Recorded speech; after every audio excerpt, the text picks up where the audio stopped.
Part 3. Chapter 1. Raskolnikov got up and sat down on the sofa. He waved his hand weakly to Razumihin to cut short the flow of warm and incoherent consolations he was addressing to his mother and sister, took them both by the hand and for a minute or two gazed from one to the other without speaking. His mother was alarmed by his expression.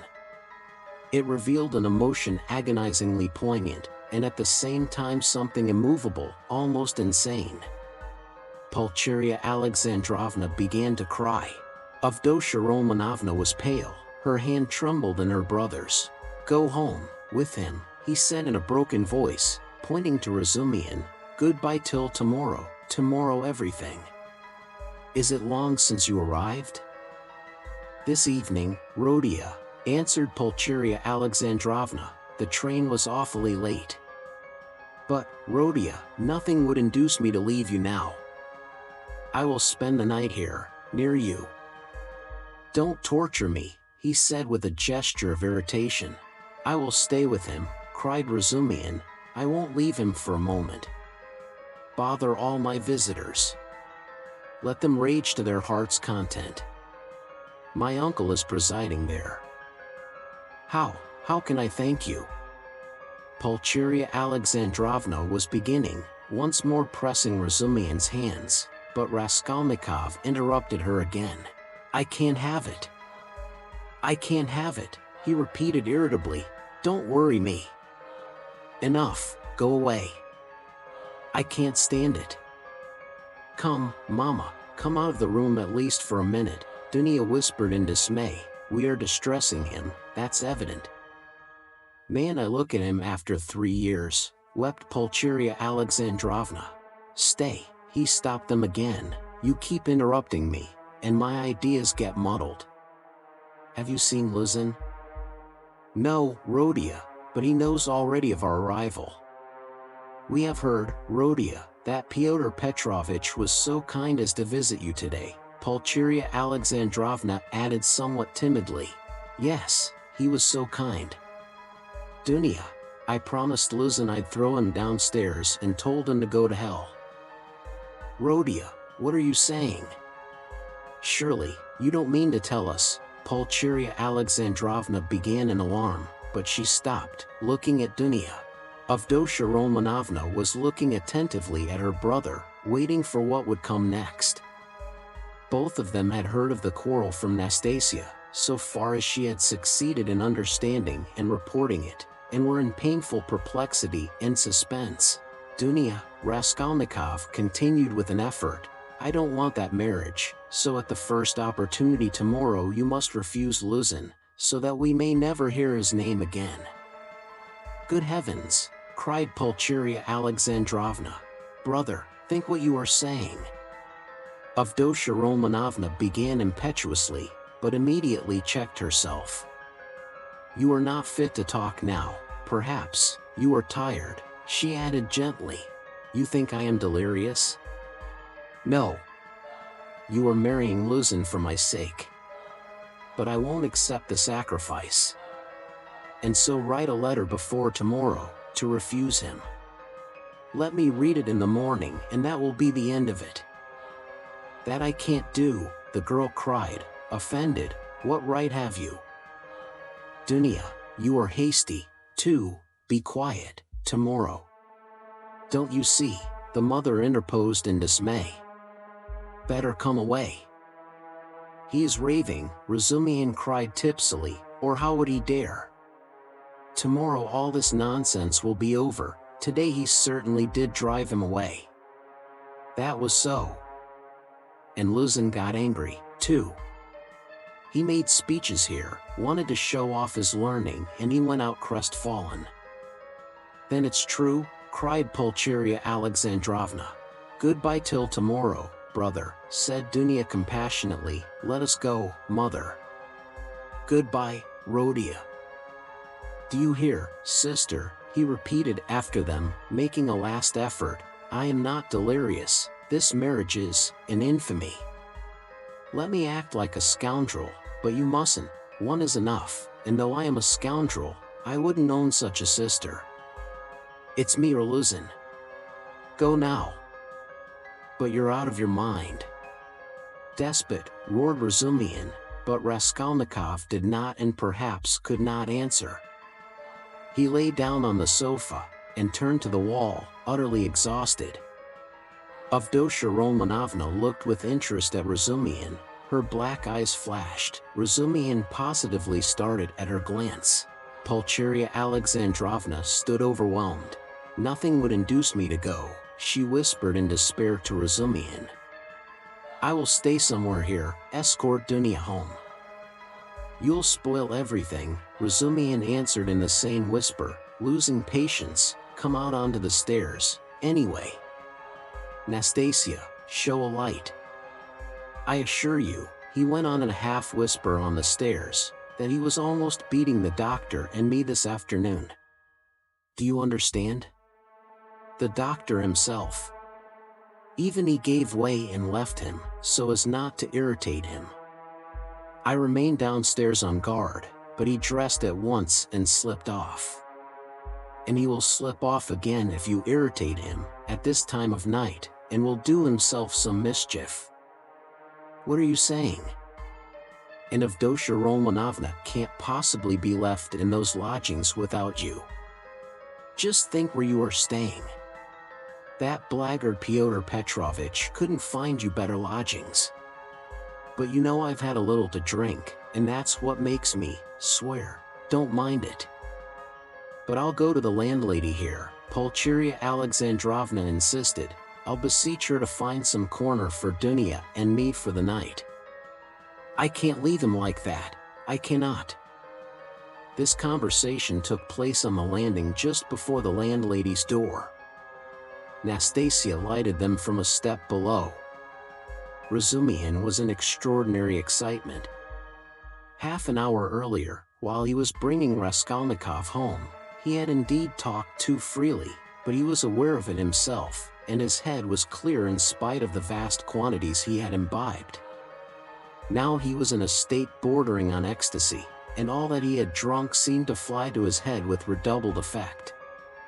He stood with the two ladies, seizing both by their hands, persuading them, and giving them reasons with astonishing plainness of speech, and at almost every word he uttered, probably to emphasize his arguments, he squeezed their hands painfully as in a vice. He stared at Avdotya Romanovna without the least regard for good manners. They sometimes pulled their hands out of his huge bony paws, but far from noticing what was the matter, he drew them all the closer to him. If they'd told him to jump head foremost from the staircase, he would have done it without thought or hesitation in their service. Though Pulcheria Alexandrovna felt that the young man was really too eccentric and pinched her hand too much, in her anxiety over her Rhodia she looked on his presence as providential, and was unwilling to notice all his peculiarities. But though Avdotya Romanovna shared her anxiety, and was not of timorous disposition, she could not see the glowing light in his eyes without wonder and almost alarm. It was only the unbounded confidence inspired by Nastasia's account of her brother's queer friend, which prevented her from trying to run away from him, and to persuade her mother to do the same. She realized, too, that even running away was perhaps impossible now. 10 minutes later, however, she was considerably reassured. It was characteristic of Razumihin that he showed his true nature at once, whatever mood he might be in, so that people quickly saw the sort of man they had to deal with. "You can't go to the landlady, that's perfect nonsense," he cried. "If you stay, though you are his mother, you'll drive him to a frenzy, and then goodness knows what will happen. Listen, I'll tell you what I'll do. Nastasia will stay with him now, and I'll conduct you both home. You can't be in the streets alone. Petersburg is an awful place in that way. But no matter. Then I'll run straight back here, and a quarter of an hour later, on my word of honor, I'll bring you news how he is, whether he is asleep, and all that. Then, listen. Then I'll run home in a twinkling. I've a lot of friends there, all drunk. I'll fetch Zosimov, that's the doctor who is looking after him. He is there, 2. But he is not drunk, he is not drunk, he is never drunk. I'll drag him to Rodion, and then to you, so that you'll get 2 reports in the hour, from the doctor, you understand, from the doctor himself. That's a very different thing from my account of him. If there's anything wrong, I swear I'll bring you here myself, but, if it's all right, you go to bed. And I'll spend the night here, in the passage, he won't hear me, and I'll tell Zosimov to sleep at the landlady's, to be at hand. Which is better for him, you or the doctor? So come home then. But the landlady is out of the question. It's all right for me, but it's out of the question for you. She wouldn't take you, for she's a fool. She'd be jealous on my account of Avdotya Romanovna, and of you, too, if you want to know, of Avdotya Romanovna certainly. She is an absolutely unaccountable character. But I am a fool, too. No matter. Come along. Do you trust me? Come, do you trust me or not? Let us go, mother, said Avdotya Romanovna. He will certainly do what he has promised. He has saved Rodion already, and if the doctor really will consent to spend the night here, what could be better? You see, you understand me, because you are an angel. Razumihin cried in ecstasy, let us go. Nastasia, fly upstairs and sit with him with a light. I'll come in a quarter of an hour. Though Pulcheria Alexandrovna was not perfectly convinced, she made no further resistance. Razumihin gave an arm to each and drew them down the stairs. He still made her uneasy, as though he was competent and good-natured. Was he capable of carrying out his promise? He seemed in such a condition. Ah, I see you think I am in such a condition. Razumihin broke in upon her thoughts, guessing them, as he strolled along the pavement with huge steps, so that the 2 ladies could hardly keep up with him, a fact he did not observe, however. Nonsense. That is. I am drunk like a fool, but that's not it. I am not drunk from wine. It's seeing you has turned my head. But don't mind me. Don't take any notice. I am talking nonsense. I am not worthy of you. I am utterly unworthy of you. The minute I've taken you home, I'll pour a couple of pailfuls of water over my head in the gutter here, and then I shall be all right. If only you knew how I love you both. Don't laugh, and don't be angry. You may be angry with anyone, but not with me. I am his friend, and therefore I am your friend, too. I want to be. I had a presentiment. Last year there was a moment, though it wasn't a presentiment really, for you seem to have fallen from heaven. And I expect I shan't sleep all night. Zosimov was afraid a little time ago that he would go mad. That's why he mustn't be irritated. What do you say? Cried the mother. Did the doctor really say that? Asked Avdotya Romanovna, alarmed. Yes, but it's not so, not a bit of it. He gave him some medicine, a powder, I saw it, and then you're coming here. Ah. It would have been better if you had come tomorrow. It's a good thing we went away. And in an hour Zosimov himself will report to you about everything. He is not drunk. And I shan't be drunk. And what made me get so tight?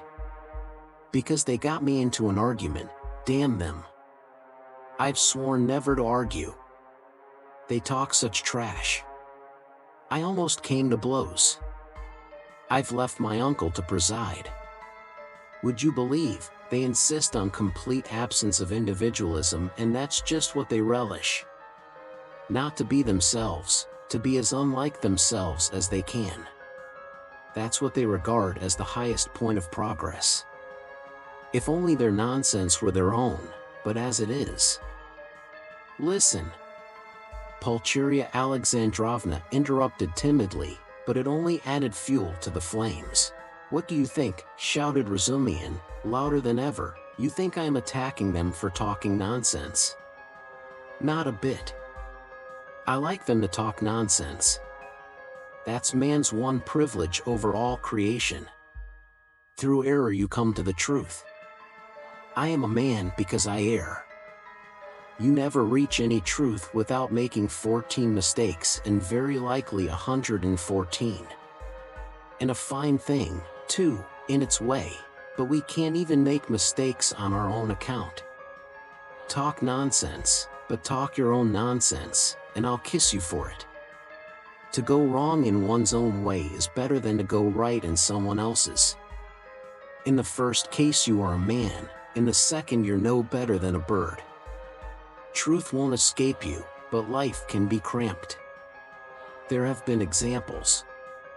And what are we doing now?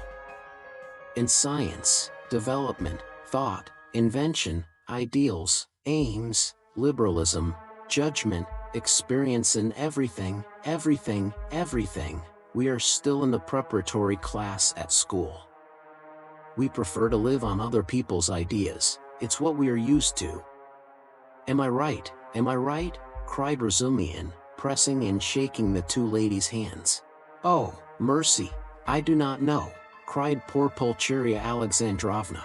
Yes, though I don't agree with you in everything, added Avdotya Romanovna earnestly and at once uttered a cry, for he squeezed her hand so painfully. Yes, you say yes. Well, after that you, he cried in a transport, you are a fount of goodness, purity, sense, and perfection. Give me your hand. You give me yours, too. I want to kiss your hands here at once, on my knees. And he fell on his knees on the pavement, fortunately at that time deserted. Leave off, I entreat you, what are you doing? Pulcheria Alexandrovna cried, greatly distressed. Get up, said Dunya laughing, though she, too, was upset. Not for anything till you let me kiss your hands. That's it. Enough. I get up and will go on. I am a luckless fool, I am unworthy of you and drunk, and I am ashamed. I am not worthy to love you, but to do homage to you is the duty of every man who is not a perfect beast. And I've done homage. Here are your lodgings, and for that alone Rodion was right in driving your Pyotr Petrovitch away. How dare he? How dare he put you in such lodgings? It's a scandal. Do you know the sort of people they take in here? And you his betrothed. You are his betrothed? Yes? Well, then, I'll tell you, your fiancé is a scoundrel. Excuse me, Mr. Razumihin, you are forgetting, Pulcheria Alexandrovna was beginning. Yes, you are right, I did forget myself, I am ashamed of it. Razumihin made haste to apologize. But you can't be angry with me for speaking so. For I speak sincerely and not because, HM. That would be disgraceful, in fact not because I'm an HM. Well, anyway, I won't say why, I daren't. But we all saw today when he came in that man is not of our sort. Not because he had his hair curled at the barber's, not because he was in such a hurry to show his wit, but because he is a spy, a speculator, because he is a skinflint and a buffoon. That's evident. Do you think him clever? No, he is a fool. And is he a match for you? Good heavens! Do you see, ladies, he stopped suddenly on the way upstairs to their rooms. Though all my friends there are drunk, yet they are all honest, and though we do talk a lot of trash, and I do, too, yet we shall talk our way to the truth at last, for we are on the right path, while Pyotr Petrovitch is not on the right path. Though I've been calling them all sorts of names just now, I do respect them all, though I don't respect Zaintov. I like him, for he is a puppy, and that bullock Zosimov, because he is an honest man and knows his work. But enough, it's all said and forgiven. Is it forgiven? Well, then, let's go on. I know this corridor, I've been here. There was a scandal here at number 3. Where are you here? Which number? 8? Well, lock yourselves in for the night, then. Don't let anybody in. In a quarter of an hour I'll come back with news, and half an hour later I'll bring Zosimov, you'll see. Goodbye. I'll run. Good heavens, Dunya, what is going to happen? Said Pulcheria Alexandrovna, addressing her daughter with anxiety and dismay. Don't worry yourself, mother, said Dunya, taking off her hat and cape. God has sent this gentleman to our aid, though he has come from a drinking party. We can depend on him, I assure you. And all that he has done for Rodia. Ah. Dunya, goodness knows whether he will come. How could I bring myself to leave Rodia? And how different I had fancied our meeting. How sullen he was, as though not pleased to see us. Tears came into her eyes. No, it's not that, mother. You didn't see, you were crying all the time. He is quite unhinged by serious illness, that's the reason. Ah, that illness. What will happen? What will happen? And how he talked to you, Dunya, said the mother, looking timidly at her daughter, trying to read her thoughts and, already half consoled by Dunya's standing up for her brother, which meant that she had already forgiven him. I am sure you will think better of it tomorrow, she added, probing her further. And I am sure that he will say the same tomorrow, about that, Avdotya Romanovna said finally. And, of course, there was no going beyond that, for this was a point which Pulcheria Alexandrovna was afraid to discuss. Dunya went up and kissed her mother. The latter warmly embraced her without speaking. Then she sat down to wait anxiously for Razumihin's return, timidly watching her daughter who walked up and down the room with her arms folded, lost in thought. This walking up and down when she was thinking was a habit of Avdotya Romanovna's, and the mother was always afraid to break in on her daughter's mood at such moments. Razumihin, of course, was ridiculous in his sudden drunken infatuation for Avdotya Romanovna. Yet apart from his eccentric condition, many people would have thought it justified if they had seen Avdotya Romanovna, especially at that moment when she was walking to and fro with folded arms, pensive and melancholy. Avdotya Romanovna was remarkably good-looking. She was tall, strikingly well-proportioned, strong and self-reliant. The latter quality was apparent in every gesture, though it did not in the least detract from the grace and softness of her movements. In face she resembled her brother, but she might be described as really beautiful. Her hair was dark brown, a little lighter than her brother's. There was a proud light in her almost black eyes, and yet at times a look of extraordinary kindness. She was pale, but it was a healthy pallor. Her face was radiant with freshness and vigor. Her mouth was rather small, the full red lower lip projected a little as did her chin. It was the only irregularity in her beautiful face, but it gave it a peculiarly individual and almost haughty expression. Her face was always more serious and thoughtful than gay, but how well smiles, how well youthful, light-hearted, irresponsible, laughter suited her face. It was natural enough that a warm, open, simple-hearted, honest giant like Razumihin, who had never seen anyone like her and was not quite sober at the time, should lose his head immediately. Besides, as chance would have it, he saw Dunya for the first time transfigured by her love for her brother and her joy at meeting him. Afterwards he saw her lower lip quiver with indignation at her brother's insolent, cruel and ungrateful words, and his fate was sealed. He had spoken the truth. Moreover, when he blurted out in his drunken talk on the stairs that Praskovia Pavlovna, Raskolnikov's eccentric landlady, would be jealous of Pulcheria Alexandrovna as well as of Avdotya Romanovna on his account. Although Pulcheria Alexandrovna was 43, her face still retained traces of her former beauty. She looked much younger than her age, indeed, which is almost always the case with women who retain serenity of spirit, sensitiveness, and pure sincere warmth of heart to old age. We may add in parenthesis that to preserve all this is the only means of retaining beauty to old age. Her hair had begun to grow gray and thin, there had long been little crow's foot wrinkles round her eyes, her cheeks were hollow and sunken from anxiety and grief, and yet it was a handsome face. She was Dunia over again, 20 years older, but without the projecting underlip. Pulcheria Alexandrovna was emotional, but not sentimental, timid and yielding, but only to a certain point. She could give way and accept a great deal even of what was contrary to her convictions, but there was a certain barrier fixed by honesty, principle, and the deepest convictions which nothing would induce her to cross.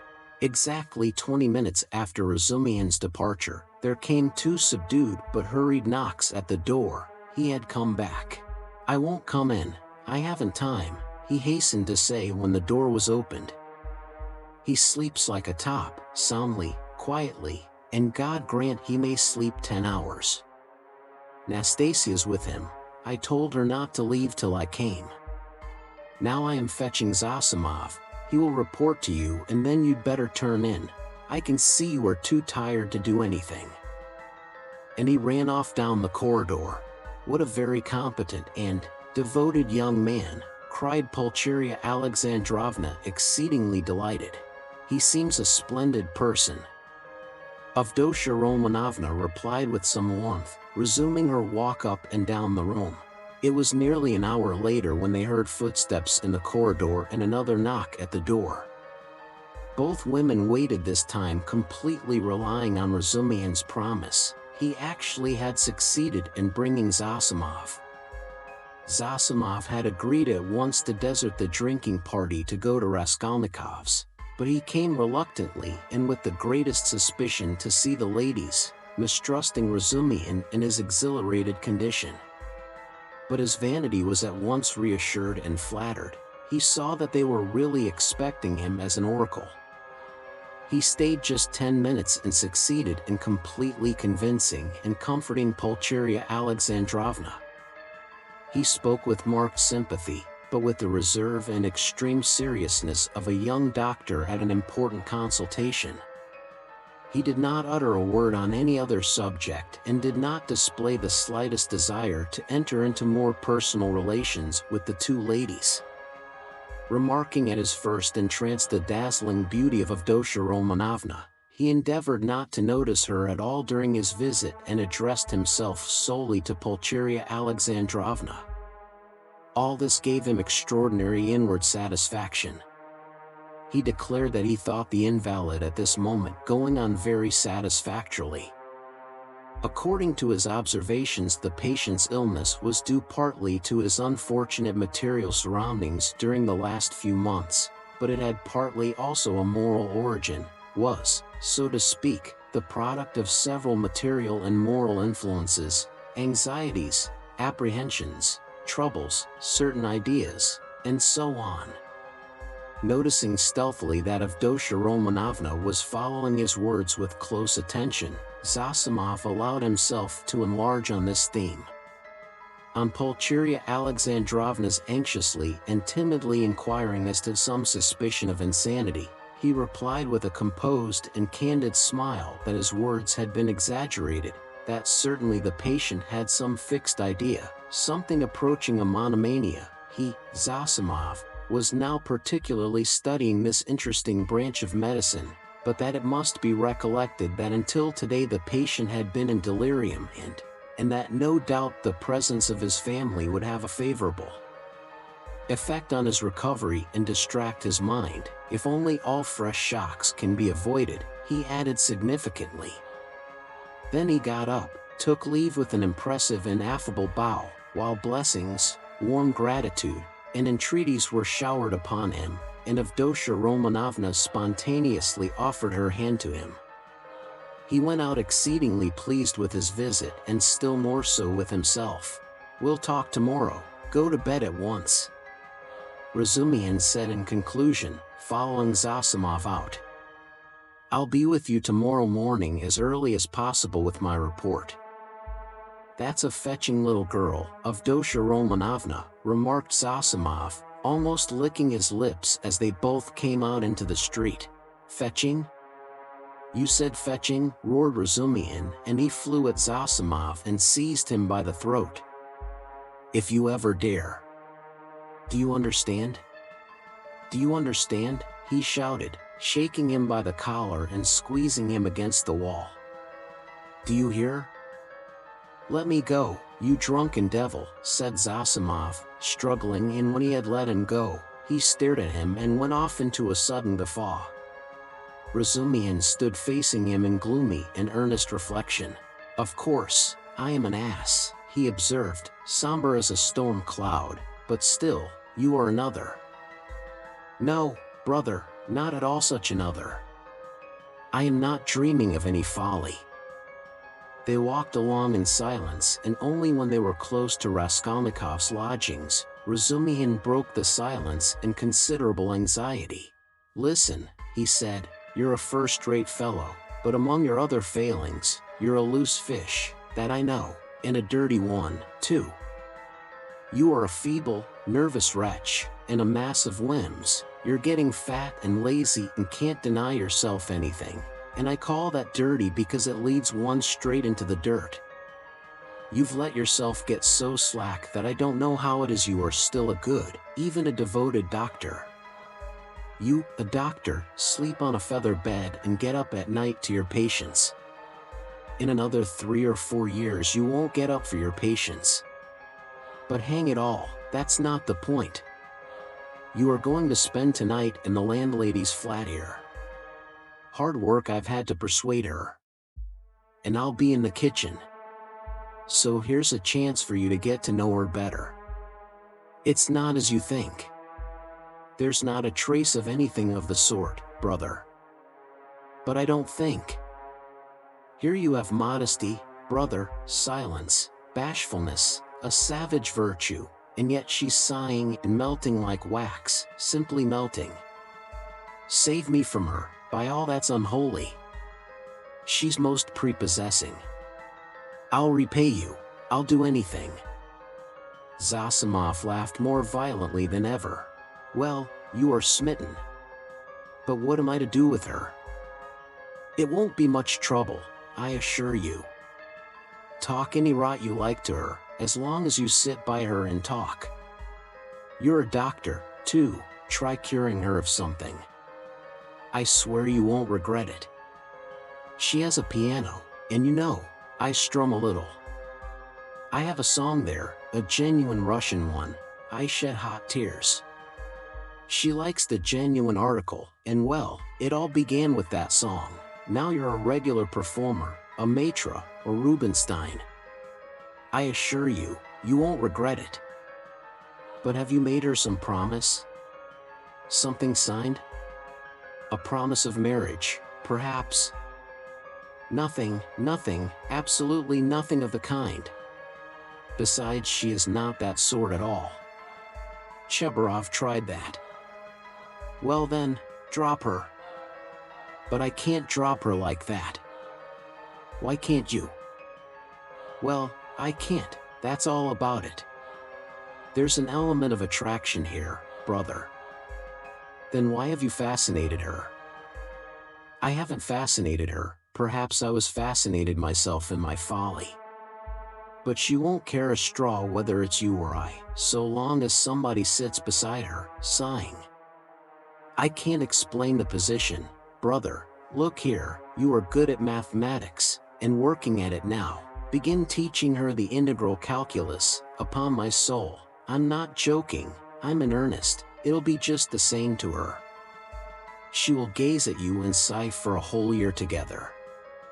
I talked to her once for 2 days at a time about the Prussian House of Lords, for one must talk of something, she just sighed and perspired. And you mustn't talk of love, she's bashful to hysterics, but just let her see you can't tear yourself away, that's enough. It's fearfully comfortable, you're quite at home, you can read, sit, lie about, right? You may even venture on a kiss, if you're careful. But what do I want with her? I can't make you understand. You see, you are made for each other. I have often been reminded of you. You'll come to it in the end. So does it matter whether it's sooner or later? There's the feather-bed element here, brother, And not only that. There's an attraction here. Here you have the end of the world, an anchorage, a quiet haven, the navel of the earth, the three fishes that are the foundation of the world, the essence of pancakes, of savory fish pies, of the evening samovar, of soft sighs and warm shawls, and hot stoves to sleep on, as snug as though you were dead, and yet you're alive, the advantages of both at once. Well, hang it, brother, what stuff I'm talking, it's bedtime. Listen. I sometimes wake up at night, so I'll go in and look at him. But there's no need, it's all right. Don't you worry yourself, yet if you like, you might just look in once, too. But if you notice anything, delirium or fever, wake me at once. But there can't be. Chapter 2. Razumihin waked up next morning at 8 o'clock, troubled and serious. He found himself confronted with many new and unlooked-for perplexities. He had never expected that he would ever wake up feeling like that. He remembered every detail of the previous day, and he knew that a perfectly novel experience had befallen him, that he had received an impression unlike anything he had known before. At the same time he recognized clearly that the dream which had fired his imagination was hopelessly unattainable, so unattainable that he felt positively ashamed of it, and he hastened to pass to the other more practical cares and difficulties bequeathed him by that thrice accursed yesterday. The most awful recollection of the previous day was the way he had shown himself base and mean, not only because he had been drunk, but because he had taken advantage of the young girl's position to abuse her fiancé in his stupid jealousy, knowing nothing of their mutual relations and obligations and next to nothing of the man himself. And what right had he to criticize him in that hasty and unguarded manner? Who had asked for his opinion? Was it thinkable that such a creature as Avdotya Romanovna would be marrying an unworthy man for money? So there must be something in him. The lodgings? But after all, how could he know the character of the lodgings? He was furnishing a flat. Phoo! How despicable it all was! And what justification was it that he was drunk? Such a stupid excuse was even more degrading. In wine is truth, and the truth had all come out, that is, all the uncleanness of his coarse and envious heart. And would such a dream ever be permissible to him, Razumihin? What was he beside such a girl, he, the drunken noisy braggart of last night? Was it possible to imagine so absurd and cynical a juxtaposition?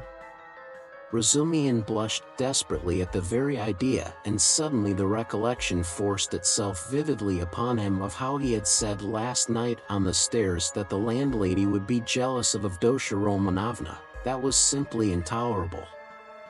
He brought his fist down heavily on the kitchen stove, hurt his hand and sent one of the bricks flying.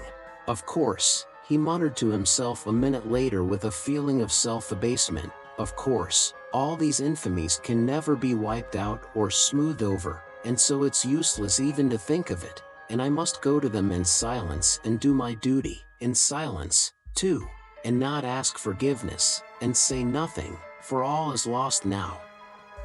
And yet as he dressed he examined his attire more carefully than usual. He hadn't another suit. If he had had, perhaps he wouldn't have put it on. I would have made a point of not putting it on. But in any case he could not remain a cynic and a dirty sloven. He had no right to offend the feelings of others, especially when they were in need of his assistance and asking him to see them. He brushed his clothes carefully. His linen was always decent, in that respect he was especially clean. He washed that morning scrupulously. He got some soap from Nastasia. He washed his hair, his neck, and especially his hands. When it came to the question whether to shave his stubbly chin or not, Praskovia Pavlovna had capital razors that had been left by her late husband. The question was angrily answered in the negative. Let it stay as it is. What if they think that I shaved on purpose to? They certainly would think so. Not on any account. And the worst of it was he was so coarse, so dirty. He had the manners of a pothouse, and even admitting that he knew he had some of the essentials of a gentleman, what was there in that to be proud of? Everyone ought to be a gentleman and more than that, and all the same, he remembered, he, too, had done little things, not exactly dishonest, and yet. And what thoughts he sometimes had, and to set all that beside of Dosha Romanovna. Confound it. So be it. Well, he'd make a point then of being dirty, greasy, pothouse in his manners, and he wouldn't care. He'd be worse. He was engaged in such monologues when Zosimov, who had spent the night in Praskovia Pavlovna's parlor, came in. He was going home and was in a hurry to look at the invalid first. Razumihin informed him that Raskolnikov was sleeping like a dormouse. Zosimov gave orders that they shouldn't wake him and promised to see him again about 11. If he is still at home, he added. Damn it all. If one can't control one's patients, how is one to cure them? Do you know whether he will go to them, or whether they are coming here? They are coming, I think, said Razumihin, understanding the object of the question, and they will discuss their family affairs, no doubt. I'll be off. You, as the doctor, have more right to be here than I. But I am not a father confessor. I shall come and go away. I've plenty to do besides looking after them. One thing worries me, interposed Razumihin, frowning. On the way home I talked a lot of drunken nonsense to him, all sorts of things, and amongst them that you were afraid that he might become insane. You told the ladies so, too. I know it was stupid. You may beat me if you like. Did you think so seriously? That's nonsense, I tell you. How could I think it seriously? You, yourself, described him as a monomaniac when you fetched me to him, and we added fuel to the fire yesterday. You did, that is, with your story about the painter. It was a nice conversation, when he was, perhaps, mad on that very point. If only I'd known what happened then at the police station and that some wretch had insulted him with this suspicion. I would not have allowed that conversation yesterday. These monomaniacs will make a mountain out of a molehill, and see their fancies as solid realities. As far as I remember, it was Zaintov's story that cleared up half the mystery, to my mind. Why, I know one case in which a hypochondriac, a man of 40, cut the throat of a little boy of 8, because he couldn't endure the jokes he made every day at table. And in this case his rags, the insolent police officer, the fever, and this suspicion. All that working upon a man half frantic with hypochondria, and with his morbid exceptional vanity. That may well have been the starting point of illness. Well, bother it all. And, by the way, that Zaintov certainly is a nice fellow, but he shouldn't have told all that last night. He is an awful chatterbox. But whom did he tell it to? You and me? And Porfiry. What does that matter? And, by the way, have you any influence on them, his mother and sister? Tell them to be more careful with him today. They'll get on all right. Razumihin answered reluctantly. Why is he so set against this Luzin? A man with money, and she doesn't seem to dislike him, and they haven't a farthing, I suppose. But what business is it of yours? Razumihin cried with annoyance. How can I tell whether they've a farthing? Ask them yourself and perhaps you'll find out. Phoo! What an ass you are sometimes. Last night's wine has not gone off yet. Goodbye, thank your Praskovia Pavlovna from me for my night's lodging. She locked herself in, made no reply to my bonjour through the door. She was up at 7 o'clock, the samovar was taken into her from the kitchen. I was not vouchsafed a personal interview. At 9 o'clock precisely Razumihin reached the lodgings at Bakliev's house. Both ladies were waiting for him with nervous impatience. They had risen at 7 o'clock or earlier. He entered looking as black as night, bowed awkwardly and was at once furious with himself for it. He had reckoned without his host. Pulcheria Alexandrovna fairly rushed at him, seized him by both hands, and was almost kissing them. He glanced timidly at Avdotia Romanovna, but her proud countenance wore at that moment an expression of such gratitude and friendliness, such complete and unlooked-for respect, in place of the sneering looks and ill-disguised contempt he had expected, that it threw him into greater confusion than if he had been met with abuse. Fortunately there was a subject for conversation, and he made haste to snatch at it. Hearing that everything was going well and that Rhodia had not yet waked, Pulcheria Alexandrovna declared that she was glad to hear it, because she had something which it was very, very necessary to talk over beforehand. Then followed an inquiry about breakfast and an invitation to have it with them. They had waited to have it with him. Avdotia Romanovna rang the bell. It was answered by a ragged, dirty waiter, and they asked him to bring tea, which was served at last, but in such a dirty and disorderly way that the ladies were ashamed.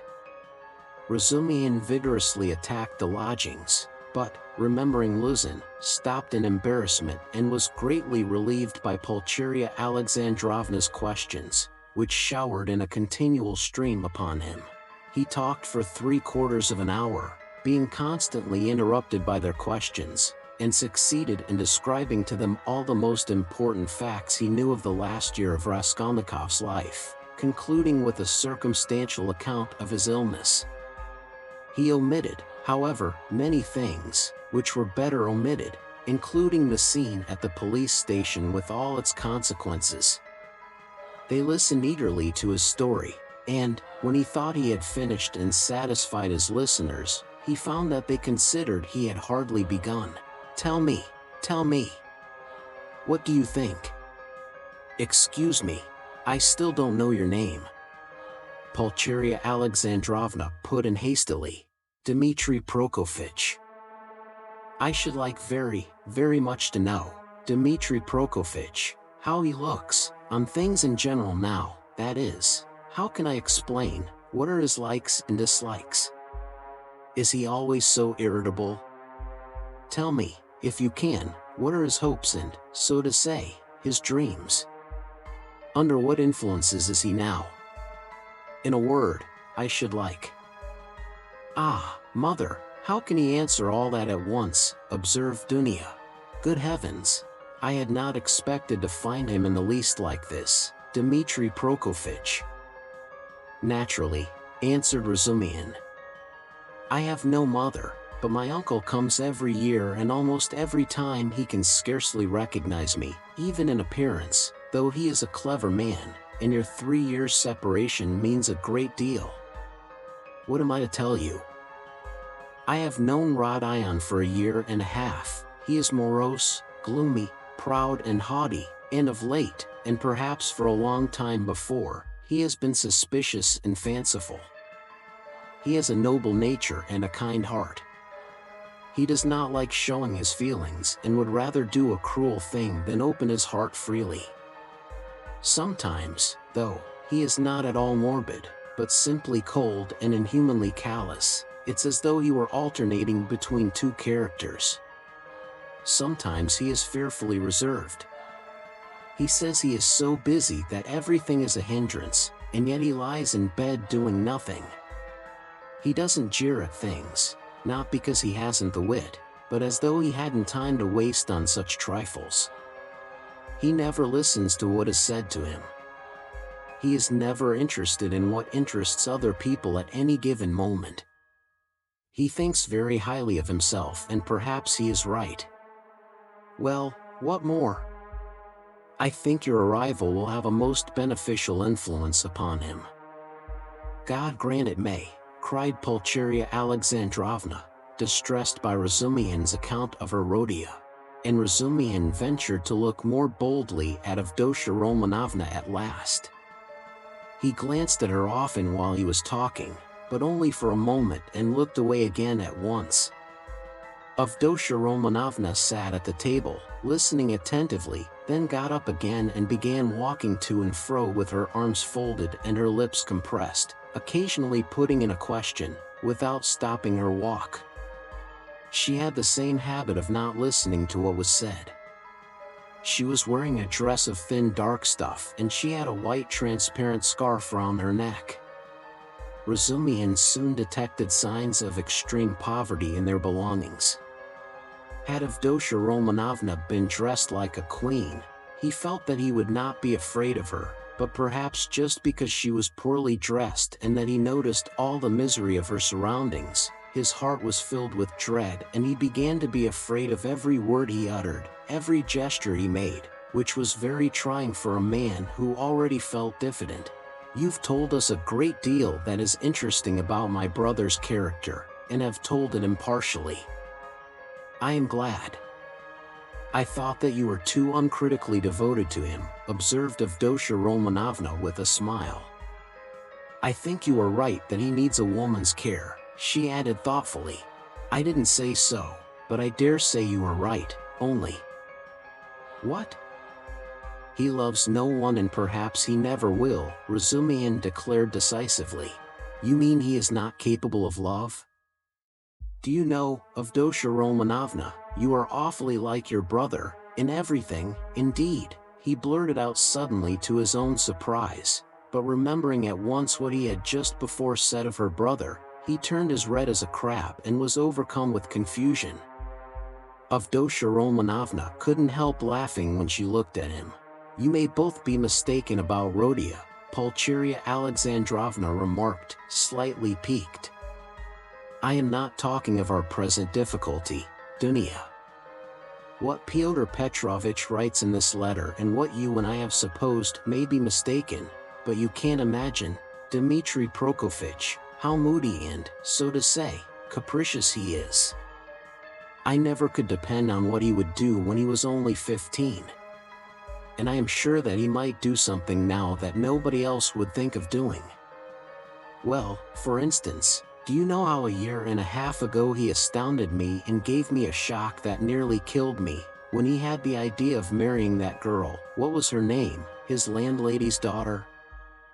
"Did you hear about that affair?" asked Avdotya Romanovna.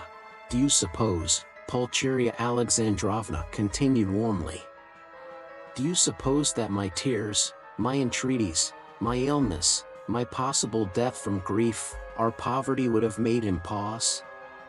No, he would calmly have disregarded all obstacles. And yet it isn't that he doesn't love us. He has never spoken a word of that affair to me," Razumihin answered cautiously.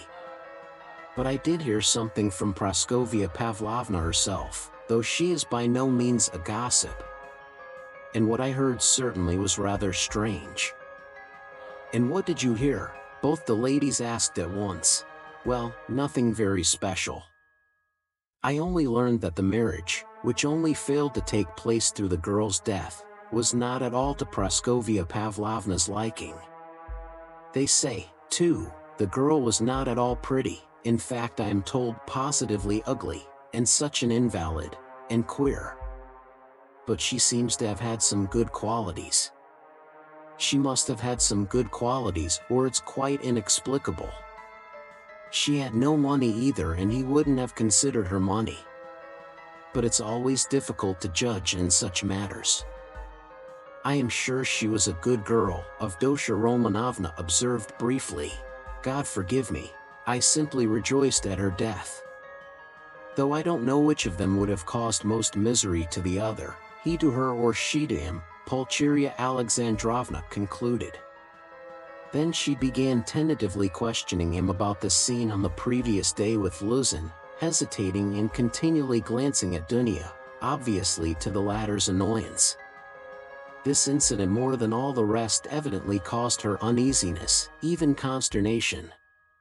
Razumihin described it in detail again, but this time he added his own conclusions. He openly blamed Raskolnikov for intentionally insulting Pyotr Petrovich, not seeking to excuse him on the score of his illness.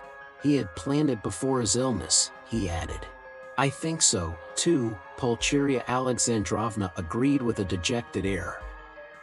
But she was very much surprised at hearing Razumihin express himself so carefully and even with a certain respect about Pyotr Petrovich. Avdotya Romanovna, too, was struck by it. So this is your opinion of Pyotr Petrovich? Pulcheria Alexandrovna could not resist asking. I can have no other opinion of your daughter's future husband, Razumihin answered firmly and with warmth, and I don't say it simply from vulgar politeness, but simply because Avdotya Romanovna has of her own free will deigned to accept this man. If I spoke so rudely of him last night, it was because I was disgustingly drunk and mad besides. Yes, mad, crazy. I lost my head completely, and this morning I am ashamed of it. He crimsoned and ceased speaking. Avdotya Romanovna flushed, but did not break the silence. She had not uttered a word from the moment they began to speak of Luzin. Without her support, Pulcheria Alexandrovna obviously did not know what to do. At last, faltering and continually glancing at her daughter, she confessed that she was exceedingly worried by one circumstance. You see, Dmitri Prokofitch, she began. I'll be perfectly open with Dmitri Prokofitch, Dunya. Of course, mother, said Avdotya Romanovna emphatically. This is what it is, she began in haste, as though the permission to speak of her trouble lifted a weight off her mind. Very early this morning we got a note from Pyotr Petrovich in reply to our letter announcing our arrival. He promised to meet us at the station, you know. Instead of that, he sent a servant to bring us the address of these lodgings and to show us the way, and he sent a message that he would be here himself this morning. But this morning this note came from him. You'd better read it yourself. There is one point in it which worries me very much. You will soon see what that is.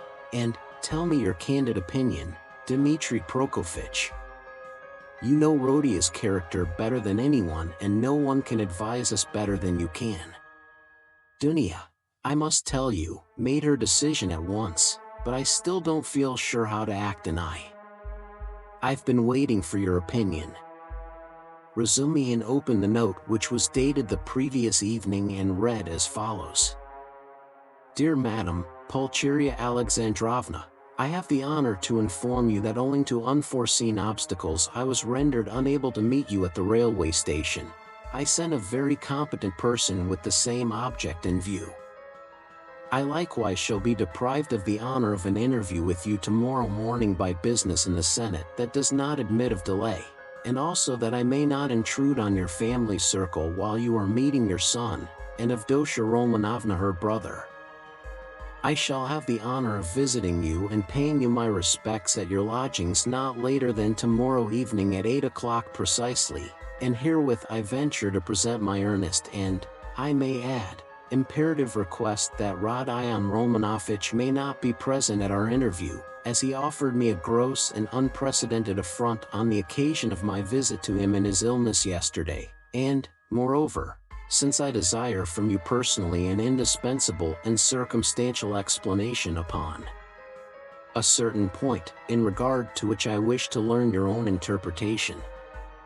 I have the honor to inform you, in anticipation, that if, in spite of my request, I meet Rodion Romanovich, I shall be compelled to withdraw immediately, and then you have only yourself to blame. I write on the assumption that Rodion Romanovich, who appeared so ill at my visit, suddenly recovered 2 hours later, and so, being able to leave the house, may visit you also. I was confirmed in that belief by the testimony of my own eyes and the lodging of a drunken man who was run over and has since died, to whose daughter, a young woman of notorious behavior, he gave 25 rubles on the pretext of the funeral, which gravely surprised me knowing what pains you were at to raise that sum. Herewith expressing my special respect to your estimable daughter, Avdotya Romanovna, I beg you to accept the respectful homage of your humble servant, P. Luzin. What am I to do now, Dmitri Prokofitch? Began Pulcheria Alexandrovna, almost weeping. How can I ask Rodion not to come? Yesterday he insisted so earnestly on our refusing Pyotr Petrovitch, and now we are ordered not to receive Rodion. He will come on purpose if he knows, and what will happen then? Act on Avdotya Romanovna's decision, Razumihin answered calmly at once. Oh, dear me! She says. Goodness knows what she says. She doesn't explain her object. She says that it would be best, at least, not that it would be best, but that it's absolutely necessary that Rodion should make a point of being here at 8 o'clock and that they must meet.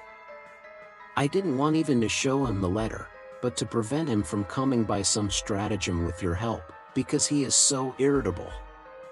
Besides, I don't understand about that drunkard who died and that daughter, and how he could have given the daughter all the money, which cost you such sacrifice, mother, put in Avdotya Romanovna. He was not himself yesterday, Razumihin said thoughtfully. If you only knew what he was up to in a restaurant yesterday, though there was sense in it too. H.M. He did say something, as we were going home yesterday evening, about a dead man and a girl, but I didn't understand a word. But last night, I myself. The best thing, mother, will be for us to go to him ourselves, and there I assure you we shall see at once what's to be done.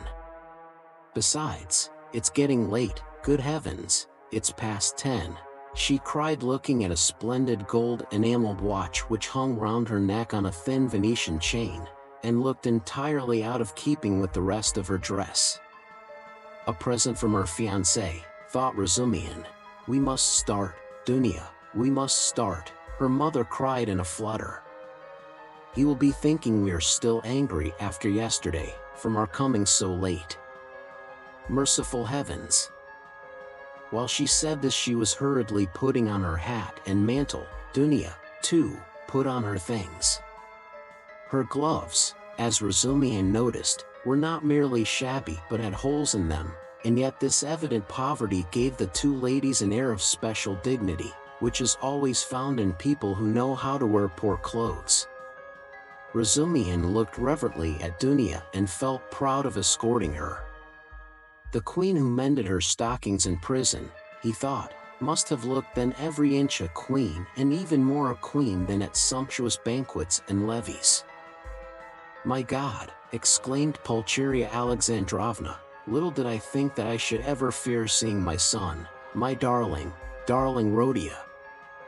I am afraid, Dmitri Prokofitch, she added, glancing at him timidly. Don't be afraid, mother, said Dunya, kissing her, better have faith in him. Oh, dear, I have faith in him, but I haven't slept all night, exclaimed the poor woman. They came out into the street. Do you know, Dunya, when I dozed a little this morning I dreamed of Marfa Petrovna. She was all in white. She came up to me, took my hand, and shook her head at me, but so sternly as though she were blaming me. Is that a good omen? Oh, dear me! You don't know, Dmitri Prokofitch, that Marfa Petrovna's dead. No, I didn't know. Who is Marfa Petrovna? She died suddenly, and only fancy. Afterwards, Mama, put in Dunya. He doesn't know who Marfa Petrovna is. Ah, you don't know? And I was thinking that you knew all about us. Forgive me, Dmitri Prokofitch, I don't know what I am thinking about these last few days. I look upon you really as a providence for us, and so I took it for granted that you knew all about us. I look on you as a relation. Don't be angry with me for saying so. Dear me, what's the matter with your right hand? Have you knocked it? Yes, I bruised it, muttered Razumihin, overjoyed. I sometimes speak too much from the heart, so that Dunya finds fault with me. But, dear me, what a cupboard he lives in. I wonder whether he is awake. Does this woman, his landlady, consider it a room? Listen, you say he does not like to show his feelings, so perhaps I shall annoy him with my weaknesses. Do advise me, Dmitri Prokofitch, how am I to treat him? I feel quite distracted, you know. Don't question him too much about anything if you see him frown. Don't ask him too much about his health, he doesn't like that. Ah, Dmitri Prokofitch, how hard it is to be a mother. But here are the stairs. What an awful staircase. Mother, you are quite pale, don't distress yourself, darling, said Dunya, caressing her. Then with flashing eyes she added, he ought to be happy at seeing you, and you are tormenting yourself so. Wait, I'll peep in and see whether he is waked up. The ladies slowly followed Razumihin, who went on before, and when they reached the landlady's door on the 4th story, they noticed that her door was a tiny crack open and that 2 keen black eyes were watching them from the darkness within. When their eyes met, the door was suddenly shut with such a slam that Pulcheria Alexandrovna almost cried out. Chapter 3. He is well, quite well. Zosimov cried cheerfully as they entered. He had come in 10 minutes earlier and was sitting in the same place as before, on the sofa. Raskolnikov was sitting in the opposite corner, fully dressed and carefully washed and combed, as he had not been for some time past. The room was immediately crowded, yet Nastasia managed to follow the visitors in and stayed to listen. Raskolnikov really was almost well, as compared with his condition the day before, but he was still pale, listless, and somber. He looked like a wounded man or one who has undergone some terrible physical suffering. His brows were knitted, his lips compressed, his eyes feverish. He spoke little and reluctantly, as though performing a duty, and there was a restlessness in his movements. He only wanted a sling on his arm or a bandage on his finger to complete the impression of a man with a painful abscess or a broken arm. The pale, somber face lighted up for a moment when his mother and sister entered, but this only gave it a look of more intense suffering, in place of its listless dejection. The light soon died away, but the look of suffering remained, and Zosimov, watching and studying his patient with all the zest of a young doctor beginning to practice, noticed in him no joy at the arrival of his mother and sister, but a sort of bitter, hidden determination to bear another hour or 2 of inevitable torture. He saw later that almost every word of the following conversation seemed to touch on some sore place and irritate it. But at the same time he marveled at the power of controlling himself and hiding his feelings in a patient who the previous day had, like a monomaniac, fallen into a frenzy at the slightest word. Yes, I see myself now that I am almost well, said Raskolnikov, giving his mother and sister a kiss of welcome which made Pulcheria Alexandrovna radiant at once. And I don't say this as I did yesterday, he said, addressing Razumihin, with a friendly pressure of his hand. Yes, indeed, I am quite surprised at him today, began Zosimov, much delighted at the lady's entrance, for he had not succeeded in keeping up a conversation with his patient for 10 minutes. In another 3 or 4 days, if he goes on like this, he will be just as before, that is, as he was a month ago, or 2, or perhaps even 3. This has been coming on for a long while.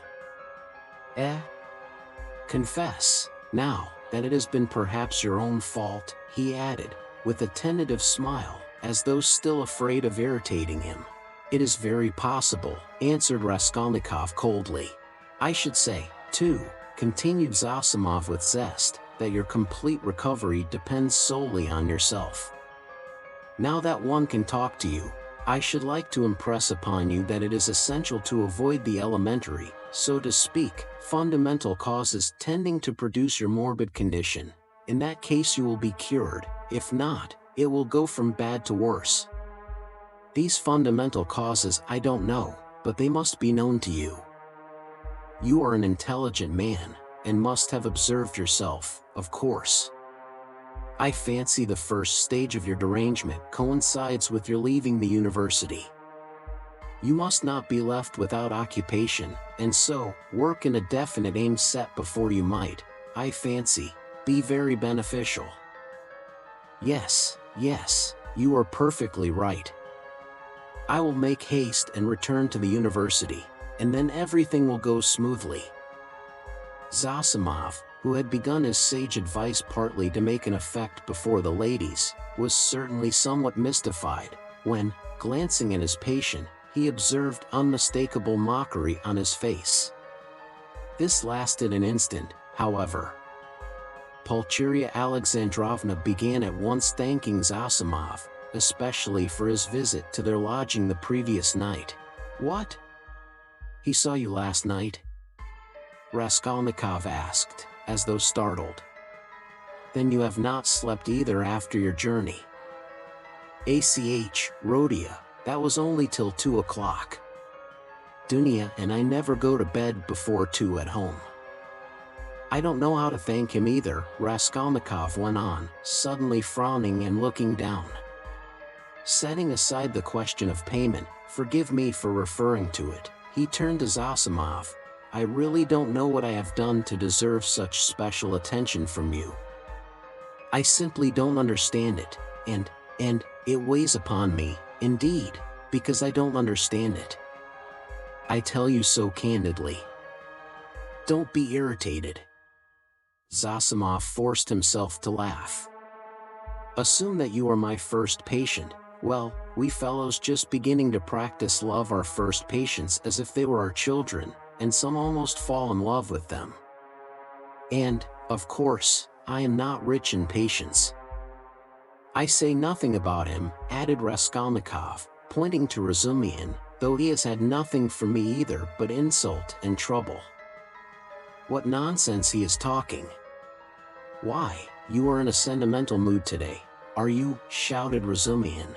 If he had had more penetration he would have seen that there was no trace of sentimentality in him, but something indeed quite the opposite. But Avdotya Romanovna noticed it. She was intently and uneasily watching her brother. "As for you, mother, I don't dare to speak," he went on, as though repeating a lesson learned by heart. "It is only today that I have been able to realize a little how distressed you must have been here yesterday, waiting for me to come back." When he had said this, he suddenly held out his hand to his sister, smiling without a word. But in this smile there was a flash of real unfeigned feeling. Dunya caught it at once, and warmly pressed his hand, overjoyed and thankful. It was the first time he had addressed her since their dispute the previous day. The mother's face lighted up with ecstatic happiness at the sight of this conclusive unspoken reconciliation. "Yes, that is what I love him for," Razumihin, exaggerating it all, muttered to himself, with a vigorous turn in his chair. "He has these movements. And how well he does it all," the mother was thinking to herself. "What generous impulses he has, and how simply, how delicately he put an end to all the misunderstanding with his sister, simply by holding out his hand at the right minute and looking at her like that. And what fine eyes he has, and how fine his whole face is. He is even better looking than Dunya. But, good heavens, what a suit, how terribly he's dressed. Vasya, the messenger boy in a fancy Ivanitch's shop, is better dressed. I could rush at him and hug him, weep over him, but I am afraid. Oh, dear, he's so strange. He's talking kindly, but I'm afraid. Why, what am I afraid of? Oh, Rodia, you wouldn't believe," she began suddenly, in haste to answer his words to her, "how unhappy Dunya and I were yesterday. Now that it's all over and done with and we are quite happy again, I can tell you. Fancy, we ran here almost straight from the train to embrace you and that woman, here she is. Good morning, Nastasia. She told us at once that you were lying in a high fever and had just run away from the doctor in delirium, and they were looking for you in the streets. You can't imagine how we felt. I couldn't help thinking of the tragic end of Lieutenant Patanchikov, a friend of your father's. You can't remember him, Rodion, who ran out in the same way in a high fever and fell into the well in the courtyard, and they couldn't pull him out till next day. Of course, we exaggerated things. We were on the point of rushing to find Fyodor Petrovich to ask him to help. Because we were alone, utterly alone, she said plaintively and stopped short, suddenly, recollecting it was still somewhat dangerous to speak of Fyodor Petrovich, although we are quite happy again. Yes, yes. Of course it's very annoying. Raskolnikov muttered in reply, but with such a preoccupied and inattentive air that Dunya gazed at him in perplexity. What else was it I wanted to say? He went on trying to recollect. Oh, yes, Mother, and you too, Dunya. Please don't think that I didn't mean to come and see you today and was waiting for you to come first. What are you saying, Rodion? Cried Pulcheria Alexandrovna. She, too, was surprised. Is he answering us as a duty? Dunya wondered. Is he being reconciled and asking forgiveness as though he were performing a rite or repeating a lesson? I've only just waked up and wanted to go to you, but was delayed owing to my clothes. I forgot yesterday to ask her, Nastasia, to wash out the blood. I've only just dressed. Blood? What blood? Pulcheria Alexandrovna asked in alarm. Oh, nothing, don't be uneasy. It was when I was wandering about yesterday, rather delirious, I chanced upon a man who had been run over, a clerk. Delirious? But you remember everything. Razumihin interrupted. That's true, Raskolnikov answered with special carefulness. I remember everything even to the slightest detail, and yet, why I did that and went there and said that, I can't clearly explain now. A familiar phenomenon, interposed Zosimov. Actions are sometimes performed in a masterly and most cunning way, while the direction of the actions is deranged and dependent on various morbid impressions. It's like a dream. Perhaps it's a good thing really that he should think me almost a madman, thought Raskolnikov. Why, people in perfect health act in the same way too, observed Dunya, looking uneasily at Zosimov. There is some truth in your observation, the latter replied. In that sense we are certainly all not infrequently like madmen, but with the slight difference that the deranged are somewhat madder, for we must draw a line. A normal man, it is true, hardly exists. Among dozens, perhaps hundreds of thousands, hardly one is to be met with. At the word madman, carelessly dropped by Zosimov in his chatter on his favorite subject, everyone frowned. Raskolnikov sat seeming not to pay attention, plunged in thought with a strange smile on his pale lips. He was still meditating on something. Well, what about the man who was run over?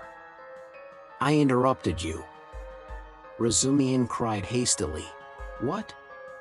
Raskolnikov seemed to wake up. Oh. I got spattered with blood helping to carry him to his lodging. By the way, Mama, I did an unpardonable thing yesterday. I was literally out of my mind. I gave away all the money you sent me, to his wife for the funeral. She's a widow now, in consumption, a poor creature, 3 little children, starving, nothing in the house. There's a daughter, too, perhaps you'd have given it yourself if you'd seen them.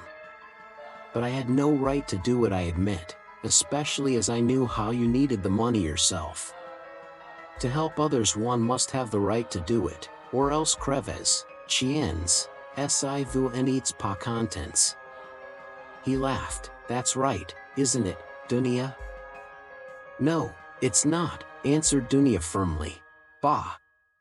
You, too, have ideals, he muttered, looking at her almost with hatred, and smiling sarcastically. I ought to have considered that. Well, that's praiseworthy, and it's better for you, and if you reach a line you won't overstep, you will be unhappy, and if you overstep it, maybe you will be still unhappier. But all that's nonsense, he added irritably, vexed at being carried away. I only meant to say that I beg your forgiveness, mother, he concluded, shortly and abruptly. That's enough, Rhodia. I am sure that everything you do is very good, said his mother, delighted. Don't be too sure, he answered, twisting his mouth into a smile. A silence followed. There was a certain constraint in all this conversation, and in the silence, and in the reconciliation, and in the forgiveness, and all were feeling it. It is as though they were afraid of me, Raskolnikov was thinking to himself, looking askance at his mother and sister. Pulcheria Alexandrovna was indeed growing more timid the longer she kept silent. Yet in their absence I seemed to love them so much, flashed through his mind. Do you know, Rhodia, Marfa Petrovna is dead, Pulcheria Alexandrovna suddenly blurted out. What Marfa Petrovna?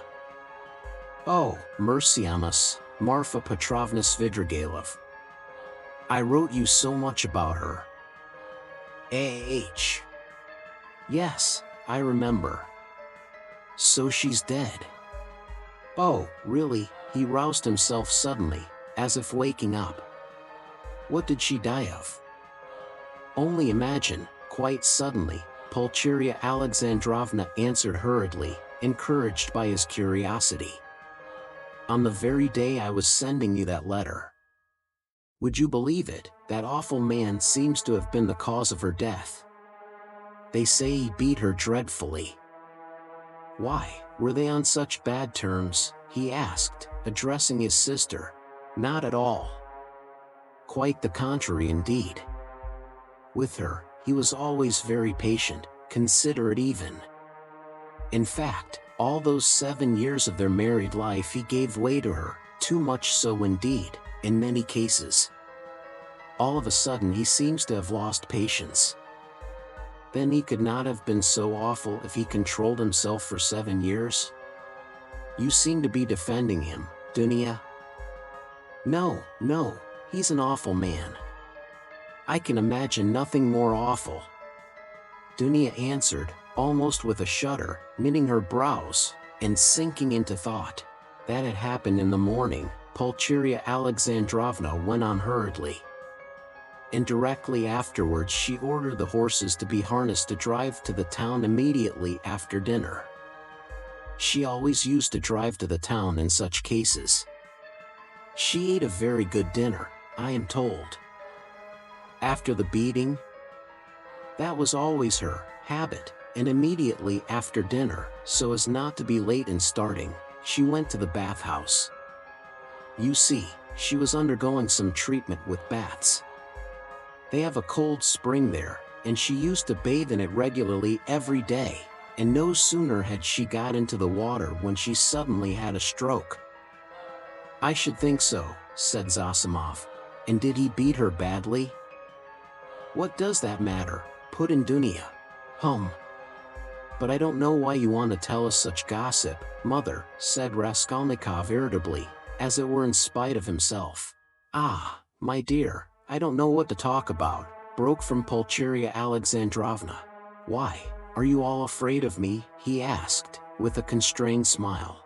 That's certainly true, said Dunya, looking directly and sternly at her brother. Mother was crossing herself with terror as she came up the stairs. His face worked, as though in convulsion. ACH, what are you saying, Dunya? Don't be angry, please, Rhodia. Why did you say that, Dunya? Pulcheria Alexandrovna began, overwhelmed. You see, coming here, I was dreaming all the way, in the train, how we should meet, how we should talk over everything together. And I was so happy, I did not notice the journey. But what am I saying? I am happy now. You should not, Dunya. I am happy now, simply in seeing you, Rodion. Hush, mother, he muttered in confusion, not looking at her, but pressing her hand. We shall have time to speak freely of everything. As he said this, he was suddenly overwhelmed with confusion and turned pale. Again that awful sensation he had known of late passed with deadly chill over his soul. Again it became suddenly plain and perceptible to him that he had just told a fearful lie, that he would never now be able to speak freely of everything, that he would never again be able to speak of anything to anyone. The anguish of this thought was such that for a moment he almost forgot himself. He got up from his seat, and not looking at anyone walked towards the door. "What are you about?" cried Razumihin, clutching him by the arm. He sat down again, and began looking about him, in silence. They were all looking at him in perplexity. "But what are you all so dull for?" he shouted, suddenly and quite unexpectedly. "Do say something. What's the use of sitting like this? Come, do speak. Let us talk. We meet together and sit in silence. Come, anything." "Thank God. I was afraid the same thing as yesterday was beginning again," said Pulcheria Alexandrovna, crossing herself. "What is the matter, Rodion?" asked Avdotia Romanovna, distrustfully. "Oh, nothing. I remembered something," he answered, and suddenly laughed. "Well, if you remembered something, that's all right." "I was beginning to think," muttered Zosimov, getting up from the sofa. "It is time for me to be off. I will look in again perhaps, if I can." He made his bows, and went out. "What an excellent man," observed Pulcheria Alexandrovna. "Yes, excellent, splendid, well-educated, intelligent," Raskolnikov began, suddenly speaking with surprising rapidity, and a liveliness he had not shown till then.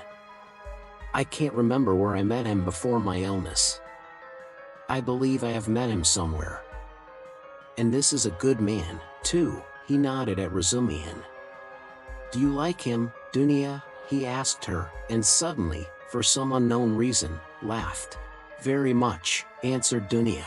"Phoo, what a pig you are!" Razumihin protested, blushing in terrible confusion, and he got up from his chair. Pulcheria Alexandrovna smiled faintly, but Raskolnikov laughed aloud. "Where are you off to?" "I must go." "You need not at all. Stay. Zosimov is gone, so you must." "Don't go." "What's the time? Is it 12 o'clock? What a pretty watch you have got, Dunya. But why are you all silent again? I do all the talking." "It was a present from Marfa Petrovna," answered Dunya. "And a very expensive one," added Pulcheria Alexandrovna. "Ah! What a big one. Hardly like a lady's." "I like that sort," said Dunya. "So it is not a present from her fiancé," thought Razumihin, and was unreasonably delighted. "I thought it was Luzin's present," observed Raskolnikov. "No, he has not made Dunya any presents yet." "Ah! And do you remember, mother, I was in love and wanted to get married," he said suddenly, looking at his mother, who was disconcerted by the sudden change of subject and the way he spoke of it. "Oh, yes, my dear." Pulcheria Alexandrovna exchanged glances with Dunya and Razumihin. Yes. What shall I tell you? I don't remember much indeed. She was such a sickly girl," he went on, growing dreamy and looking down again. "Quite an invalid. She was fond of giving alms to the poor, and was always dreaming of a nunnery, and once she burst into tears when she began talking to me about it. Yes, I remember. I remember very well. She was an ugly little thing. I really don't know what drew me to her then. I think it was because she was always ill. If she had been lame or hunchback, I believe I should have liked her better still. He smiled dreamily. Yes, it was a sort of spring delirium. No, it was not only spring delirium, said Dunya, with warm feeling. He fixed a strained, intent look on his sister, but did not hear or did not understand her words. Then, completely lost in thought, he got up, went up to his mother, kissed her, went back to his place and sat down. You love her even now, said Pulcheria Alexandrovna, touched. Her? Now? Oh, yes. You ask about her? No. That's all now, as it were, in another world, and so long ago. And indeed everything happening here seems somehow far away. He looked attentively at them. You, now. I seem to be looking at you from 1,000 miles away, but goodness knows why we are talking of that. And what's the use of asking about it, he added with annoyance, and biting his nails, fell into dreamy silence again. What a wretched lodging you have, Rhodia. It's like a tomb, said Pulcheria Alexandrovna, suddenly breaking the oppressive silence. I am sure it's quite half through your lodging you have become so melancholy. My lodging, he answered, listlessly. Yes, the lodging had a great deal to do with it. I thought that, too. If only you knew, though, what a strange thing you said just now, mother, he said, laughing strangely. A little more, in their companionship, this mother and this sister, with him after 3 years' absence, this intimate tone of conversation, in face of the utter impossibility of really speaking about anything, would have been beyond his power of endurance.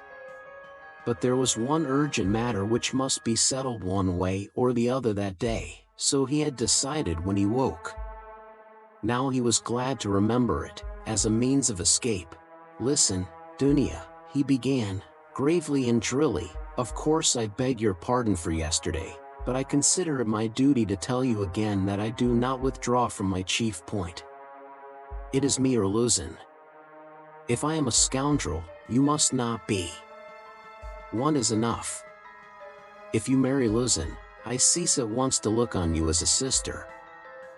Rhodia, Rhodia. It is the same as yesterday again, Pulcheria Alexandrovna cried, mournfully. And why do you call yourself a scoundrel? I can't bear it. You said the same yesterday. Brother, Dunya answered firmly and with the same dryness. In all this there is a mistake on your part. I thought it over at night, and found out the mistake. It is all because you seem to fancy I am sacrificing myself to someone and for someone. That is not the case at all. I am simply marrying for my own sake, because things are hard for me. Though, of course, I shall be glad if I succeed in being useful to my family. But that is not the chief motive for my decision. She is lying, he thought to himself, biting his nails vindicatively. Proud creature. She won't admit she wants to do it out of charity. Too haughty.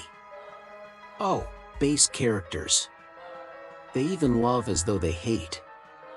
Oh, how I hate them all. In fact, continued Dunya, I am marrying Pyotr Petrovitch because of two evils I choose the less. I intend to do honestly all he expects of me, so I am not deceiving him. Why did you smile just now? She, too, flushed, and there was a gleam of anger in her eyes. All, he asked, with a malignant grin, within certain limits. Both the manner and form of Pyotr Petrovitch's courtship showed me at once what he wanted. He may, of course, think too well of himself, but I hope he esteems me, too. Why are you laughing again? And why are you blushing again? You are lying, sister. You are intentionally lying, simply from feminine obstinacy, simply to hold your own against me. You cannot respect Luzin. I have seen him and talked with him. So you are selling yourself for money, And so in any case you are acting basely, and I am glad at least that you can blush for it. It is not true. I am not lying, cried Dunya, losing her composure. I would not marry him if I were not convinced that he esteems me and thinks highly of me. I would not marry him if I were not firmly convinced that I can respect him. Fortunately, I can have convincing proof of it this very day, and such a marriage is not a vileness, as you say. And even if you were right, if I really had determined on a vile action, is it not merciless on your part to speak to me like that? Why do you demand of me a heroism that perhaps you have not either? It is despotism, it is tyranny. If I ruin anyone, it is only myself. I am not committing a murder. Why do you look at me like that? Why are you so pale? Rhodia, darling, what's the matter? Good heavens! You have made him faint, cried Pulcheria Alexandrovna. No, no, nonsense. It's nothing. A little giddiness, not fainting. You have fainting on the brain. Yes, what was I saying? Oh, yes. In what way will you get convincing proof today that you can respect him, and that he esteems you, as you said? I think you said today. Mother, show Rhodia Pyotr Petrovitch's letter, said Dunya. With trembling hands, Pulcheria Alexandrovna gave him the letter. He took it with great interest, but, before opening it, he suddenly looked with a sort of wonder at Dunya. It is strange, he said, slowly, as though struck by a new idea. What am I making such a fuss for? What is it all about? Marry whom you like. He said this as though to himself, but said it aloud, and looked for some time at his sister, as though puzzled. He opened the letter at last, still with the same look of strange wonder on his face. Then, slowly and attentively, he began reading, and read it through twice. Pulcheria Alexandrovna showed marked anxiety, and all indeed expected something particular. What surprises me, he began, after a short pause, handing the letter to his mother, but not addressing anyone in particular, is that he is a businessman, a lawyer, and his conversation is pretentious indeed, and yet he writes such an uneducated letter. They all started. They had expected something quite different, but they all write like that, you know, Razumihin observed, abruptly. Have you read it? Yes. We showed him, Rhodia. We consulted him just now, Pulcheria Alexandrovna began, embarrassed. That's just the jargon of the courts, Razumihin put in. Legal documents are written like that to this day. Legal? Yes, it's just legal, business language, not so very uneducated, and not quite educated, business language. Pyotr Petrovitch makes no secret of the fact that he had a cheap education. He is proud indeed of having made his own way, Avdotya Romanovna observed, somewhat offended by her brother's tone. Well, if he's proud of it, he has reason, I don't deny it. You seem to be offended, sister, at my making only such a frivolous criticism on the letter, and to think that I speak of such trifling matters on purpose to annoy you. It is quite the contrary. An observation apropos of the style occurred to me that is by no means irrelevant as things stand. There is one expression, blame yourselves, put in very significantly and plainly, and there is besides a threat that he will go away at once if I am present. That threat to go away is equivalent to a threat to abandon you both if you are disobedient, and to abandon you now after summoning you to Petersburg. Well, what do you think? Can one resent such an expression from Luzin, as we should if he pointed to Razumihin, had written it, or Zosimov, or one of us? And no, answered Dunya, with more animation. I saw clearly that it was too naively expressed, and that perhaps he simply has no skill in writing. That is a true criticism, brother. I did not expect, indeed. It is expressed in legal style, and sounds coarser than perhaps he intended. But I must disillusion you a little. There is one expression in the letter, one slander about me, and rather a contemptible one. I gave the money last night to the widow, a woman in consumption, crushed with trouble, and not on the pretext of the funeral, but simply to pay for the funeral, and not to the daughter, a young woman, as he writes, of notorious behavior, whom I saw last night for the first time in my life, but to the widow. In all this I see a too hasty desire to slander me and to raise dissension between us. It is expressed again in legal jargon, that is to say, with a too obvious display of the aim, and with a very naive eagerness. He is a man of intelligence, but to act sensibly, intelligence is not enough. It all shows the man, and I don't think he has a great esteem for you. I tell you this simply to warn you, because I sincerely wish for your good. Dunya did not reply. Her resolution had been taken. She was only awaiting the evening. Then what is your decision, Rodion? Asked Pulcheria Alexandrovna, who was more uneasy than ever at the sudden, new businesslike tone of his talk. What decision?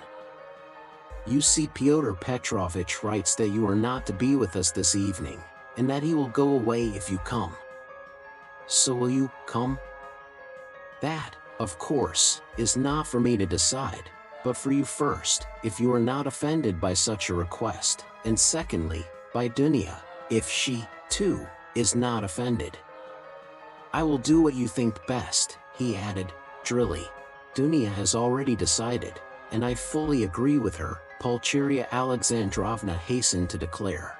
I decided to ask you, Rodion, to urge you not to fail to be with us at this interview, said Dunya. Will you come? Yes. I will ask you, too, to be with us at 8 o'clock, she said, addressing Razumihin. Mother, I am inviting him, too. Quite right, Dunya. Well, since you have decided, added Pulcheria Alexandrovna, so be it. I shall feel easier myself. I do not like concealment and deception. Better let us have the whole truth. Pyotr Petrovitch may be angry or not, now. Chapter 4. At that moment the door was softly opened, and a young girl walked into the room, looking timidly about her. Everyone turned towards her with surprise and curiosity. At first sight, Raskolnikov did not recognize her. It was Sofia Semyonovna Marmeladov. He had seen her yesterday for the first time, but at such a moment, in such surroundings and in such a dress, that his memory retained a very different image of her. Now she was a modestly and poorly dressed young girl, very young, indeed, almost like a child, with a modest and refined manner, with a candid but somewhat frightened-looking face. She was wearing a very plain indoor dress, and had on a shabby old-fashioned hat, but she still carried a parasol. Unexpectedly finding the room full of people, she was not so much embarrassed as completely overwhelmed with shyness, like a little child. She was even about to retreat. "Oh, it's you," said Raskolnikov, extremely astonished, and he, too, was confused. He at once recollected that his mother and sister knew through Luzin's letter of some young woman of notorious behavior. He had only just been protesting against Luzin's calumny and declaring that he had seen the girl last night for the first time, and suddenly she had walked in. He remembered, too, that he had not protested against the expression of notorious behavior. All this passed vaguely and fleetingly through his brain, but looking at her more intently, he saw that the humiliated creature was so humiliated that he felt suddenly sorry for her.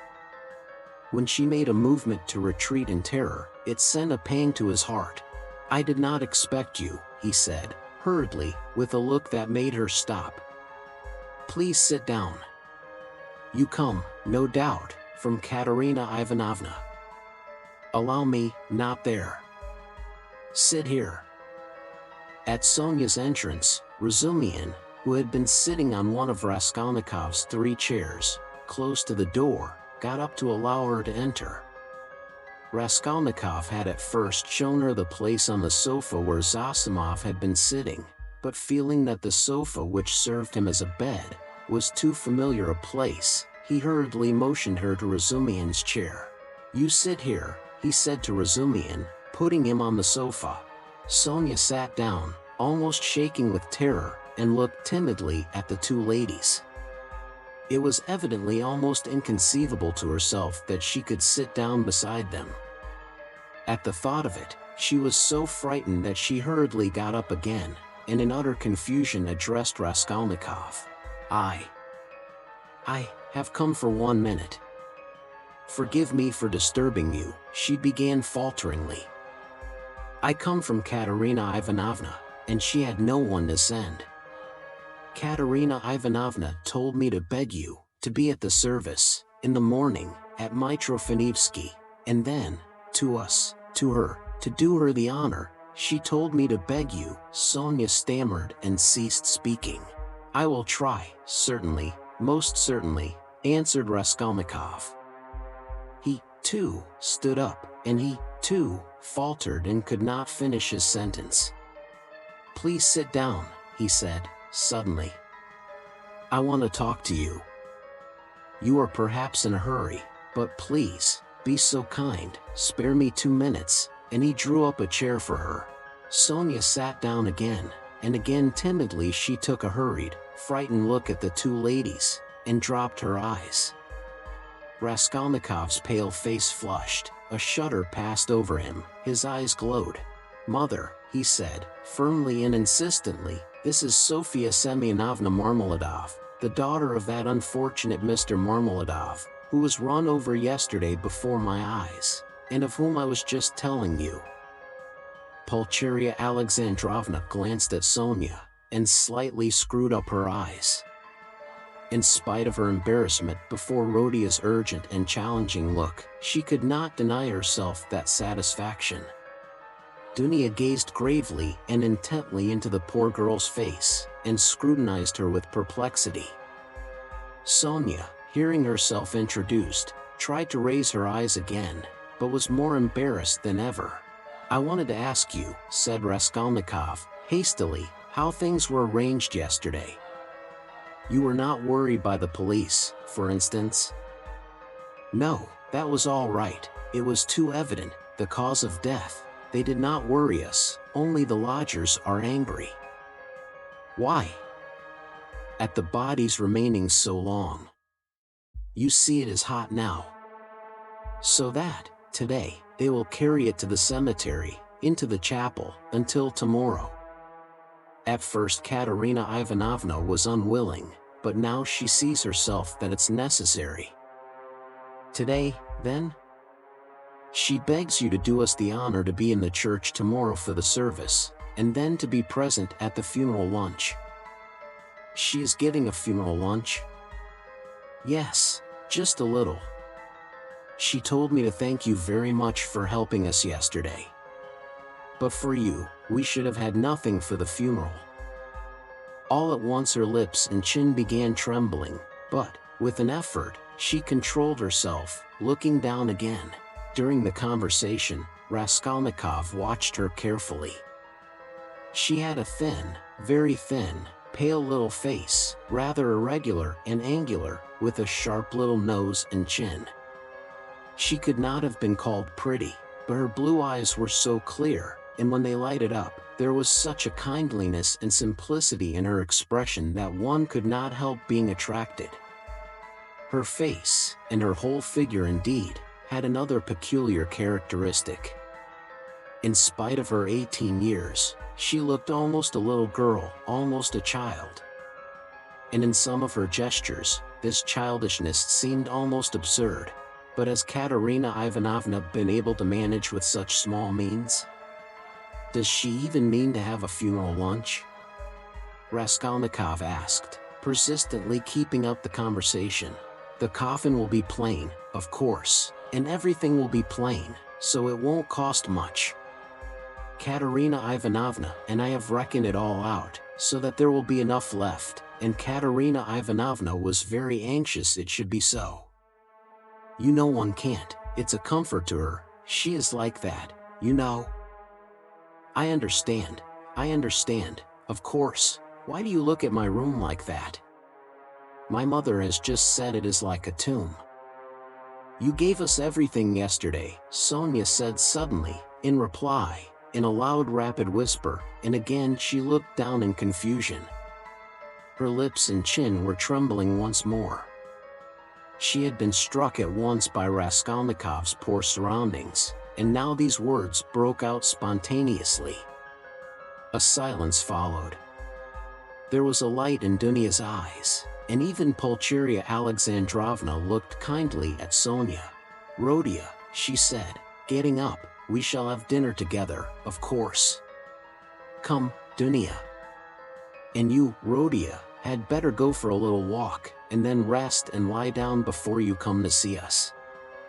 I am afraid we have exhausted you. Yes, I'll come, he answered, getting up fussily. But I have something to see to. But surely you will have dinner together, cried Razumihin, looking in surprise at Raskolnikov. What do you mean?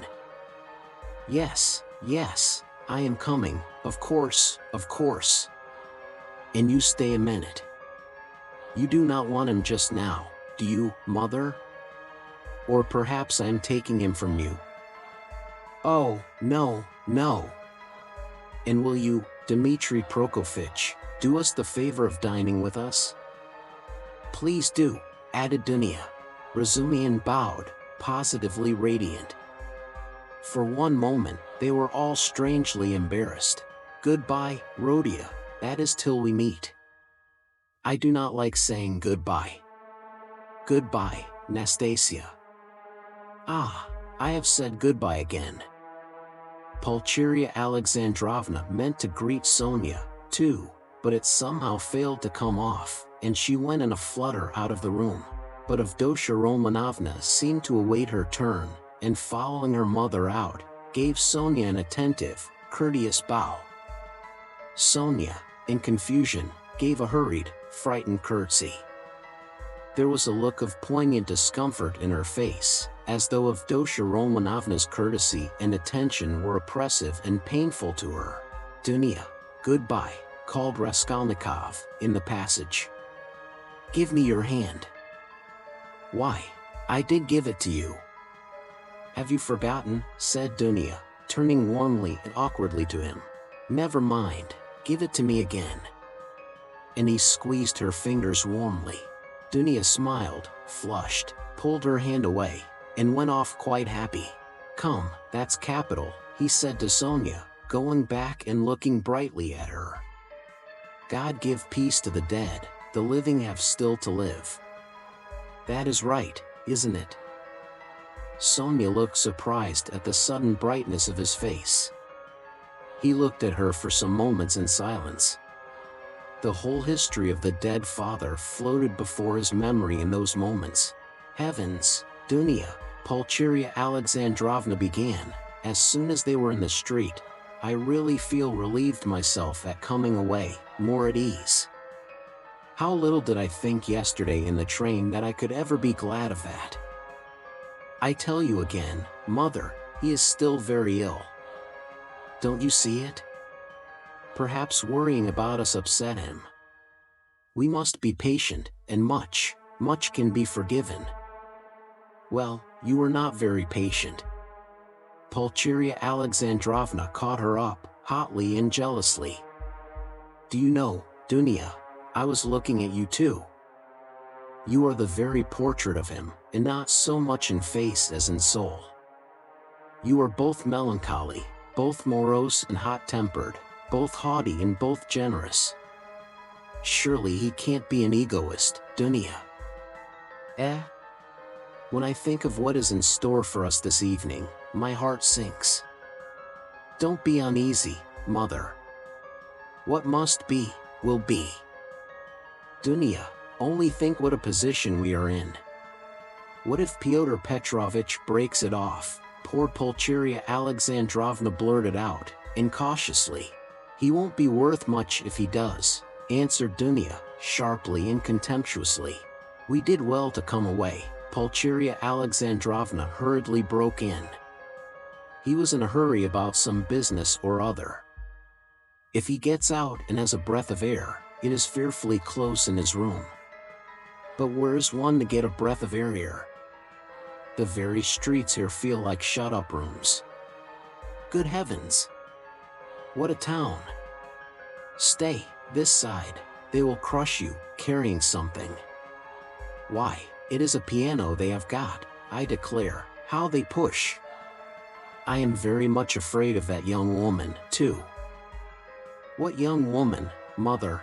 Why, that's Sofia Semyonovna, who was there just now. Why? I have a presentiment, Dunya. Well, you may believe it or not, but as soon as she came in, that very minute, I felt that she was the chief cause of the trouble. Nothing of the sort, cried Dunya, in vexation. What nonsense, with your presentiments, mother. He only made her acquaintance the evening before, and he did not know her when she came in. Well, you will see. She worries me, but you will see, you will see. I was so frightened. She was gazing at me with those eyes. I could scarcely sit still in my chair when he began introducing her. Do you remember? It seems so strange, but Pyotr Petrovitch writes like that about her, and he introduces her to us, to you. So he must think a great deal of her. People will write anything. We were talked about and written about, too. Have you forgotten? I am sure that she is a good girl, and that it is all nonsense. God grant it may be. And Pyotr Petrovitch is a contemptible slanderer, Dunya snapped out, suddenly. Pulcheria Alexandrovna was crushed, the conversation was not resumed. I will tell you what I want with you, said Raskolnikov, drawing Razumihin to the window. Then I will tell Katerina Ivanovna that you are coming, Sonia said hurriedly, preparing to depart. 1 minute, Sofia Semyonovna. We have no secrets. You are not in our way. I want to have another word or two with you. Listen, he turned suddenly to Razumihin again. You know that, what's his name? Porfiry Petrovitch? I should think so. He is a relation. Why, added the latter, with interest, is not he managing that case, you know, about that murder? You were speaking about it yesterday. Yes, well? Razumihin's eyes opened wide. He was inquiring for people who had pawned things, and I have some pledges there, too, trifles, a ring my sister gave me as a keepsake when I left home, and my father's silver watch. They are only worth 5 or 6 rubles altogether, but I value them. So what am I to do now? I do not want to lose the things, especially the watch. I was quaking just now, for fear Mother would ask to look at it, when we spoke of Dunya's watch. It is the only thing of Father's left us. She would be ill if it were lost. You know what women are. So tell me what to do. I know I ought to have given notice at the police station, but would it not be better to go straight to Porfiry? What do you think? The matter might be settled more quickly. You see, Mother may ask for it before dinner.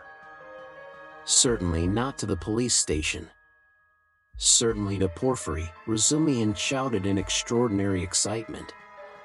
Well, how glad I am. Let us go at once.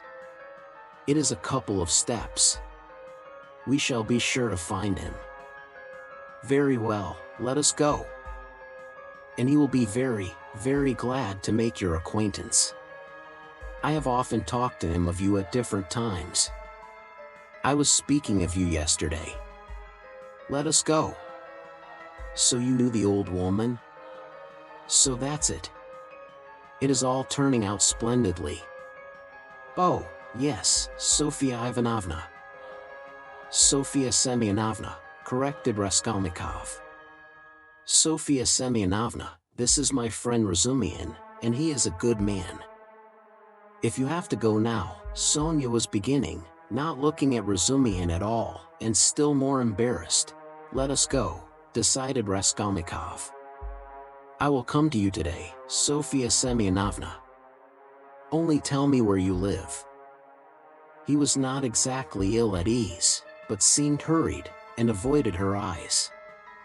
Sonya gave her address, and flushed as she did so. They all went out together.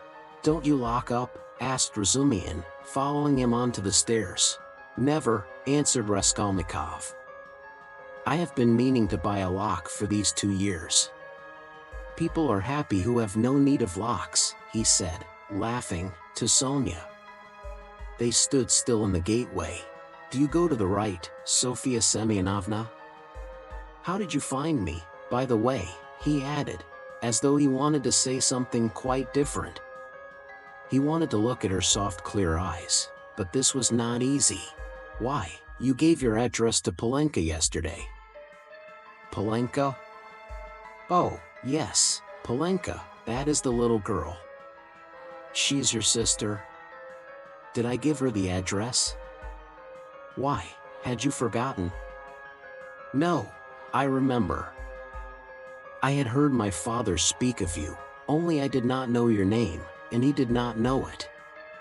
And now I came, and as I had learnt your name, I asked today, where does Mr. Raskolnikov live? I did not know you had only a room too. Goodbye, I will tell Katerina Ivanovna. She was extremely glad to escape at last. She went away looking down, hurrying to get out of sight as soon as possible, to walk the 20 steps to the turning on the right and to be at last alone, and then moving rapidly along, looking at no one, noticing nothing, to think, to remember, to meditate on every word, every detail. Never had she felt anything like this. Dimly and unconsciously a whole new world was opening before her. She remembered suddenly that Raskolnikov meant to come to her that day, perhaps at once. Only not today, please, not today, she kept muttering with a sinking heart, as though entreating someone, like a frightened child. Mercy!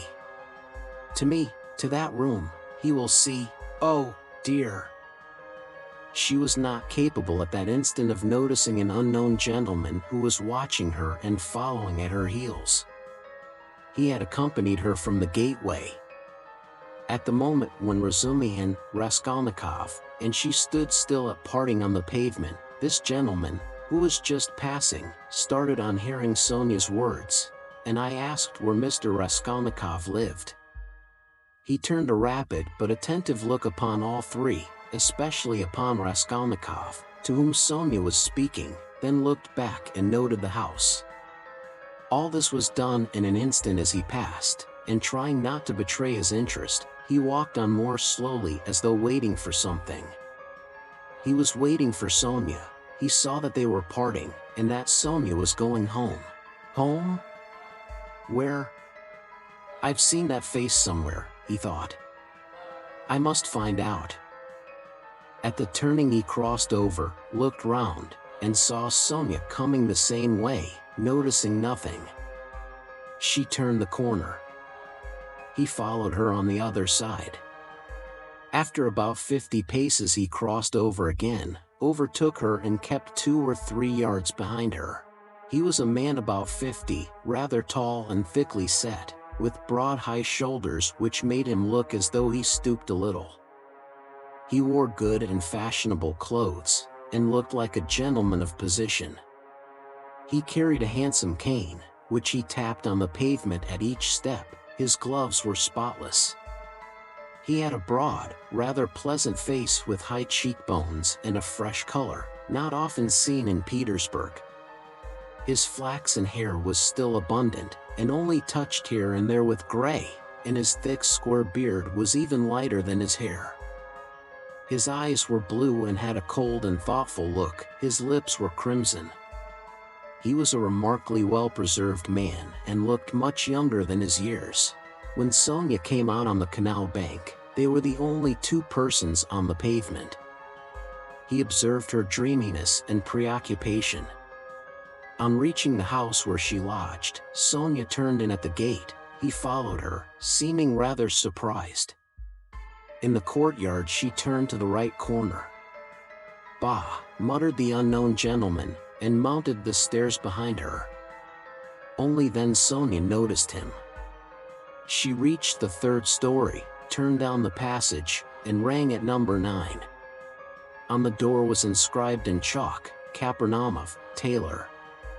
"Bah," the stranger repeated again, wondering at the strange coincidence, and he rang next door, at number 8. The doors were 2 or 3 yards apart. "You lodge at Karamazov's," he said, looking at Sonia and laughing. "He altered a waistcoat for me yesterday. I am staying close here at Madame Reslich's." "How odd." Sonia looked at him attentively. "We are neighbors," he went on gaily. "I only came to town the day before yesterday. Goodbye for the present." Sonia made no reply. The door opened and she slipped in. She felt for some reason ashamed and uneasy. On the way to Porfiry's, Razumihin was obviously excited. "That's capital, brother," he repeated several times, "and I am glad. I am glad." "What are you glad about?" Raskolnikov thought to himself. "I didn't know that you pledged things at the old woman's, too. And, was it long ago? I mean, was it long since you were there? What a simple-hearted fool he is. When was it?" Raskolnikov stopped still to recollect. 2 or 3 days before her death it must have been.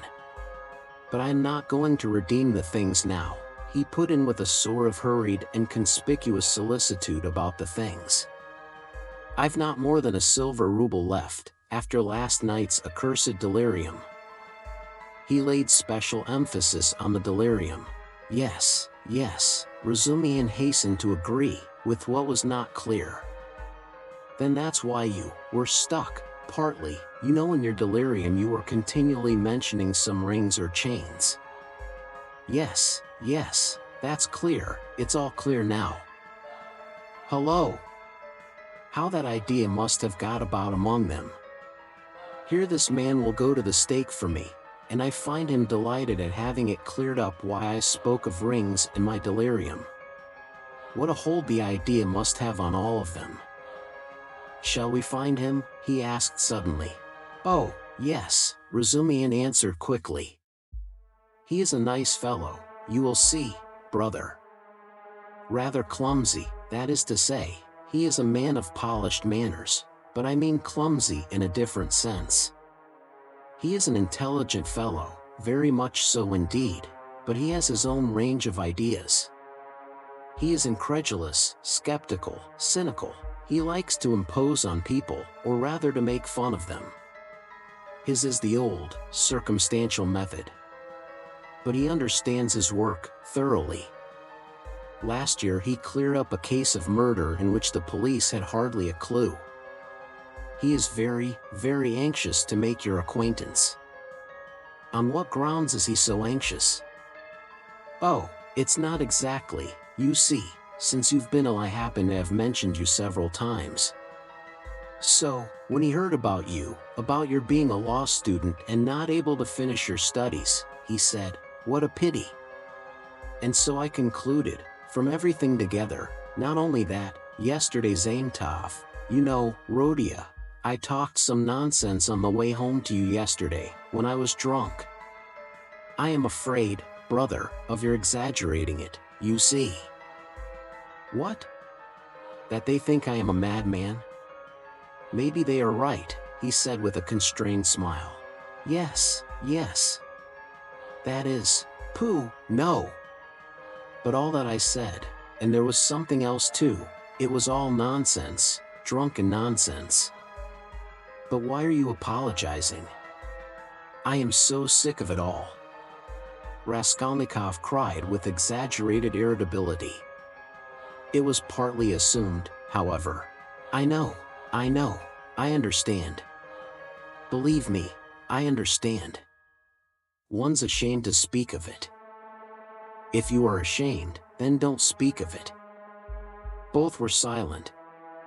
Razumihin was more than ecstatic, and Raskolnikov perceived it with repulsion. He was alarmed, too, by what Razumihin had just said about Porfiry. "I shall have to pull a long face with him too," he thought, with a beating heart, and he turned white, and do it naturally, too. But the most natural thing would be to do nothing at all. Carefully do nothing at all. No, carefully would not be natural again. Oh, well, we shall see how it turns out. We shall see, directly. Is it a good thing to go or not? The butterfly flies to the light. My heart is beating, that's what's bad. In this gray house, said Razumihin, the most important thing, does Porfiry know that I was at the old hag's flat yesterday, and asked about the blood? I must find that out instantly, as soon as I go in, find out from his face, otherwise. I'll find out, if it's my ruin. I say, brother, he said suddenly, addressing Razumihin, with a sly smile, I have been noticing all day that you seem to be curiously excited. Isn't it so? Excited? Not a bit of it, said Razumihin, stung to the quick. Yes, brother, I assure you it's noticeable. Why, you sat on your chair in a way you never do sit, on the edge somehow, and you seemed to be writhing all the time. You kept jumping up for nothing. One moment you were angry, and the next your face looked like a sweetmeat. You even blushed, especially when you were invited to dinner, you blushed awfully. Nothing of the sort, nonsense. What do you mean? But why are you wriggling out of it, like a schoolboy? By Jove, there he's blushing again. What a pig you are. But why are you so shamefaced about it? Romeo. Stay, I'll tell of you today. Ha ha. I'll make mother laugh, and someone else, too. Listen, listen, listen, this is serious. What next, you fiend? Razumihin was utterly overwhelmed, turning cold with horror. What will you tell them? Come, brother, foo. What a pig you are. You are like a summer rose. And if only you knew how it suits you, a Romeo over 6 foot high. And how you've washed today, you cleaned your nails, I declare. That's something unheard of. Why, I do believe you've got pomatum on your hair. Bend down. Pig. Raskolnikov laughed as though he could not restrain himself. So laughing, they entered Porfiry Petrovitch's flat. This is what Raskolnikov wanted. From within they could be heard laughing as they came in, still guffawing in the passage. Not a word here, or I'll brain you. Razumihin whispered furiously, seizing Raskolnikov by the shoulder. Chapter 5. Raskolnikov was already entering the room. He came in looking as though he had the utmost difficulty not to burst out laughing again. Behind him Razumihin strode in gawky and awkward, shamefaced and red as a peony, with an utterly crestfallen and ferocious expression. His face and whole figure really were ridiculous at that moment and amply justified Raskolnikov's laughter. Raskolnikov, not waiting for an introduction, bowed to Porfiry Petrovitch, who stood in the middle of the room looking inquiringly at them. He held out his hand and shook hands, still apparently making desperate efforts to subdue his mirth and utter a few words to introduce himself. But he had no sooner succeeded in assuming a serious air and muttering something when he suddenly glanced again as though accidentally at Razumihin, and could no longer control himself. His stifled laughter broke out the more irresistibly the more he tried to restrain it. The extraordinary ferocity with which Razumihin received this spontaneous mirth gave the whole scene the appearance of most genuine fun and naturalness. Razumihin strengthened this impression as though on purpose. "Fool! You fiend!" he roared, waving his arm, which at once struck a little round table with an empty tea glass on it. Everything was sent flying and crashing. "But why break chairs, gentlemen? You know it's a loss to the crown," Porfiry Petrovitch quoted gaily. Raskolnikov was still laughing, with his hand in Porfiry Petrovitch's, but anxious not to overdo it, awaited the right moment to put a natural end to it. Razumihin, completely put to confusion by upsetting the table and smashing the glass, gazed gloomily at the fragments, cursed and turned sharply to the window where he stood looking out with his back to the company with a fiercely scowling countenance, seeing nothing. Porfiry Petrovitch laughed and was ready to go on laughing, but obviously looked for explanations. Zaintov had been sitting in the corner, but he rose at the visitor's entrance and was standing in expectation with a smile on his lips, though he looked with surprise and even it seemed incredulity at the whole scene and at Raskolnikov with a certain embarrassment. Zaintov's unexpected presence struck Raskolnikov unpleasantly. "I've got to think of that," he thought. "Excuse me, please," he began, affecting extreme embarrassment. "Raskolnikov. Not at all, very pleasant to see you, and how pleasantly you've come in. Why, won't he even say good morning?" Porfiry Petrovitch nodded at Razumihin. "Upon my honor, I don't know why he is in such a rage with me. I only told him as we came along that he was like Romeo, and proved it. And that was all, I think." "Pig!" ejaculated Razumihin, without turning round. "There must have been very grave grounds for it, if he is so furious at the word." Porfiry laughed. "Oh, you sharp lawyer." "Damn you all," snapped Razumihin, and suddenly bursting out laughing himself, he went up to Porfiry with a more cheerful face as though nothing had happened. "That'll do. We are all fools. To come to business. This is my friend Rodion Romanovich Raskolnikov. In the first place, he has heard of you and wants to make your acquaintance, and secondly, he has a little matter of business with you." "Bah! Zaintov, what brought you here? Have you met before? Have you known each other long? What does this mean?" thought Raskolnikov uneasily. Zaintov seemed taken aback, but not very much so. "Why, it was at your rooms we met yesterday," he said easily. "Then I have been spared the trouble. All last week he was begging me to introduce him to you. Porfiry and you have sniffed each other out without me. Where's your tobacco?" Porfiry Petrovitch was wearing a dressing gown, very clean linen, and trodden-down slippers. He was a man of about 35, short, stout even to corpulence, and clean-shaven. He wore his hair cut short and had a large round head, particularly prominent at the back. His soft, round, rather snub-nosed face was of a sickly yellowish color, but had a vigorous and rather ironical expression.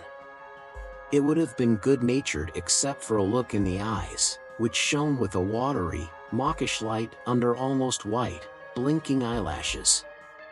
The expression of those eyes was strangely out of keeping with his somewhat womanish figure, and gave it something far more serious than could be guessed at first sight. As soon as Porfiry Petrovitch heard that his visitor had a little matter of business with him, he begged him to sit down on the sofa and sat down himself on the other end, waiting for him to explain his business, with that careful and over-serious attention which is at once oppressive and embarrassing, especially to a stranger, and especially if what you are discussing is in your opinion of far too little importance for such exceptional solemnity. But in brief and coherent phrases Raskolnikov explained his business clearly and exactly, and was so well satisfied with himself that he even succeeded in taking a good look at Porfiry. Porfiry Petrovitch did not once take his eyes off him.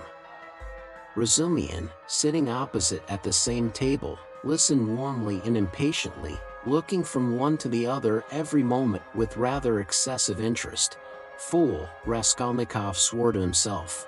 "You have to give information to the police," Porfiry replied, with a most businesslike air, "that having learned of this incident, that is of the murder, you beg to inform the lawyer in charge of the case that such and such things belong to you, and that you desire to redeem them, but they will write to you." That's just the point, that at the present moment, Raskolnikov tried his utmost to feign embarrassment. "I am not quite in funds, and even this trifling sum is beyond me. I only wanted, you see, for the present to declare that the things are mine, and that when I have money—" "That's no matter," answered Porfiry Petrovitch, receiving his explanation of his pecuniary position coldly, "but you can, if you prefer, write straight to me, to say, that having been informed of the matter, and claiming such and such as your property, you beg." "On an ordinary sheet of paper?" Raskolnikov interrupted eagerly, again interested in the financial side of the question. "Oh, the most ordinary," and suddenly Porfiry Petrovitch looked with obvious irony at him, screwing up his eyes and, as it were, winking at him. But perhaps it was Raskolnikov's fancy, for it all lasted but a moment. There was certainly something of the sort. Raskolnikov could have sworn he winked at him, goodness knows why. "He knows," flashed through his mind like lightning.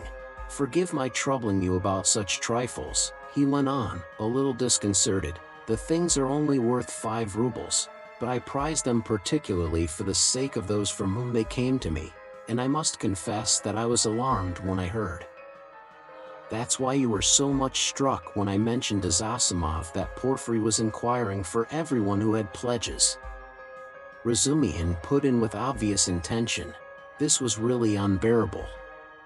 Raskolnikov could not help glancing at him with a flash of vindictive anger in his black eyes, but immediately recollected himself. "You seem to be jeering at me, brother," he said to him, with a well-feigned irritability. "I dare say I do seem to you absurdly anxious about such trash, but you mustn't think me selfish or grasping for that, and these 2 things may be anything but trash in my eyes. I told you just now that the silver watch, though it's not worth a cent, is the only thing left us of my father's. You may laugh at me, but my mother is here." He turned suddenly to Porfiry, and if she knew, he turned again hurriedly to Razumihin, carefully making his voice tremble, "that the watch was lost, she would be in despair. You know what women are." "Not a bit of it. I didn't mean that at all." "Quite the contrary," shouted Razumihin, distressed. "Was it right? Was it natural? Did I overdo it?" Raskolnikov asked himself in a tremor. "Why did I say that about women?" "Oh, your mother is with you?" Porfiry Petrovitch inquired. "Yes." "When did she come?" "Last night." Porfiry paused as though reflecting. "Your things would not in any case be lost," he went on calmly and coldly. "I have been expecting you here for some time." And as though that was a matter of no importance, he carefully offered the ashtray to Razumihin, who was ruthlessly scattering cigarette ash over the carpet. Raskolnikov shuddered, but Porfiry did not seem to be looking at him, and was still concerned with Razumihin's cigarette. "What? Expecting him? Why, did you know that he had pledges there?" cried Razumihin. Porfiry Petrovitch addressed himself to Raskolnikov. "Your things, the ring and the watch, were wrapped up together, and on the paper your name was legibly written in pencil, together with the date on which you left them with her." "How observant you are!" Raskolnikov smiled awkwardly, doing his very utmost to look him straight in the face, but he failed, and suddenly added, "I say that because I suppose there were a great many pledges, that it must be difficult to remember them all. But you remember them all so clearly, and stupid. Feeble," he thought.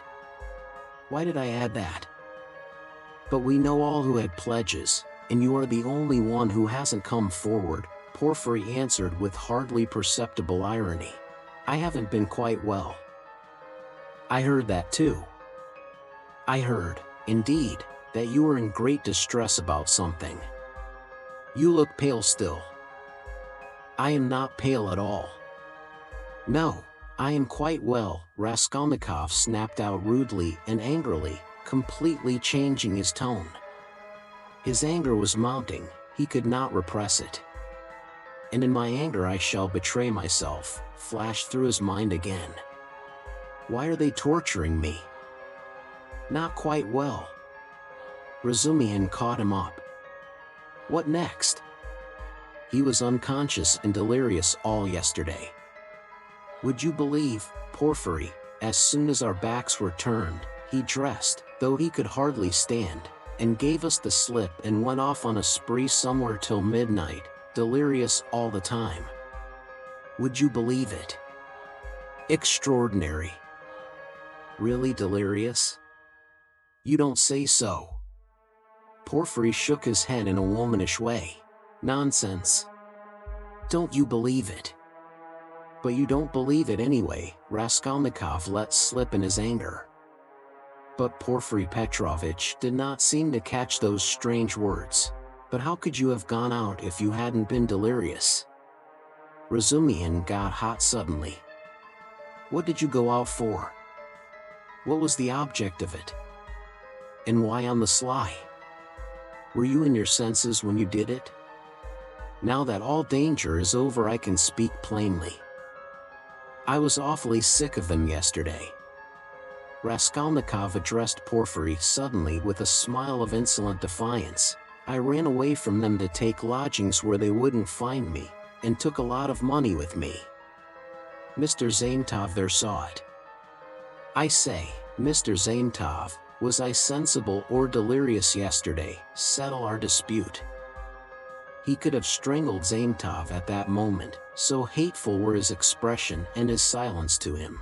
In my opinion you talk sensibly and even artfully, but you were extremely irritable, Zaintov pronounced dryly. And Nikodym Fomitch was telling me today, put in Porfiry Petrovitch, that he met you very late last night in the lodging of a man who had been run over. And there, said Razumihin, weren't you mad then? You gave your last penny to the widow for the funeral. If you wanted to help, give 15 or 20 even, but keep 3 rubles for yourself at least. But he flung away all the 25 at once. Maybe I found a treasure somewhere and you know nothing of it. So that's why I was liberal yesterday. Mr. Zaintov knows I've found a treasure. Excuse us, please, for disturbing you for half an hour with such trivialities, he said, turning to Porfiry Petrovitch, with trembling lips. We are boring you, aren't we? Oh no, quite the contrary, quite the contrary. If only you knew how you interest me. It's interesting to look on and listen, and I am really glad you have come forward at last. But you might give us some tea. My throat's dry, cried Razumihin. Capital idea. Perhaps we will all keep you company. Wouldn't you like something more essential before tea? Get along with you. Porfiry Petrovitch went out to order tea. Raskolnikov's thoughts were in a whirl. He was in terrible exasperation. The worst of it is they don't disguise it. They don't care to stand on ceremony. And how if you didn't know me at all? Did you come to talk to Nikodym Fomitch about me? So they don't care to hide that they are tracking me like a pack of dogs. They simply spit in my face. He was shaking with rage. Come, strike me openly, don't play with me like a cat with a mouse. It's hardly civil, Porfiry Petrovitch, but perhaps I won't allow it. I shall get up and throw the whole truth in your ugly faces, and you'll see how I despise you. He could hardly breathe. And what if it's only my fancy? What if I am mistaken, and through inexperience I get angry and don't keep up my nasty part? perhaps it's all unintentional. All their phrases are the usual ones, but there is something about them. It all might be said, but there is something. Why did he say bluntly, with her? Why did Zaintov add that I spoke artfully? Why do they speak in that tone? Yes, the tone. Razumihin is sitting here, why does he see nothing? That innocent blockhead never does see anything. Feverish again. Did Porfiry wink at me just now? Of course it's nonsense. What could he wink for? Are they trying to upset my nerves, or are they teasing me? Either it's ill fancy, or they know. Even Zaintov is rude. Is Zaintov rude? Zaintov has changed his mind. I foresaw he would change his mind. He is at home here, while it's my first visit. Porfiry does not consider him a visitor, sits with his back to him. They're as thick as thieves, no doubt, over me. Not a doubt they were talking about me before we came. Do they know about the flat? If only they'd make haste. When I said that I ran away to take a flat, he let it pass. I put that in cleverly about a flat, it may be of use afterwards. Delirious, indeed, ha ha ha. He knows all about last night. He didn't know of my mother's arrival. The hag had written the date on in pencil. You are wrong, you won't catch me. There are no facts, it's all supposition. You produce facts. The flat even isn't a fact, but delirium. I know what to say to them. Do they know about the flat? I won't go without finding out. What did I come for? But my being angry now, maybe is a fact. Fool, how irritable I am. Perhaps that's right, to play the invalid. He is feeling me. He will try to catch me. Why did I come? All this flashed like lightning through his mind. Porfiry Petrovitch returned quickly. He became suddenly more jovial. Your party yesterday, brother, has left my head rather. And I am out of sorts altogether, he began in quite a different tone, laughing to Razumihin. Was it interesting? I left you yesterday at the most interesting point. Who got the best of it? Oh, no one, of course. They got on to everlasting questions, floated off into space. Only fancy, Rhodia, what we got on to yesterday. Whether there is such a thing as crime. I told you that we talked our heads off. What is there strange? It's an everyday social question, Raskolnikov answered casually. The question wasn't put quite like that, observed Porfiry. Not quite, that's true, Razumihin agreed at once, getting warm and hurried as usual. Listen, Rodion, and tell us your opinion, I want to hear it. I was fighting tooth and nail with them and wanted you to help me. I told them you were coming. It began with the socialist doctrine. You know their doctrine, crime is a protest against the abnormality of the social organization and nothing more, no other cause is admitted. You are wrong there, cried Porfiry Petrovitch. He was noticeably animated and kept laughing as he looked at Razumihin, which made him more excited than ever. Nothing is admitted, Razumihin interrupted with heat. I am not wrong. I'll show you their pamphlets. Everything with them is the influence of environment, and nothing else. Their favorite phrase. From which it follows that, if society is normally organized, all crime will cease at once, since there will be nothing to protest against and all men will become righteous in one instant. Human nature is not taken into account, it is excluded, it's not supposed to exist. They don't recognize that humanity, developing by a historical living process, will become at last a normal society, but they believe that a social system that has come out of some mathematical brain is going to organize all humanity at once and make it just and sinless in an instant, quicker than any living process. That's why they instinctively dislike history, nothing but ugliness and stupidity in it, and they explain it all as stupidity. That's why they so dislike the living process of life. They don't want a living soul. The living soul demands life. The soul won't obey the rules of mechanics. The soul is an object of suspicion. The soul is retrograde. But what they want, though it smells of death and can be made of India rubber, at least is not alive, has no will, is servile and won't revolt. And it comes in the end to their reducing everything to the building of walls and the planning of rooms and passages in a phalanstery. The phalanstery is ready, indeed, but your human nature is not ready for the phalanstery. It wants life. It hasn't completed its vital process. It's too soon for the graveyard. You can't skip over nature by logic. Logic presupposes 3 possibilities, but there are millions. Cut away a million, and reduce it all to the question of comfort. That's the easiest solution of the problem. It's seductively clear, and you must think about it. That's the great thing, you mustn't think. The whole secret of life in 2 pages of print. Now he is off, beating the drum. Catch hold of him, do, laughed Porfiry.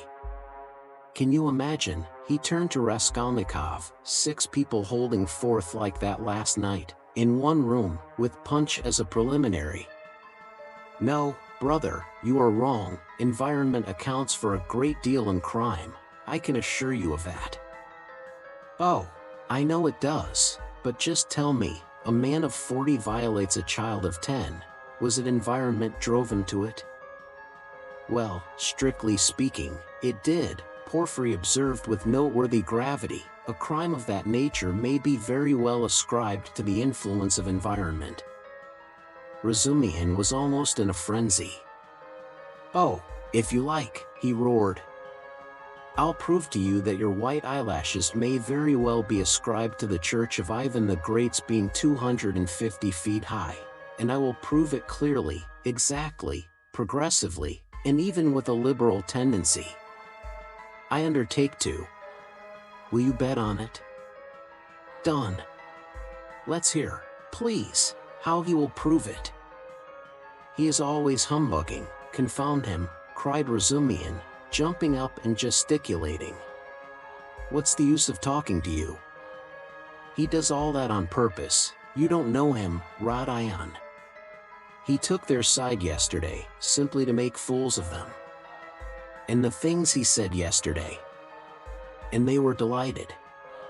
He can keep it up for a fortnight together. Last year he persuaded us that he was going into a monastery. He stuck to it for 2 months. Not long ago he took it into his head to declare he was going to get married, that he had everything ready for the wedding. He ordered new clothes indeed. We all began to congratulate him. There was no bride, nothing, all pure fantasy.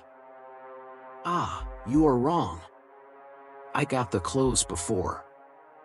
It was the new clothes, in fact, that made me think of taking you in. Are you such a good dissembler? Raskolnikov asked carelessly. You wouldn't have supposed it, eh? Wait a bit, I shall take you in, too. Ha ha. No, I'll tell you the truth. All these questions about crime, environment, children, recall to my mind an article of yours which interested me at the time.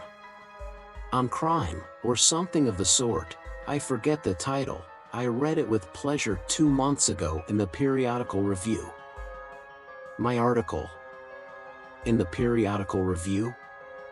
Raskolnikov asked in astonishment. I certainly did write an article upon a book 6 months ago when I left the university, but I sent it to the Weekly Review. But it came out in the periodical. And the Weekly Review ceased to exist, so that's why it wasn't printed at the time. That's true, but when it ceased to exist, the Weekly Review was amalgamated with the periodical, and so your article appeared 2 months ago in the latter. Didn't you know? Raskolnikov had not known. Why, you might get some money out of them for the article.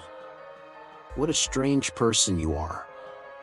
You lead such a solitary life that you know nothing of matters that concern you directly. It's a fact, I assure you. Bravo, Rodion. I knew nothing about it either, cried Razumihin. I'll run today to the reading room and ask for the number. 2 months ago? What was the date? It doesn't matter though, I will find it. Think of not telling us. How did you find out that the article was mine? It's only signed with an initial. I only learned it by chance, the other day. Through the editor, I know him. I was very much interested. I analyzed, if I remember, the psychology of a criminal before and after the crime. Yes, and you maintain that the perpetration of a crime is always accompanied by illness. Very, very original, but it was not that part of your article that interested me so much, but an idea at the end of the article which I regret to say you merely suggested without working it out clearly. There is, if you recollect, a suggestion that there are certain persons who can, that is, not precisely are able to, but have a perfect right to commit breaches of morality and crimes, and that the law is not for them. Raskolnikov smiled at the exaggerated and intentional distortion of his idea. What? What do you mean? A right to crime? But not because of the influence of environment? Razumihin inquired with some alarm even. No, not exactly because of it, answered Porfiry. In his article all men are divided into ordinary and extraordinary. Ordinary men have to live in submission, have no right to transgress the law, because, don't you see, they are ordinary. But extraordinary men have a right to commit any crime and to transgress the law in any way, just because they are extraordinary. That was your idea, if I am not mistaken? What do you mean? That can't be right? Razumihin muttered in bewilderment. Raskolnikov smiled again. He saw the point at once, and knew where they wanted to drive him. He decided to take up the challenge. That wasn't quite my contention, he began simply and modestly. Yet I admit that you have stated it almost correctly, perhaps, if you like, perfectly so. It almost gave him pleasure to admit this. The only difference is that I don't contend that extraordinary people are always bound to commit breaches of morals, as you call it. In fact, I doubt whether such an argument could be published. I simply hinted that an extraordinary man has the right, that is not an official right, but an inner right to decide in his own conscience to overstep certain obstacles, and only in case it is essential for the practical fulfillment of his idea, sometimes, perhaps, of benefit to the whole of humanity. You say that my article isn't definite. I am ready to make it as clear as I can. Perhaps I am right in thinking you want me to, very well.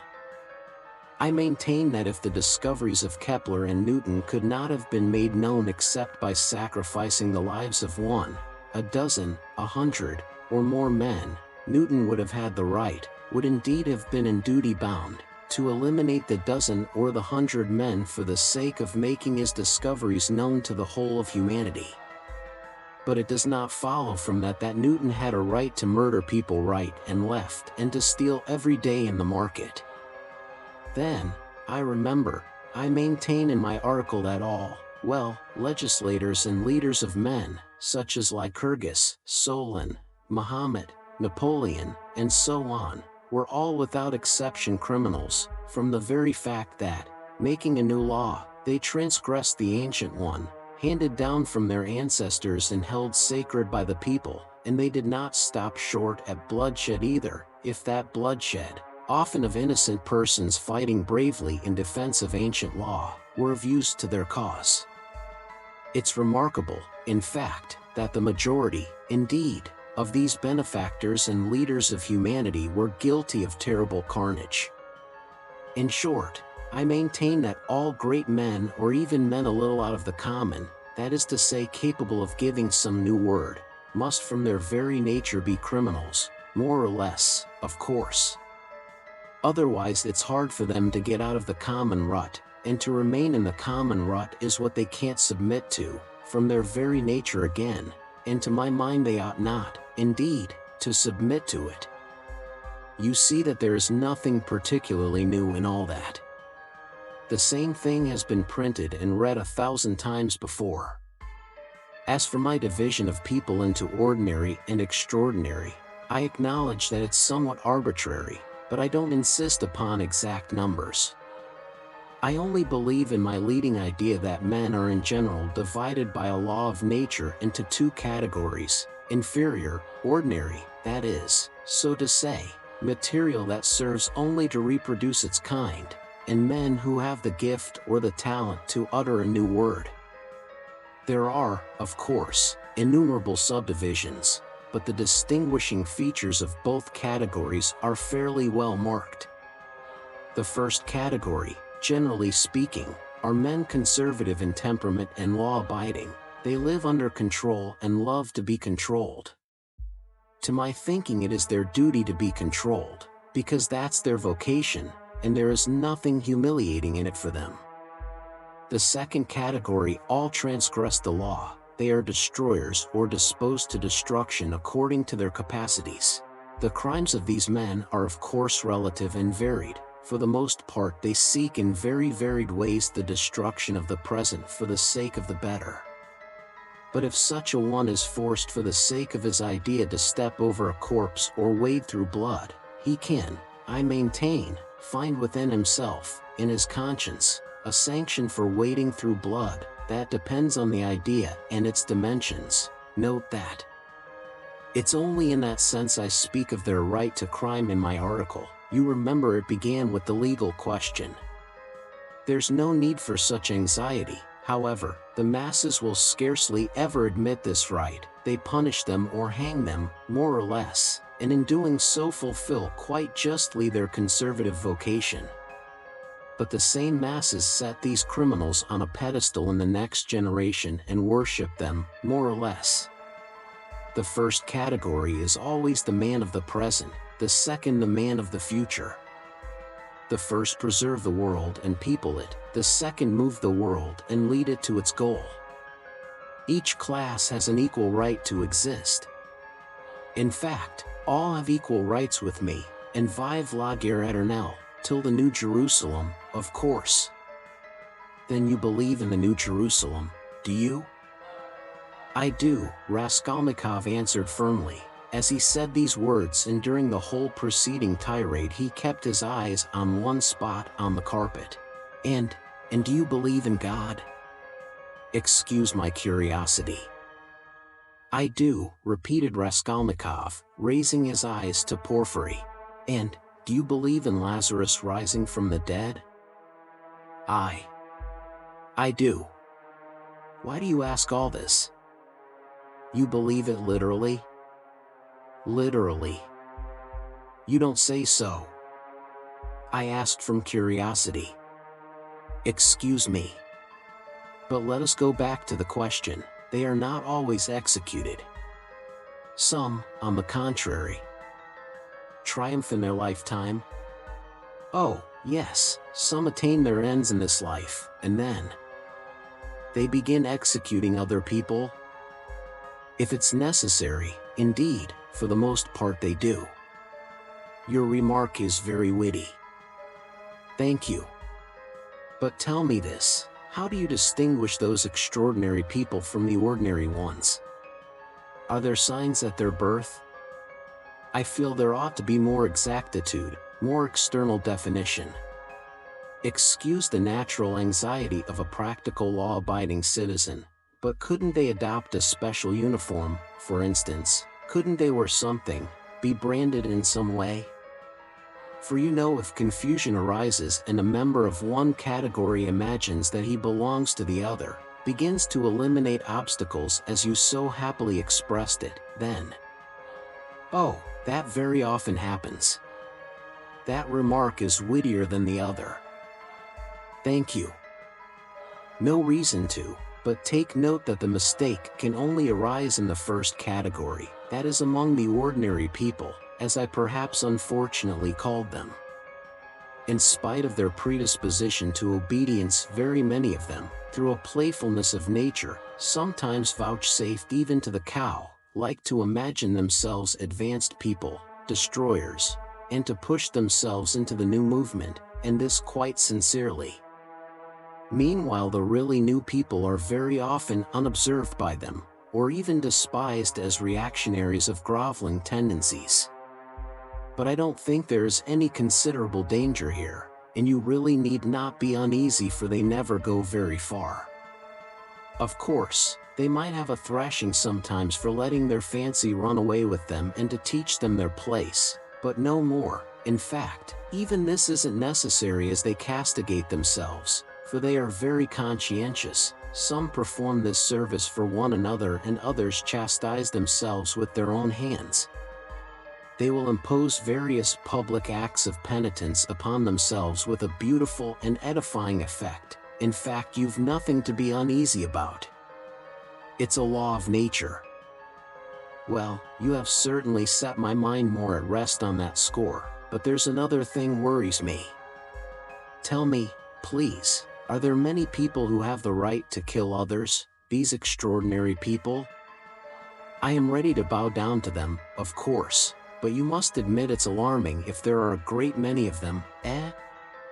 Oh, you needn't worry about that either, Raskolnikov went on in the same tone.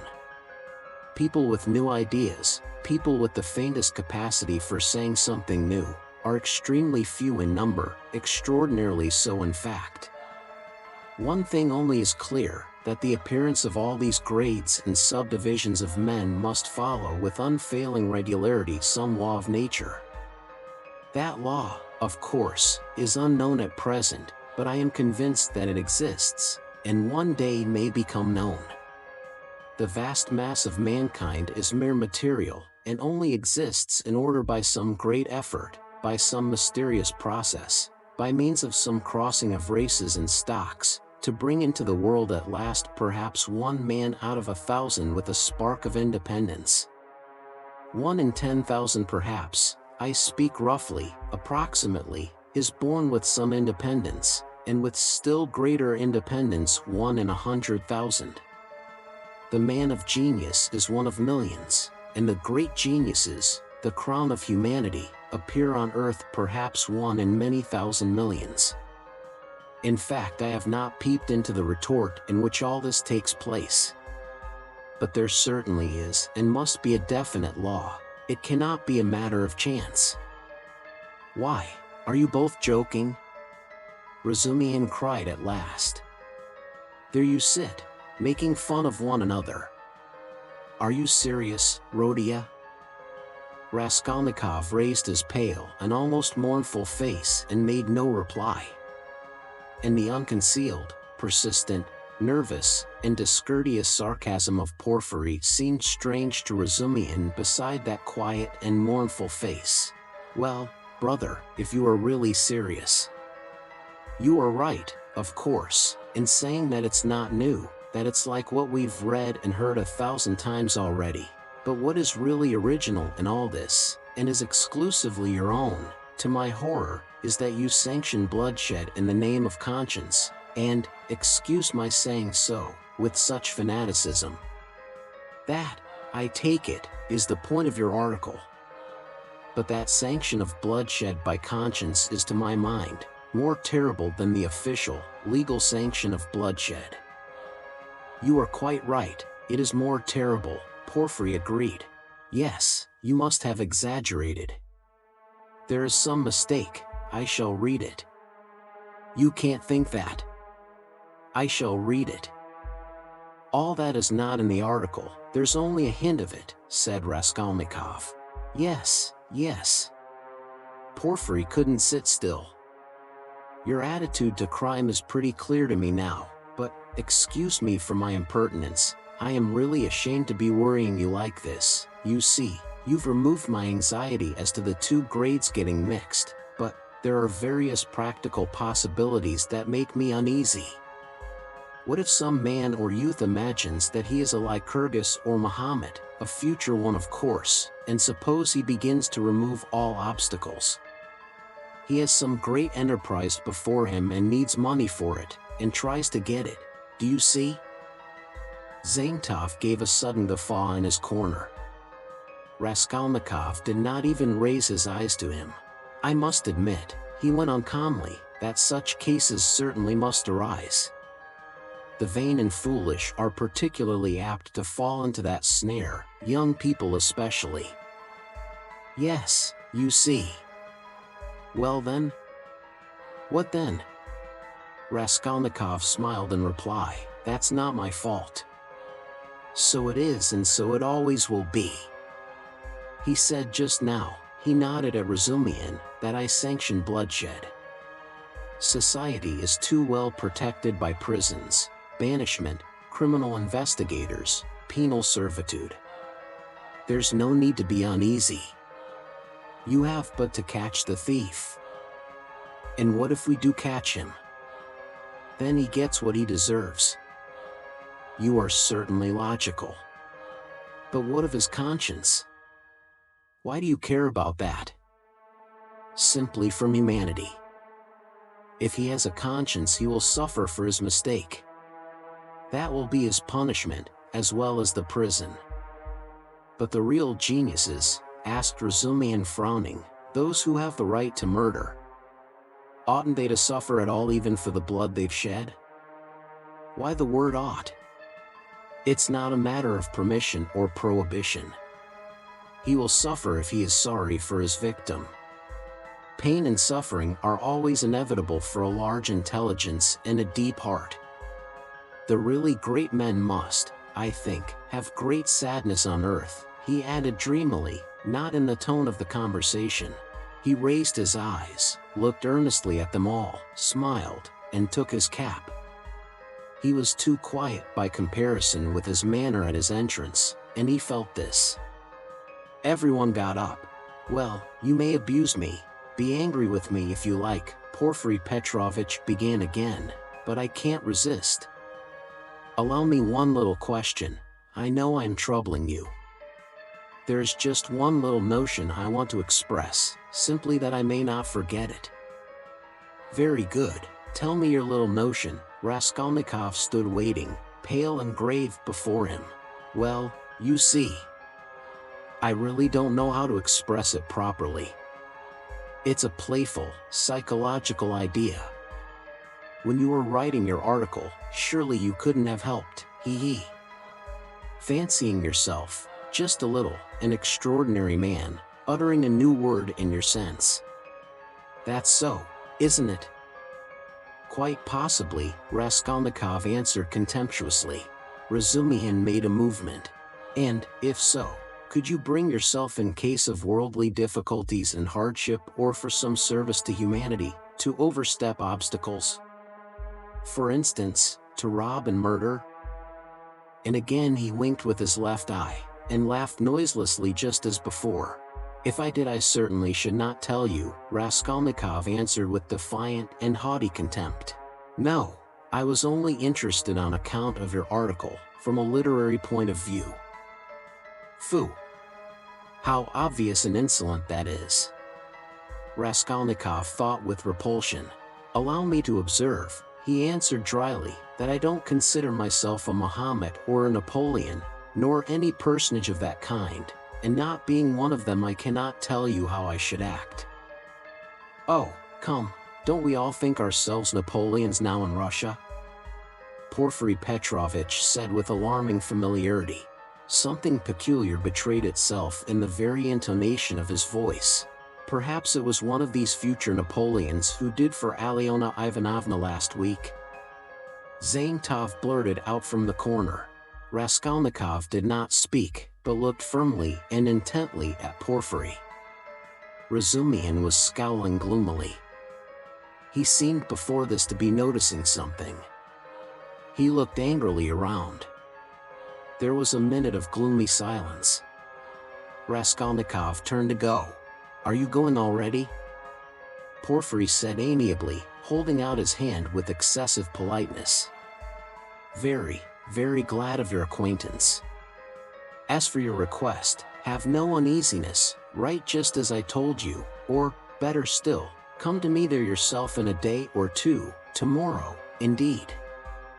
I shall be there at 11 o'clock for certain. We'll arrange it all, we'll have a talk. As one of the last to be there, you might perhaps be able to tell us something, he added with a most good-natured expression. You want to cross-examine me officially in due form? Raskolnikov asked sharply. Oh, why? That's not necessary for the present. You misunderstand me. I lose no opportunity, you see, and I've talked with all who had pledges. I obtained evidence from some of them, and you are the last. Yes, by the way, he cried, seemingly suddenly delighted. I just remember, what was I thinking of? He turned to Razumihin. You were talking my ears off about that Nikolai. Of course, I know very well. He turned to Raskolnikov, that the fellow is innocent, but what is one to do? We had to trouble Dmitri too. This is the point, this is all. When you went up the stairs it was past 7, wasn't it? Yes, answered Raskolnikov, with an unpleasant sensation at the very moment he spoke that he need not have said it. Then when you went upstairs between 7 and 8, didn't you see in a flat that stood open on a second story? Do you remember? 2 workmen, or at least one of them. They were painting there, didn't you notice them? It's very, very important for them. Painters? No, I didn't see them, Raskolnikov answered slowly, as though ransacking his memory, while at the same instant he was racking every nerve, almost swooning with anxiety to conjecture as quickly as possible where the trap lay and not to overlook anything. No, I didn't see them, and I don't think I noticed a flat like that open. But on the 4th story, he had mastered the trap now and was triumphant. I remember now that someone was moving out of the flat opposite Alyona Ivanovna's. I remember it clearly. Some porters were carrying out a sofa and they squeezed me against the wall. But painters? No, I don't remember that there were any painters, and I don't think that there was a flat open anywhere. No, there wasn't. What do you mean? Razumihin shouted suddenly, as though he had reflected and realized. Why, it was on the day of the murder the painters were at work, and he was there 3 days before. What are you asking? Phoo! I have muddled it. Porfiry slapped himself on the forehead. Deuce take it! This business is turning my brain, he addressed Raskolnikov somewhat apologetically. It would be such a great thing for us to find out whether anyone had seen them between 7 and 8 at the flat, so I fancied you could perhaps have told us something. I quite muddled it. Then you should be more careful, Razumihin observed grimly. The last words were uttered in the passage. Porfiry Petrovitch saw them to the door with excessive politeness. They went out into the street gloomy and sullen, and for some steps they did not say a word. Raskolnikov drew a deep breath. Chapter 6. I don't believe it, I can't believe it, repeated Razumihin, trying in perplexity to refute Raskolnikov's arguments. They were by now approaching Bakliev's lodgings, where Pulcheria Alexandrovna and Dunya had been expecting them a long while. Razumihin kept stopping on the way in the heat of discussion, confused and excited by the very fact that they were for the first time speaking openly about it. Don't believe it, then, answered Raskolnikov, with a cold, careless smile. You were noticing nothing as usual, but I was weighing every word. You are suspicious. That is why you weighed their words. Certainly, I agree. Porfiry's tone was rather strange, and still more that wretch Saintov. You are right, there was something about him, but why? Why? He has changed his mind since last night. Quite the contrary. If they had that brainless idea, they would do their utmost to hide it. and conceal their cards so as to catch you afterwards. But it was all impudent and careless. If they had had facts, I mean real facts, or at least grounds for suspicion, then they would certainly have tried to hide their game, in the hope of getting more. They would have made a search long ago besides. But they have no facts, not one. It is all mirage, all ambiguous. Simply a floating idea. So they try to throw me out by impudence.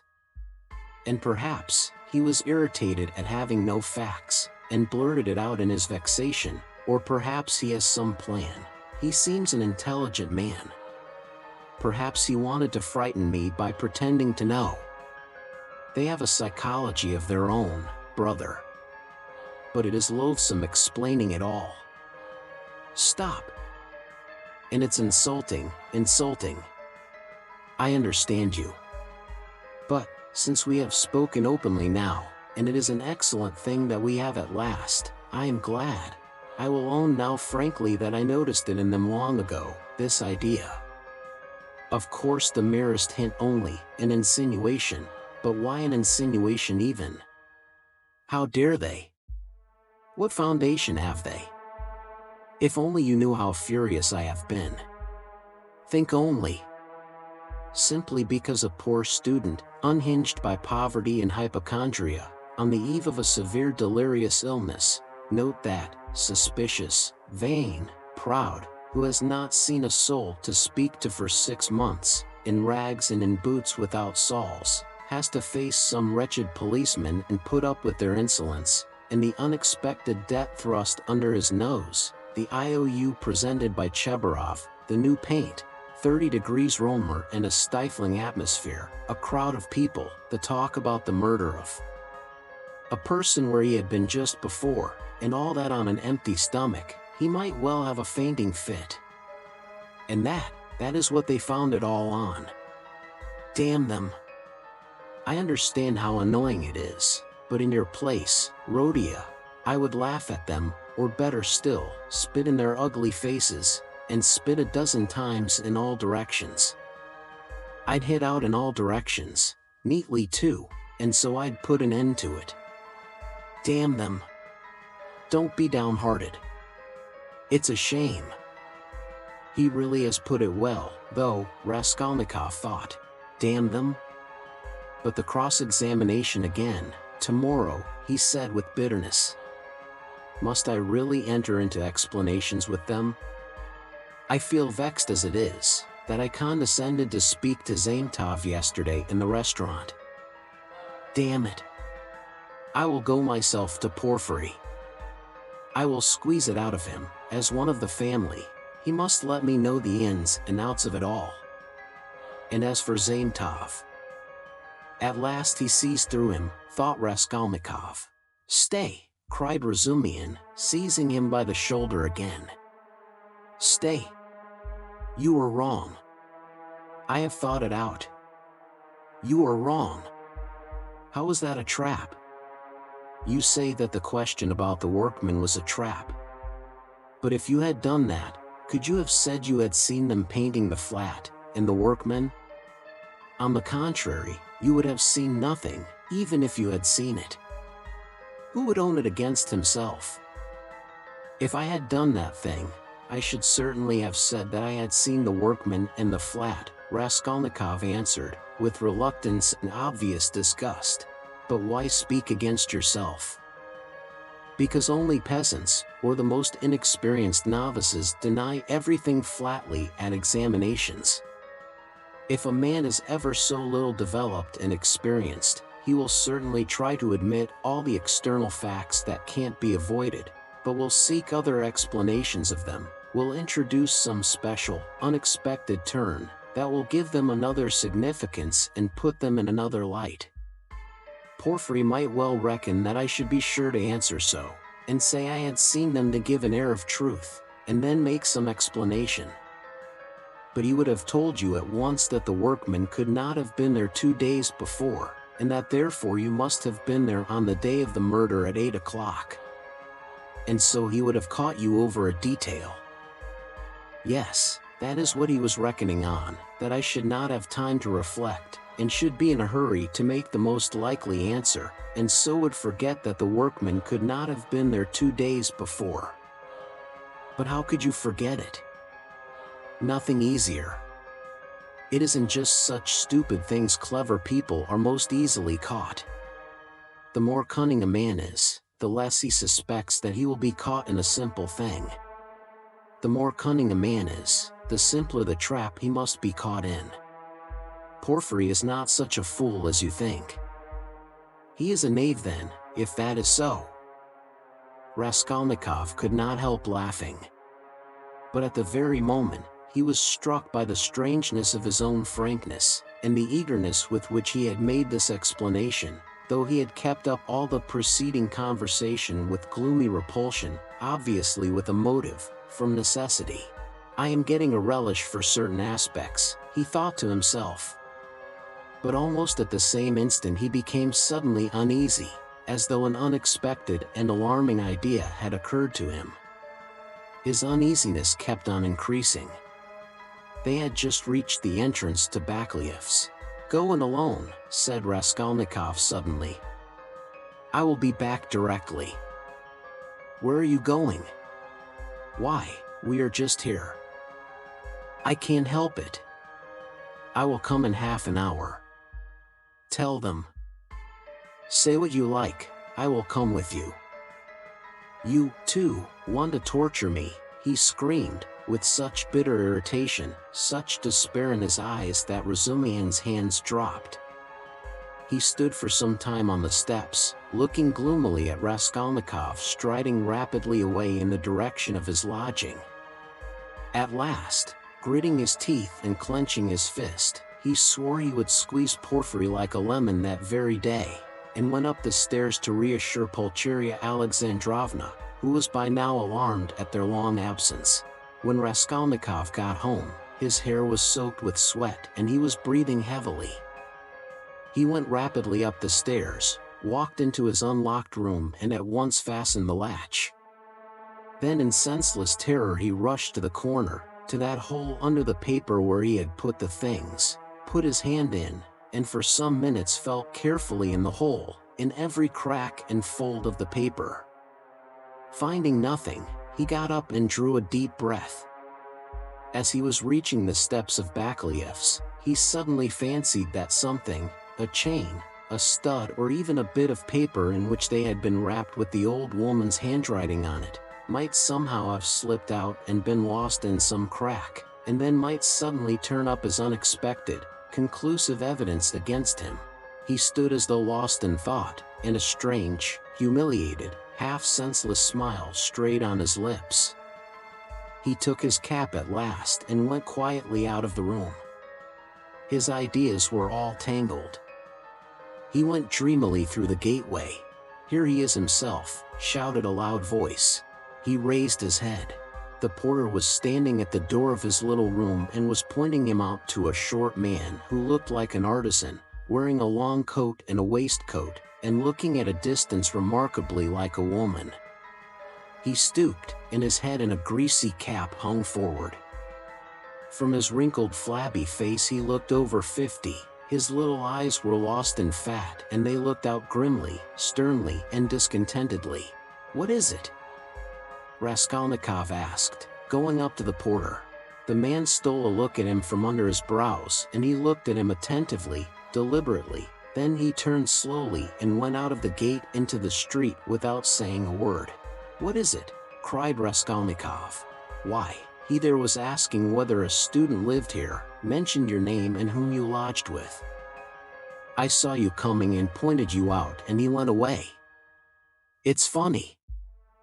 The porter too seemed rather puzzled, but not much so, and after wondering for a moment he turned and went back to his room. Raskolnikov ran after the stranger, and at once caught sight of him walking along the other side of the street with the same even, deliberate step with his eyes fixed on the ground, as though in meditation. He soon overtook him, but for some time walked behind him. At last, moving on to a level with him, he looked at his face. The man noticed him at once, looked at him quickly, but dropped his eyes again, and so they walked for a minute side by side without uttering a word. "You were inquiring for me, of the porter?" Raskolnikov said at last, but in a curiously quiet voice. The man made no answer, he didn't even look at him. Again they were both silent. "Why do you come and ask for me, and say nothing? What's the meaning of it?" Raskolnikov's voice broke, and he seemed unable to articulate the words clearly. The man raised his eyes this time and turned a gloomy, sinister look at Raskolnikov. "Murderer," he said suddenly in a quiet but clear and distinct voice. Raskolnikov went on walking beside him. His legs felt suddenly weak, a cold shiver ran down his spine, and his heart seemed to stand still for a moment, then suddenly began throbbing as though it were set free. So they walked for about 100 paces, side by side in silence. The man did not look at him. "What do you mean, what is?" "Who is a murderer?" muttered Raskolnikov hardly audibly. "You are a murderer," the man answered still more articulately and emphatically, with a smile of triumphant hatred, and again he looked straight into Raskolnikov's pale face and stricken eyes. They had just reached the crossroads. The man turned to the left without looking behind him. Raskolnikov remained standing, gazing after him. He saw him turn round 50 paces away and look back at him still standing there. Raskolnikov could not see clearly, but he fancied that he was again smiling the same smile of cold hatred and triumph. With slow faltering steps, with shaking knees, Raskolnikov made his way back to his little garret, feeling chilled all over. He took off his cap and put it on the table, and for 10 minutes he stood without moving. Then he sank exhausted on the sofa, and with a weak moan of pain he stretched himself on it. So he lay for half an hour. He thought of nothing. Some thoughts or fragments of thoughts, some images without order or coherence floated before his mind, faces of people he had seen in his childhood or met somewhere once, whom he would never have recalled, the belfry of the church at V, the billiard table in a restaurant and some officers playing billiards, the smell of cigars in some underground tobacco shop, a tavern room, a back staircase quite dark, all sloppy with dirty water and strewn with eggshells, and the Sunday bells floating in from somewhere. The images followed one another, whirling like a hurricane. Some of them he liked and tried to clutch at, but they faded, and all the while there was an oppression within him, but it was not overwhelming, sometimes it was even pleasant. The slight shivering still persisted, but that too was an almost pleasant sensation. He heard the hurried footsteps of Razumihin. He closed his eyes and pretended to be asleep. Razumihin opened the door and stood for some time in the doorway as though hesitating. Then he stepped softly into the room and went cautiously to the sofa. Raskolnikov heard Nastasia's whisper, "Don't disturb him. Let him sleep. He can have his dinner later." "Quite so," answered Razumihin. Both withdrew carefully and closed the door. Another half-hour passed. Raskolnikov opened his eyes, turned on his back again, clasping his hands behind his head. "Who is he? Who is that man who sprang out of the earth? Where was he? What did he see? He has seen it all, that's clear. Where was he then? And from where did he see? Why is he only now sprung out of the earth? And how could he see? Is it possible?" Continued Raskolnikov, turning cold and shivering, "and the jewel case Nikolai found behind the door, was that possible? A clue? You miss an infinitesimal line and you can build it into a pyramid of evidence. A fly flew by and saw it. Is it possible?" He felt with sudden loathing how weak, how physically weak he had become. "I ought to have known it," he thought with a bitter smile. "And how dared I, knowing myself, knowing how I should be, take up an axe and shed blood? I ought to have known beforehand. Ah, but I did know, he whispered in despair. At times he came to a standstill at some thought. No, those men are not made so. The real master to whom all is permitted storms to loan, makes a massacre in Paris, forgets an army in Egypt, wastes 500,000 men in the Moscow expedition and gets off with a jest at Vilna. And altars are set up to him after his death, and so all is permitted. No, such people, it seems, are not of flesh but of bronze. One sudden irrelevant idea almost made him laugh. Napoleon, the pyramids, Waterloo, and a wretched skinny old woman, a pawnbroker with a red trunk under her bed, it's a nice hash for Porfiry Petrovitch to digest. How can they digest it? It's too inartistic. A Napoleon creep under an old woman's bed. Ugh, how loathsome. At moments he felt he was raving. He sank into a state of feverish excitement. The old woman is of no consequence, he thought, hotly and incoherently. The old woman was a mistake perhaps, but she is not what matters. The old woman was only an illness. I was in a hurry to overstep. I didn't kill a human being, but a principle. I killed the principle, but I didn't overstep, I stopped on this side. I was only capable of killing. And it seems I wasn't even capable of that. Principle? Why was that fool Razumihin abusing the socialists? They are industrious, commercial people, the happiness of all is their case. No, life is only given to me once and I shall never have it again. I don't want to wait for the happiness of all. I want to live myself, or else better not live at all. I simply couldn't pass by my mother starving, keeping my ruble in my pocket while I waited for the happiness of all. I am putting my little brick into the happiness of all, and so my heart is at peace. Ha ha. Why have you let me slip? I only live once, I too want. Eck, I am an aesthetic louse and nothing more, he added suddenly, laughing like a madman. Yes, I am certainly a louse, he went on, clutching at the idea, gloating over it and playing with it with vindictive pleasure. In the first place, because I can reason that I am one, and secondly, because for a month past I have been troubling benevolent Providence, calling it to witness that not for my own fleshly lusts did I undertake it, but with a grand and noble object, ha. Thirdly, because I aimed at carrying it out as justly as possible, weighing, measuring and calculating. Of all the lice I picked out the most useless one and proposed to take from her only as much as I needed for the first step, no more nor less, so the rest would have gone to a monastery, according to her will, ha. And what shows that I am utterly a louse, he added, grinding his teeth, is that I am perhaps viler and more loathsome than the louse I killed, and I felt beforehand that I should tell myself so after killing her. Can anything be compared with the horror of that? The vulgarity. The abjectness. I understand the prophet with his saber, on his steed, Allah commands and trembling creation must obey. The prophet is right, he is right when he sets a battery across the street and blows up the innocent and the guilty without deigning to explain. It's for you to obey, trembling creation, and not to have desires, for that's not for you. I shall never, never forgive the old woman.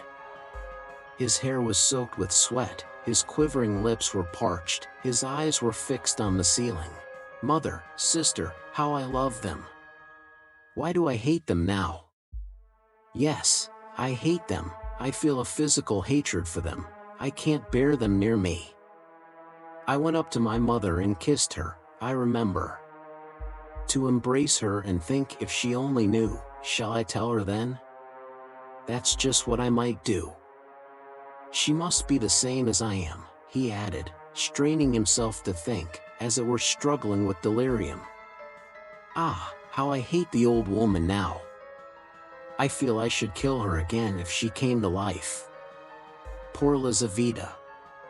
Why did she come in? It's strange though, why is it I scarcely ever think of her, as though I hadn't killed her? Lizaveta. Sonia. Poor gentle things, with gentle eyes. Dear women. Why don't they weep? Why don't they moan?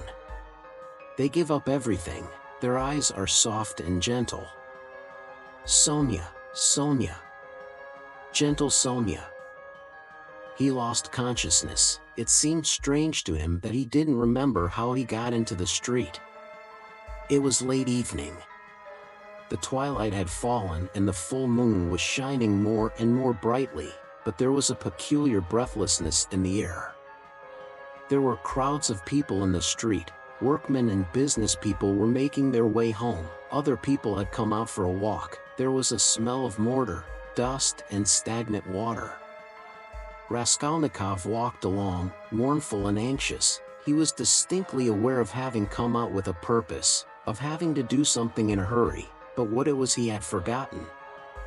Suddenly he stood still and saw a man standing on the other side of the street, beckoning to him. He crossed over to him, but at once the man turned and walked away with his head hanging, as though he had made no sign to him. Stay, did he really beckon? Raskolnikov wondered, but he tried to overtake him. When he was within 10 paces he recognized him and was frightened. It was the same man with stooping shoulders in the long coat. Raskolnikov followed him at a distance. His heart was beating. They went down a turning. The man still did not look round. Does he know I am following him? Thought Raskolnikov. The man went into the gateway of a big house. Raskolnikov hastened to the gate and looked in to see whether he would look round and sign to him. In the courtyard the man did turn round and again seemed to beckon him. Raskolnikov at once followed him into the yard, but the man was gone. He must have gone up the first staircase. Raskolnikov rushed after him. He heard slow measured steps 2 flights above. The staircase seemed strangely familiar. He reached the window on the first floor. The moon shone through the panes with a melancholy and mysterious light. Then he reached the second floor. Bah! This is the flat where the painters were at work, but how was it he did not recognize it at once? The steps of the man above had died away. So he must have stopped or hidden somewhere. He reached the 3rd story. Should he go on? There was a stillness that was dreadful. But he went on. The sound of his own footsteps scared and frightened him. How dark it was! The man must be hiding in some corner here. Ah! The flat was standing wide open. He hesitated and went in. It was very dark and empty in the passage, as though everything had been removed. He crept on tiptoe into the parlor which was flooded with moonlight. Everything there was as before, the chairs, the looking glass, the yellow sofa and the pictures in the frames. A huge, round, copper-red moon looked in at the windows. It's the moon that makes it so still, weaving some mystery, thought Raskolnikov. He stood and waited a long while, and the more silent the moonlight, the more violently his heart beat, till it was painful. And still the same hush. Suddenly he heard a momentary sharp crack like the snapping of a splinter, and all was still again. A fly flew up suddenly and struck the window pane with a plaintive buzz. At that moment he noticed in the corner between the window and the little cupboard something like a cloak hanging on the wall. Why is that cloak here? He thought. It wasn't there before. He went up to it quietly and felt that there was someone hiding behind it. He cautiously moved the cloak and saw, sitting on a chair in the corner, the old woman bent double so that he couldn't see her face, but it was she. He stood over her. She is afraid, he thought. He stealthily took the axe from the noose and struck her one blow, then another on the skull. but strange to say she did not stir, as though she were made of wood. He was frightened, bent down nearer and tried to look at her, but she, too, bent her head lower. He bent right down to the ground and peeped up into her face from below. He peeped and turned cold with horror. The old woman was sitting and laughing, shaking with noiseless laughter, doing her utmost that he should not hear it. Suddenly he fancied that the door from the bedroom was opened a little and that there was laughter and whispering within. He was overcome with frenzy, and he began hitting the old woman on the head with all his force. But at every blow of the axe the laughter and whispering from the bedroom grew louder, and the old woman was simply shaking with mirth. He was rushing away, but the passage was full of people. The doors of the flats stood open, and on the landing, on the stairs and everywhere below there were people, rows of heads, all looking, but huddled together in silence and expectation. Something gripped his heart. His legs were rooted to the spot, they would not move. He tried to scream and woke up. He drew a deep breath, but his dream seemed strangely to persist. His door was flung open, and a man whom he had never seen stood in the doorway watching him intently. Raskolnikov had hardly opened his eyes, and he instantly closed them again. He lay on his back without stirring. Is it still a dream? He wondered, and again raised his eyelids hardly perceptibly. The stranger was standing in the same place, still watching him. He stepped cautiously into the room, carefully closing the door after him, went up to the table, paused a moment, still keeping his eyes on Raskolnikov, and noiselessly seated himself on the chair by the sofa. He put his hat on the floor beside him and leaned his hands on his cane and his chin on his hands. It was evident that he was prepared to wait indefinitely. As far as Raskolnikov could make out from his stolen glances, he was a man no longer young, stout, with a full, fair, almost whitish beard. 10 minutes passed. It was still light, but beginning to get dusk. There was complete stillness in the room. Not a sound came from the stairs. Only a big fly buzzed and fluttered against the window pane. It was unbearable at last. Raskolnikov suddenly got up and sat on the sofa. "Come, tell me what you want."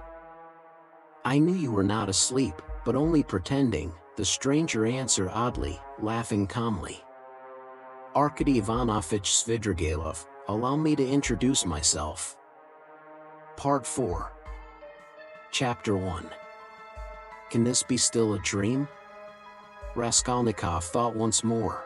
He looked carefully and suspiciously at the unexpected visitor. Svidrigailov. What nonsense! It can't be, he said at last aloud in bewilderment. His visitor did not seem at all surprised at this exclamation. "I've come to you for 2 reasons.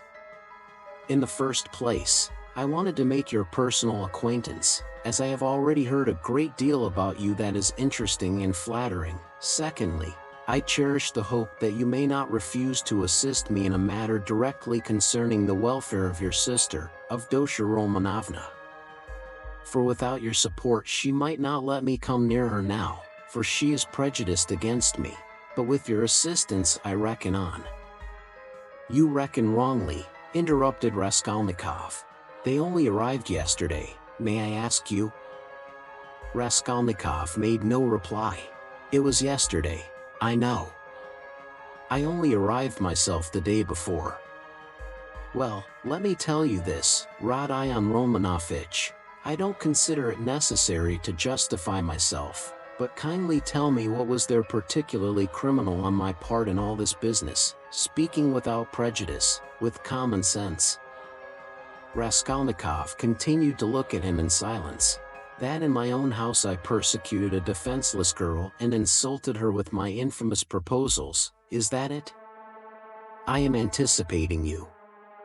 But you've only to assume that I, too, am a man et nihil humanum, in a word, that I am capable of being attracted and falling in love, which does not depend on our will, then everything can be explained in the most natural manner. The question is, am I a monster, or am I myself a victim? And what if I am a victim? In proposing to the object of my passion to elope with me to America or Switzerland, I may have cherished the deepest respect for her and may have thought that I was promoting our mutual happiness. Reason is the slave of passion. You know why. Probably, I was doing more harm to myself than anyone. But that's not the point, Raskolnikov interrupted with disgust. It's simply that whether you are right or wrong, we dislike you. We don't want to have anything to do with you. We show you the door. Go out. Svidrigailov broke into a sudden laugh. But there's no getting round you, he said, laughing in the frankest way. I hope to get round you, but you took up the right line at once. But you are trying to get round me still. What of it? What of it? Cried Svidrigailov, laughing openly. But this is what the French call bonne guerre, in the most innocent form of deception. But still you have interrupted me, one way or another. I repeat again, there would never have been any unpleasantness except for what happened in the garden. Marfa Petrovna. You have got rid of Marfa Petrovna, too, so they say? Raskolnikov interrupted rudely. Oh, you've heard that, too, then? You'd be sure to, though. But as for your question, I really don't know what to say, though my own conscience is quite at rest on that score. Don't suppose that I am in any apprehension about it. All was regular and in order. The medical inquiry diagnosed apoplexy due to bathing immediately after a heavy dinner and a bottle of wine, and indeed it could have proved nothing else. But I'll tell you what I have been thinking to myself of late, on my way here in the train, especially. Didn't I contribute to all that calamity, morally, in a way, by irritation or something of the sort? But I came to the conclusion that that, too, was quite out of the question. Raskolnikov laughed. I wonder you trouble yourself about it. But what are you laughing at? Only consider, I struck her just twice with a switch, there were no marks even. Don't regard me as a cynic, please.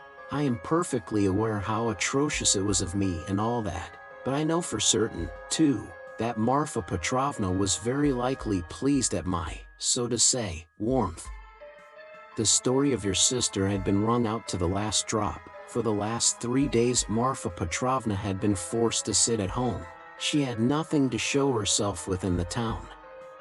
Besides, she had bored them so with that letter. You heard about her reading the letter. And all of a sudden those 2 switches fell from heaven. Her first act was to order the carriage to be got out. Not to speak of the fact that there are cases when women are very, very glad to be insulted in spite of all their show of indignation. There are instances of it with everyone, human beings in general, indeed, greatly love to be insulted. Have you noticed that? But it's particularly so with women. One might even say it's their only amusement. At one time Raskolnikov thought of getting up and walking out and so finishing the interview. But some curiosity and even a sort of prudence made him linger for a moment. You are fond of fighting? He asked carelessly. No, not very, Svidrigailov answered, calmly. And Marfa Petrovna and I scarcely ever fought. We lived very harmoniously, and she was always pleased with me. I only used the whip twice in all our 7 years, not counting a third occasion of a very ambiguous character. The first time, 2 months after our marriage, immediately after we arrived in the country, and the last time was that of which we are speaking. Did you suppose I was such a monster, such a reactionary, such a slave driver? Ha, ha. By the way, do you remember, Rodion Romanovich, how a few years ago, in those days of beneficent publicity, a nobleman, I've forgotten his name, was put to shame everywhere, in all the papers, for having thrashed a German woman in the railway train? You remember? It was in those days, that very year I believe, the disgraceful action of the age took place, you know, the Egyptian Nights, That public reading, you remember? The dark eyes, you know. Ah, the golden days of our youth, where are they? Well, as for the gentleman who thrashed the German, I feel no sympathy with him, because after all, what need is there for sympathy? But I must say that there are sometimes such provoking Germans that I don't believe there is a progressive who could quite answer for himself.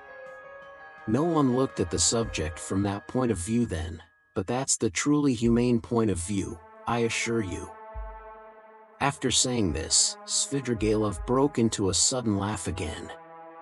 Raskolnikov saw clearly that this was a man with a firm purpose in his mind and able to keep it to himself. "I expect you've not talked to anyone for some days?" he asked. "Scarcely anyone. I suppose you are wondering at my being such an adaptable man?" "No, I am only wondering at your being too adaptable a man." "Because I am not offended at the rudeness of your questions? Is that it? But why take offense?" "As you asked, so I answered," he replied, with a surprising expression of simplicity. "You know, there's hardly anything I take interest in," he went on, as it were dreamily, "especially now. I've nothing to do. You are quite at liberty to imagine, though, that I am making up to you with a motive, particularly as I told you I want to see your sister about something. But I'll confess frankly, I am very much bored. The last 3 days especially, so I am delighted to see you. Don't be angry, Rodion Romanovich, but you seem to be somehow awfully strange yourself.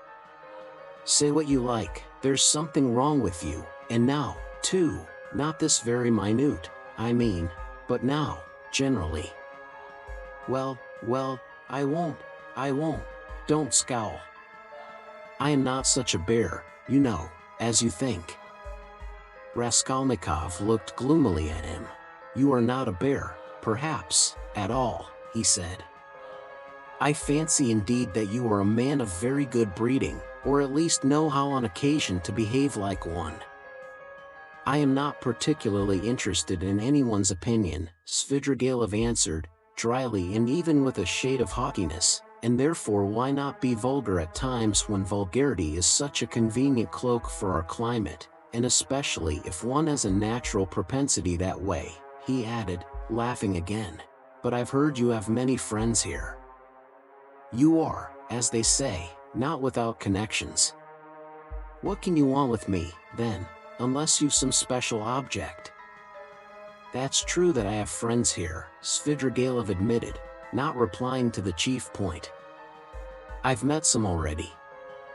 I've been lounging about for the last 3 days, and I've seen them, or they've seen me.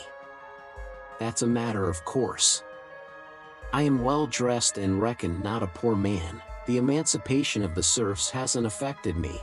My property consists chiefly of forests and water meadows.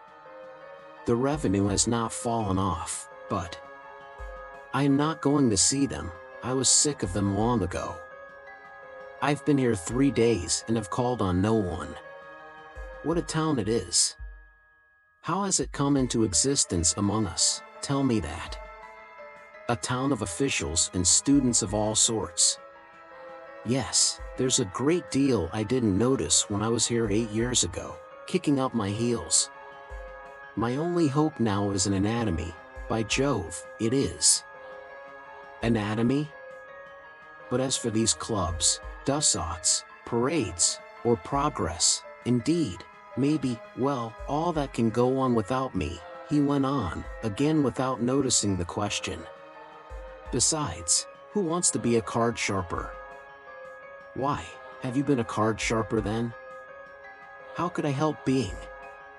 There was a regular set of us, men of the best society, 8 years ago. We had a fine time. And all men of breeding, you know, poets, men of property. And indeed, as a rule in our Russian society, the best manners are found among those who've been thrashed. Have you noticed that? I've deteriorated in the country. But I did get into prison for debt, through a low Greek who came from Nezin. Then Marfa Petrovna turned up. She bargained with him and bought me off for 30,000 silver pieces. I owed 70,000. We were united in lawful wedlock, and she bore me off into the country like a treasure. You know, she was 5 years older than I. She was very fond of me. For 7 years I never left the country. And, take note, that all my life she held a document over me, the IOU for 30,000 rubles, so if I were to elect to be restive about anything I should be trapped at once. And she would have done it. Women find nothing incompatible in that. If it hadn't been for that, would you have given her the slip? I don't know what to say. It was scarcely the document restrained me. I didn't want to go anywhere else. Marfa Petrovna herself invited me to go abroad, seeing I was bored, but I've been abroad before, and always felt sick there. For no reason, but the sunrise, the Bay of Naples, the sea, you look at them and it makes you sad. What's most revolting is that one is really sad. No, it's better at home. Here at least one blames others for everything and excuses oneself. I should have gone perhaps on an expedition to the North Pole, because je le vin mauvais and hate drinking, and there's nothing left but wine. I have tried it. But, I say, I've been told Berg is going up in a great balloon next Sunday from the Yusupov garden and will take up passengers at a fee. Is it true? Why, would you go up? No, oh, no, muttered Svidrigailov, really seeming to be deep in thought. What does he mean? Is he in earnest? Raskolnikov wondered. No, the document didn't restrain me, Svidrigailov went on, meditatively. It was my own doing, not leaving the country, and nearly a year ago Marfa Petrovna gave me back the document on my name day and made me a present of a considerable sum of money, too. She had a fortune, you know. You see how I trust you, Arkady Ivanovitch, that was actually her expression. You don't believe she used it? But do you know I managed the estate quite decently, they know me in the neighborhood. I ordered books, too. Marfa Petrovna at first approved, but afterwards she was afraid of my overstudying. You seem to be missing Marfa Petrovna very much? Missing her? Perhaps. Really, perhaps I am. And, by the way, do you believe in ghosts? What ghosts? Why, ordinary ghosts. Do you believe in them? Perhaps not, pour vous plaire. I wouldn't say no exactly. Do you see them, then? Svidrigailov looked at him rather oddly. Marfa Petrovna is pleased to visit me, he said, twisting his mouth into a strange smile. How do you mean she is pleased to visit you? She has been 3 times.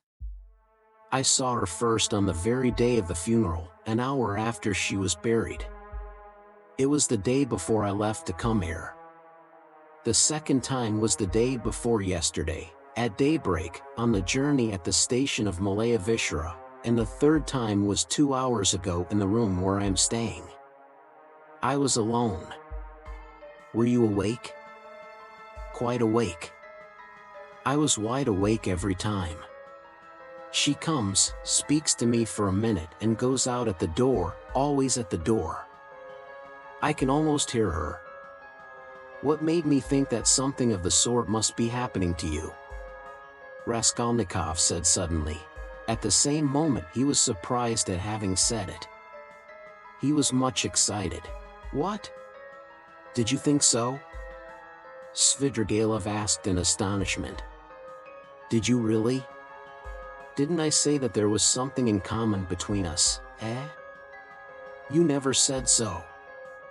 Raskolnikov cried sharply and with heat. Didn't I? No. I thought I did.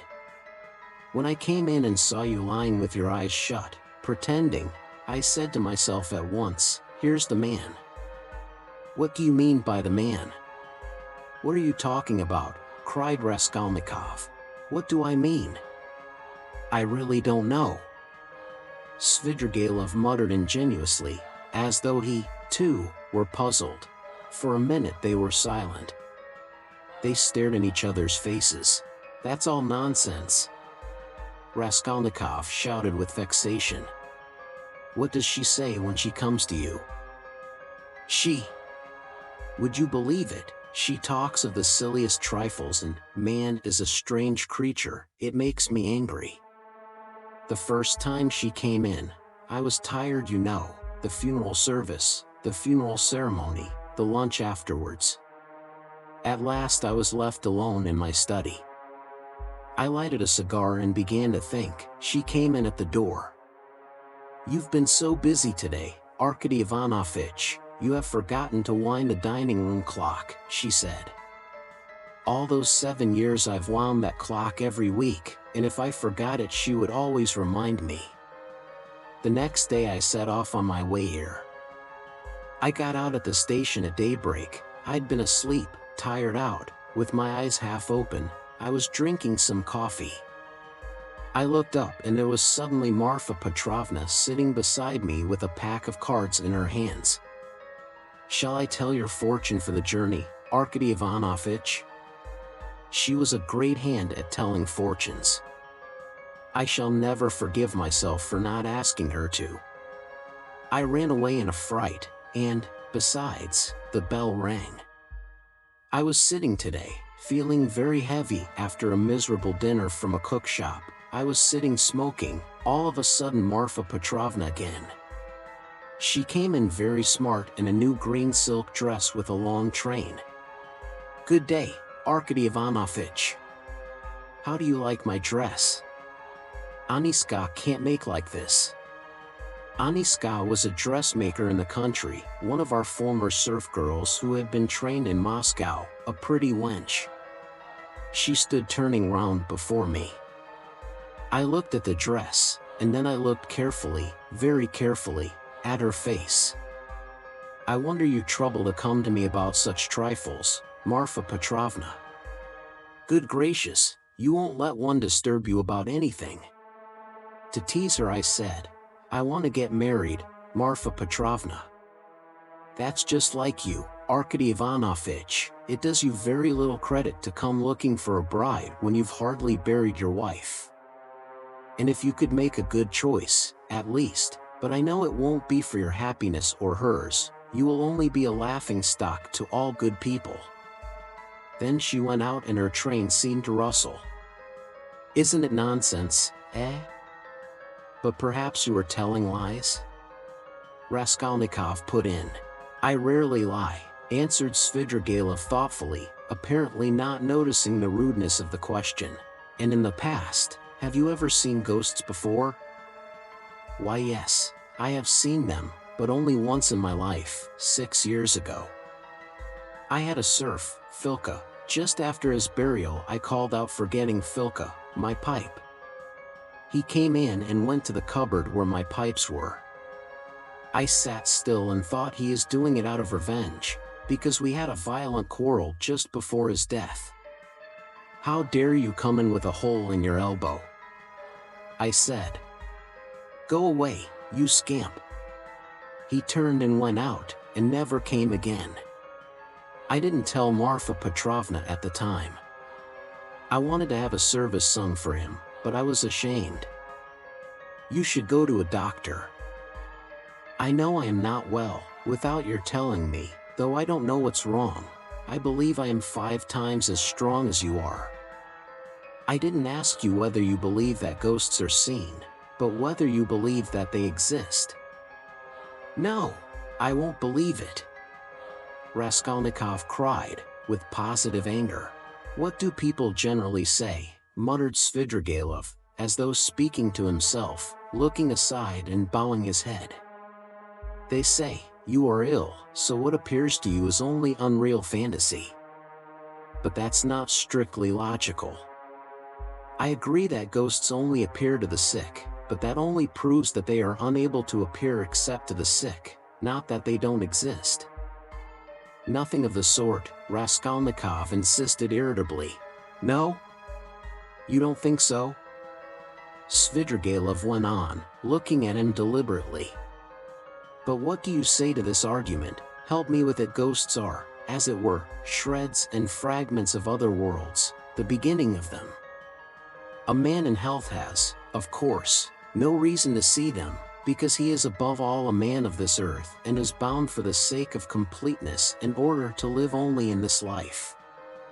But as soon as one is ill, as soon as the normal earthly order of the organism is broken, one begins to realize the possibility of another world, and the more seriously ill one is, the closer becomes one's contact with that other world, so that as soon as the man dies he steps straight into that world. I thought of that long ago. If you believe in a future life, you could believe in that, too. I don't believe in a future life, said Raskolnikov. Svidrigailov sat lost in thought. And what if there are only spiders there, or something of that sort, he said suddenly. He is a madman, thought Raskolnikov. We always imagine eternity as something beyond our conception, something vast, vast. But why must it be vast? Instead of all that, what if it's one little room, like a bathhouse in the country, black and grimy and spiders in every corner, and that's all eternity is? I sometimes fancy it like that. Can it be you can imagine nothing juster and more comforting than that? Raskolnikov cried, with a feeling of anguish. Juster? And how can we tell? Perhaps that is just, and do you know it's what I would certainly have made it, answered Svidrigailov, with a vague smile. This horrible answer sent a cold chill through Raskolnikov. Svidrigailov raised his head, looked at him, and suddenly began laughing. Only think, he cried, half an hour ago we had never seen each other, we regarded each other as enemies, there is a matter unsettled between us, we've thrown it aside, and away we've gone into the abstract. Wasn't I right in saying that we were birds of a feather? Kindly allow me, Raskolnikov went on irritably, to ask you to explain why you have honored me with your visit, and I am in a hurry, I have no time to waste. I want to go out. By all means, by all means. Your sister, Avdotya Romanovna, is going to be married to Mr. Luzin, Pyotr Petrovitch. Can you refrain from any question about my sister and from mentioning her name? I can't understand how you dare utter her name in my presence, if you really are Svidrigailov. Why, but I've come here to speak about her, how can I avoid mentioning her? Very good, speak, but make haste. I am sure that you must have formed your own opinion of this Mr. Luzin, who is a connection of mine through my wife, if you have only seen him for half an hour, or heard any facts about him. He is no match for Avdotya Romanovna. I believe Avdotya Romanovna is sacrificing herself generously and imprudently for the sake of her family. I fancied from all I had heard of you that you would be very glad if the match could be broken off without the sacrifice of worldly advantages. Now I know you personally, I am convinced of it. All this is very naive, excuse me, I should have said impudent on your part, said Raskolnikov. You mean to say that I am seeking my own ends? Don't be uneasy, Rodion Romanovich, if I were working for my own advantage, I would not have spoken out so directly. I am not quite a fool. I will confess something psychologically curious about that. Just now, defending my love for Avdotya Romanovna, I said I was myself the victim. Well, let me tell you that I've no feeling of love now, not the slightest, so that I wonder myself indeed, for I really did feel something. Through idleness and depravity, Raskolnikov put in. I certainly am idle and depraved, but your sister has such qualities that even I could not help being impressed by them. But that's all nonsense, as I see myself now. Have you seen that long? I began to be aware of it before, but was only perfectly sure of it the day before yesterday, almost at the moment I arrived in Petersburg. I still fancied in Moscow, though, that I was coming to try to get Avdotya Romanovna's hand and to cut out Mr. Luzin. Excuse me for interrupting you, kindly be brief, and come to the object of your visit. I am in a hurry. I want to go out. With the greatest pleasure. On arriving here and determining on a certain journey, I should like to make some necessary preliminary arrangements. I left my children with an aunt. They are well provided for, and they have no need of me personally.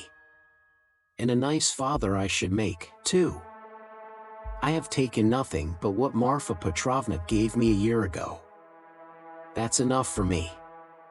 Excuse me, I am just coming to the point. Before the journey which may come off, I want to settle Mr. Luzin, too. It's not that I detest him so much, but it was through him I quarreled with Marfa Petrovna when I learned that she had dished up this marriage. I want now to see Avdotya Romanovna through your mediation, and if you like in your presence, to explain to her that in the first place she will never gain anything but harm from Mr. Luzin. Then, begging her pardon for all past unpleasantness, to make her a present of 10,000 rubles and so assist the rupture with Mr. Luzin, a rupture to which I believe she is herself not disinclined, if she could see the way to it.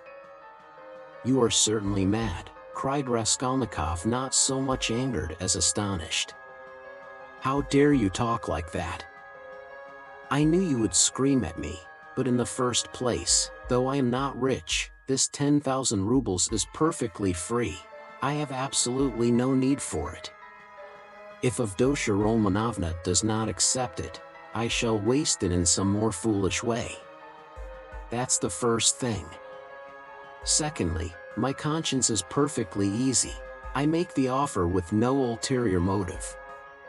You may not believe it, but in the end Avdotya Romanovna and you will know.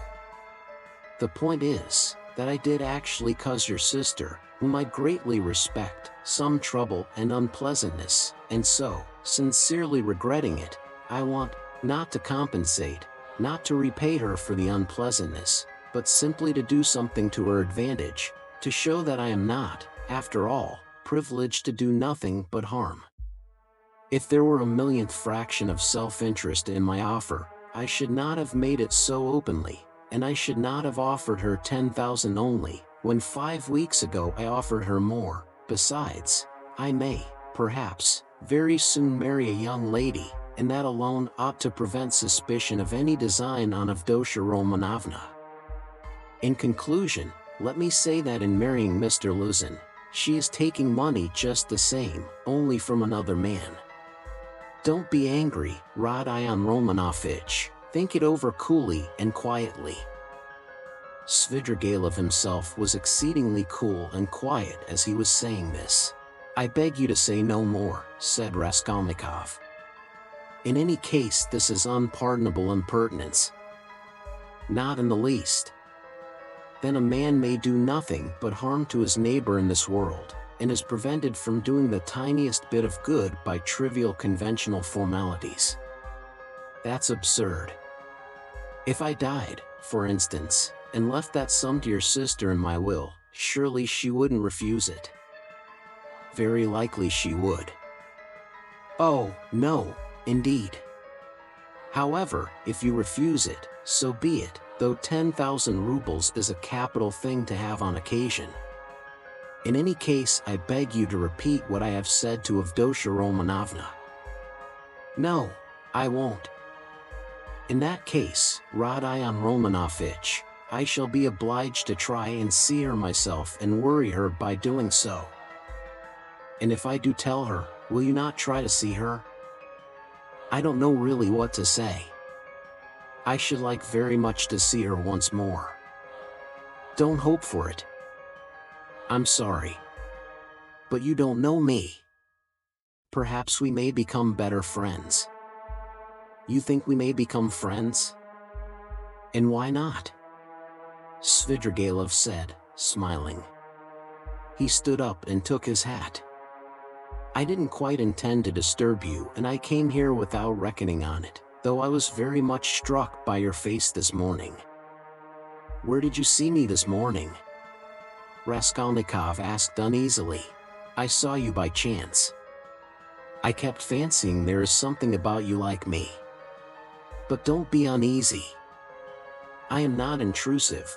I used to get on all right with card sharpers, and I never bored Prince Sverby, a great personage who was a distant relation of mine, and I could write about Raphael's Madonna in Madame Prilukov's album, and I never left Marfa Petrovna's side for 7 years, and I used to stay the night at Vyazemsky's house in the Haymarket in the old days, and I may go up in a balloon with Berg, perhaps. Oh, all right. Are you starting soon on your travels, may I ask? What travels? Why, on that journey, you spoke of it yourself. A journey? Oh, yes. I did speak of a journey. Well, that's a wide subject. If only you knew what you were asking, he added, and gave a sudden, loud, short laugh. Perhaps I'll get married instead of the journey. They're making a match for me. Here? Yes. How have you had time for that? But I am very anxious to see Avdotya Romanovna once. I earnestly beg it. Well, goodbye for the present. Oh, yes. I have forgotten something. Tell your sister, Rodion Romanovich, that Marfa Petrovna remembered her in her will and left her 3,000 rubles. That's absolutely certain. Marfa Petrovna arranged it a week before her death, and it was done in my presence. Avdotya Romanovna will be able to receive the money in 2 or 3 weeks. Are you telling the truth? Yes, tell her. Well, your servant. I am staying very near you. As he went out, Svidrigailov ran up against Razumihin in the doorway. Chapter 2. It was nearly 8 o'clock. The 2 young men hurried to Bakliev's, to arrive before Luzin. Why, who was that? Asked Razumihin, as soon as they were in the street.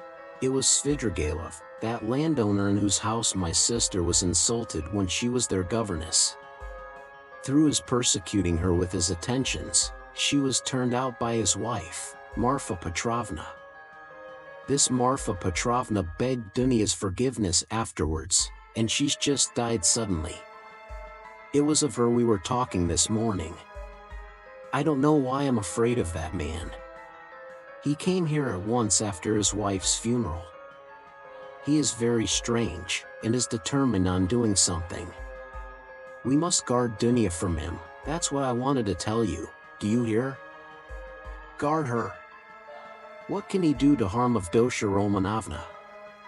Thank you, Rodia, for speaking to me like that. We will guard her. Where does he live? I don't know. Why didn't you ask? What a pity. I'll find out, though. Did you see him? Asked Raskolnikov after a pause.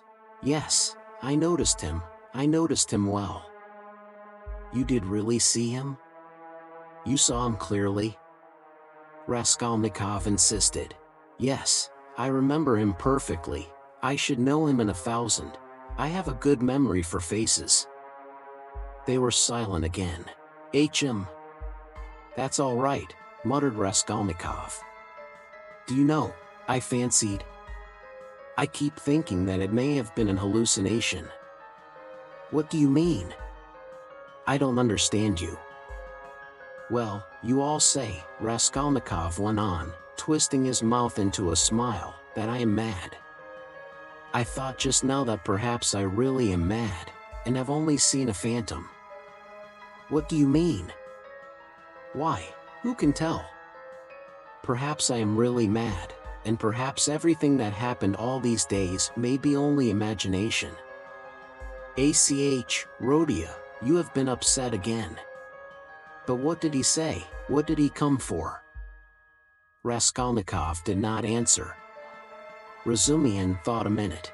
Now let me tell you my story, he began. I came to you, you were asleep. Then we had dinner and then I went to Porfiry's. Zametov was still with him. I tried to begin, but it was no use. I couldn't speak in the right way. They don't seem to understand and can't understand, but are not a bit ashamed. I drew Porfiry to the window and began talking to him, but it was still no use. He looked away and I looked away. At last I shook my fist in his ugly face and told him as a cousin I'd brain him. He merely looked at me. I cursed and came away. That was all. It was very stupid. To Zametov I didn't say a word. But, you see, I thought I'd made a mess of it, but as I went downstairs a brilliant idea struck me. Why should we trouble? Of course if you were in any danger or anything, but why need you care? You needn't care a hang for them. We shall have a laugh at them afterwards, and if I were in your place I'd mystify them more than ever. How ashamed they'll be afterwards. Hang them. We can thrash them afterwards, but let's laugh at them now. To be sure, answered Raskolnikov. But what will you say tomorrow? He thought to himself. Strange to say, till that moment it had never occurred to him to wonder what Razumihin would think when he knew. As he thought it, Raskolnikov looked at him. Razumihin's account of his visit to Porfiry had very little interest for him, so much had come and gone since then. In the corridor they came upon Luzin. He had arrived punctually at 8, and was looking for the number, so that all three went in together without greeting or looking at one another. The young men walked in first, while Pyotr Petrovitch, for good manners, lingered a little in the passage, taking off his coat. Pulcheria Alexandrovna came forward at once to greet him in the doorway. Dunya was welcoming her brother. Pyotr Petrovitch walked in and quite amiably, though with redoubled dignity, bowed to the ladies. He looked, however, as though he were a little put out and could not yet recover himself. Pulcheria Alexandrovna, who seemed also a little embarrassed, hastened to make them all sit down at the round table where a samovar was boiling. Dunya and Luzin were facing one another on opposite sides of the table. Razumihin and Raskolnikov were facing Pulcheria Alexandrovna. Razumihin was next to Luzin and Raskolnikov was beside his sister. A moment's silence followed. Pyotr Petrovitch deliberately drew out a cambric handkerchief reeking of scent and blew his nose with an air of a benevolent man who felt himself slighted, and was firmly resolved to insist on an explanation. In the passage the idea had occurred to him to keep on his overcoat and walk away, and so give the two ladies a sharp and emphatic lesson and make them feel the gravity of the position. But he could not bring himself to do this. Besides, he could not endure uncertainty, and he wanted an explanation. If his request had been so openly disobeyed, there was something behind it, and in that case it was better to find it out beforehand. It rested with him to punish them, and there would always be time for that. I trust you had a favorable journey, he inquired officially of Pulcheria Alexandrovna. Oh, very, Pyotr Petrovitch. I am gratified to hear it. And Avdotya Romanovna is not over-fatigued either? I am young and strong, I don't get tired, but it was a great strain for Mother, answered Dunya. That's unavoidable. Our national railways are of terrible length. Mother Russia, as they say, is a vast country. In spite of all my desire to do so, I was unable to meet you yesterday. But I trust all passed off without inconvenience? Oh, no, Pyotr Petrovitch, it was all terribly disheartening, Pulcheria Alexandrovna hastened to declare with peculiar intonation, and if Dmitri Prokofitch had not been sent us, I really believe by God himself, we should have been utterly lost. Here, he is. Dmitri Prokofitch Razumihin, she added, introducing him to Luzin. I had the pleasure, yesterday, muttered Pyotr Petrovitch with a hostile glance sidelong at Razumihin, then he scowled and was silent. Pyotr Petrovich belonged to that class of persons, on the surface very polite in society, who make a great point of punctiliousness, but who, directly they are crossed in anything, are completely disconcerted, and become more like sacks of flour than elegant and lively men of society. Again all was silent. Raskolnikov was obstinately mute. Avdotya Romanovna was unwilling to open the conversation too soon. Razumihin had nothing to say, so Pulcheria Alexandrovna was anxious again. "Marfa Petrovna is dead, have you heard?" She began, having recourse to her leading item of conversation. "To be sure, I heard so. I was immediately informed, and I have come to make you acquainted with the fact that Arkady Ivanovich Svidrigailov set off in haste for Petersburg immediately after his wife's funeral. So at least I have excellent authority for believing." "To Petersburg? Here?" Dunya asked in alarm and looked at her mother. "Yes, indeed, and doubtless not without some design, having in view the rapidity of his departure, and all the circumstances preceding it." "Good heavens! Won't he leave Dunya in peace even here?" cried Pulcheria Alexandrovna. "I imagine that neither you nor Avdotya Romanovna have any grounds for uneasiness, unless, of course, you are yourselves desirous of getting into communication with him. For my part, one am on my guard, and am now discovering where he is lodging." "Oh, Pyotr Petrovich, you would not believe what a fright you have given me," Pulcheria Alexandrovna went on. "I've only seen him twice, but I thought him terrible, terrible. I am convinced that he was the cause of Marfa Petrovna's death." "It's impossible to be certain about that. I have precise information. I do not dispute that he may have contributed to accelerate the course of events by the moral influence, so to say, of the affront, but as to the general conduct and moral characteristics of that personage, I am in agreement with you. I do not know whether he is well off now, and precisely what Marfa Petrovna left him. This will be known to me within a very short period, but no doubt here in Petersburg, if he has any pecuniary resources, he will relapse at once into his old ways. He is the most depraved and abjectly vicious specimen of that class of men. I have considerable reason to believe that Marfa Petrovna, who was so unfortunate as to fall in love with him and to pay his debts 8 years ago, was of service to him also in another way. Solely by her exertions and sacrifices, a criminal charge, involving an element of fantastic and homicidal brutality for which he might well have been sentenced to Siberia, was hushed up. That's the sort of man he is, if you care to know." "Good heavens!" cried Pulcheria Alexandrovna. Raskolnikov listened attentively.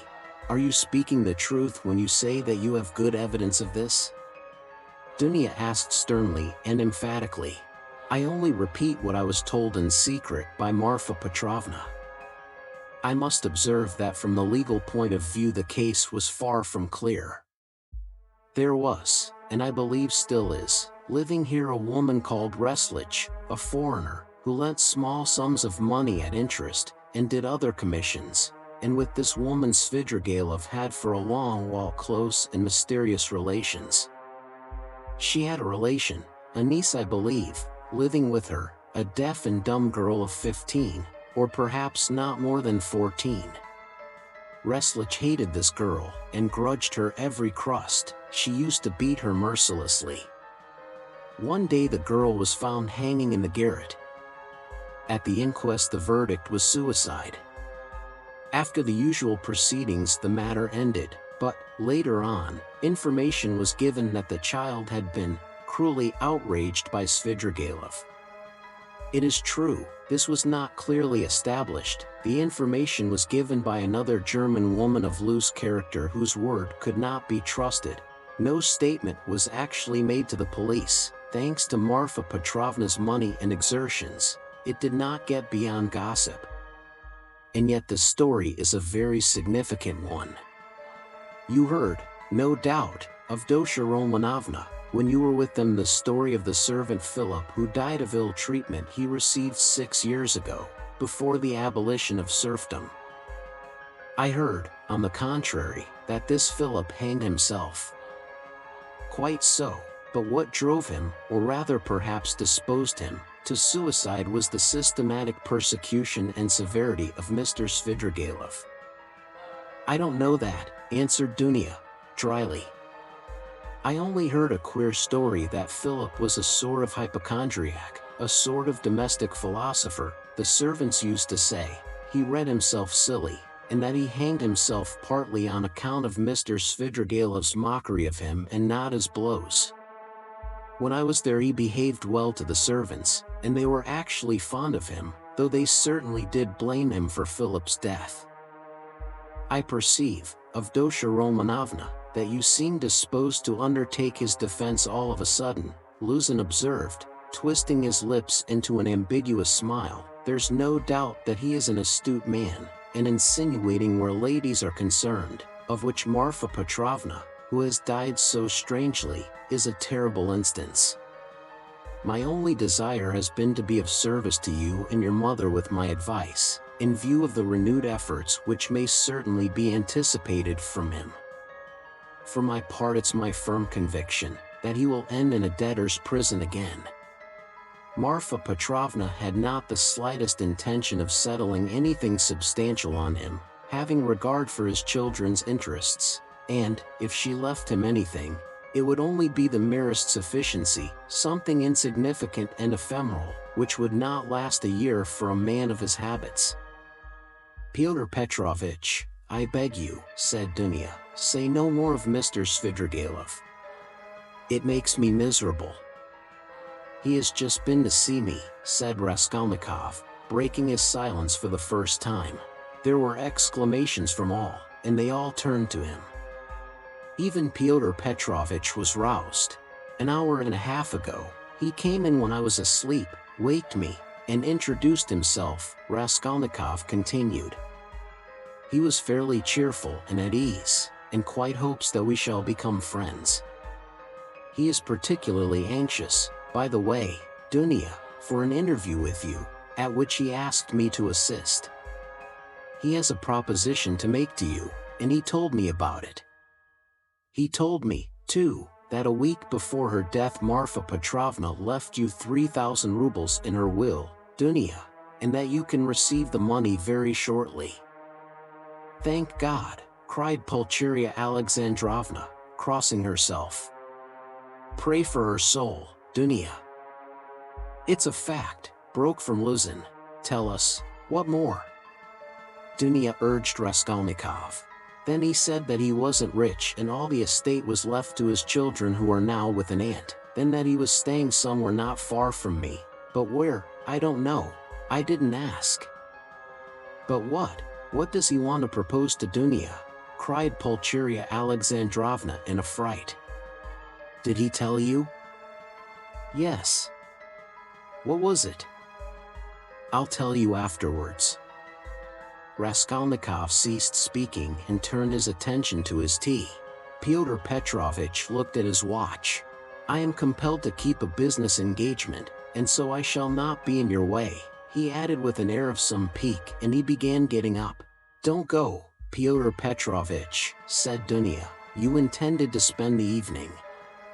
Besides, you wrote yourself that you wanted to have an explanation with mother. Precisely so, Avdotya Romanovna, Pyotr Petrovitch answered impressively, sitting down again, but still holding his hat. I certainly desired an explanation with you and your honored mother upon a very important point indeed. But as your brother cannot speak openly in my presence of some proposals of Mr. Svidrigailov, I, too, do not desire and am not able to speak openly, in the presence of others, of certain matters of the greatest gravity.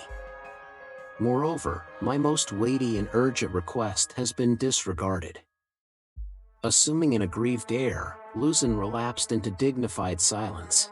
Your request that my brother should not be present at our meeting was disregarded solely at my insistence, said Dunya. You wrote that you had been insulted by my brother. I think that this must be explained at once, and you must be reconciled. And if Rodion really has insulted you, then he should and will apologize. Pyotr Petrovich took a stronger line. There are insults, Avdotya Romanovna, which no goodwill can make us forget. There is a line in everything which it is dangerous to overstep, and when it has been overstepped, there is no return.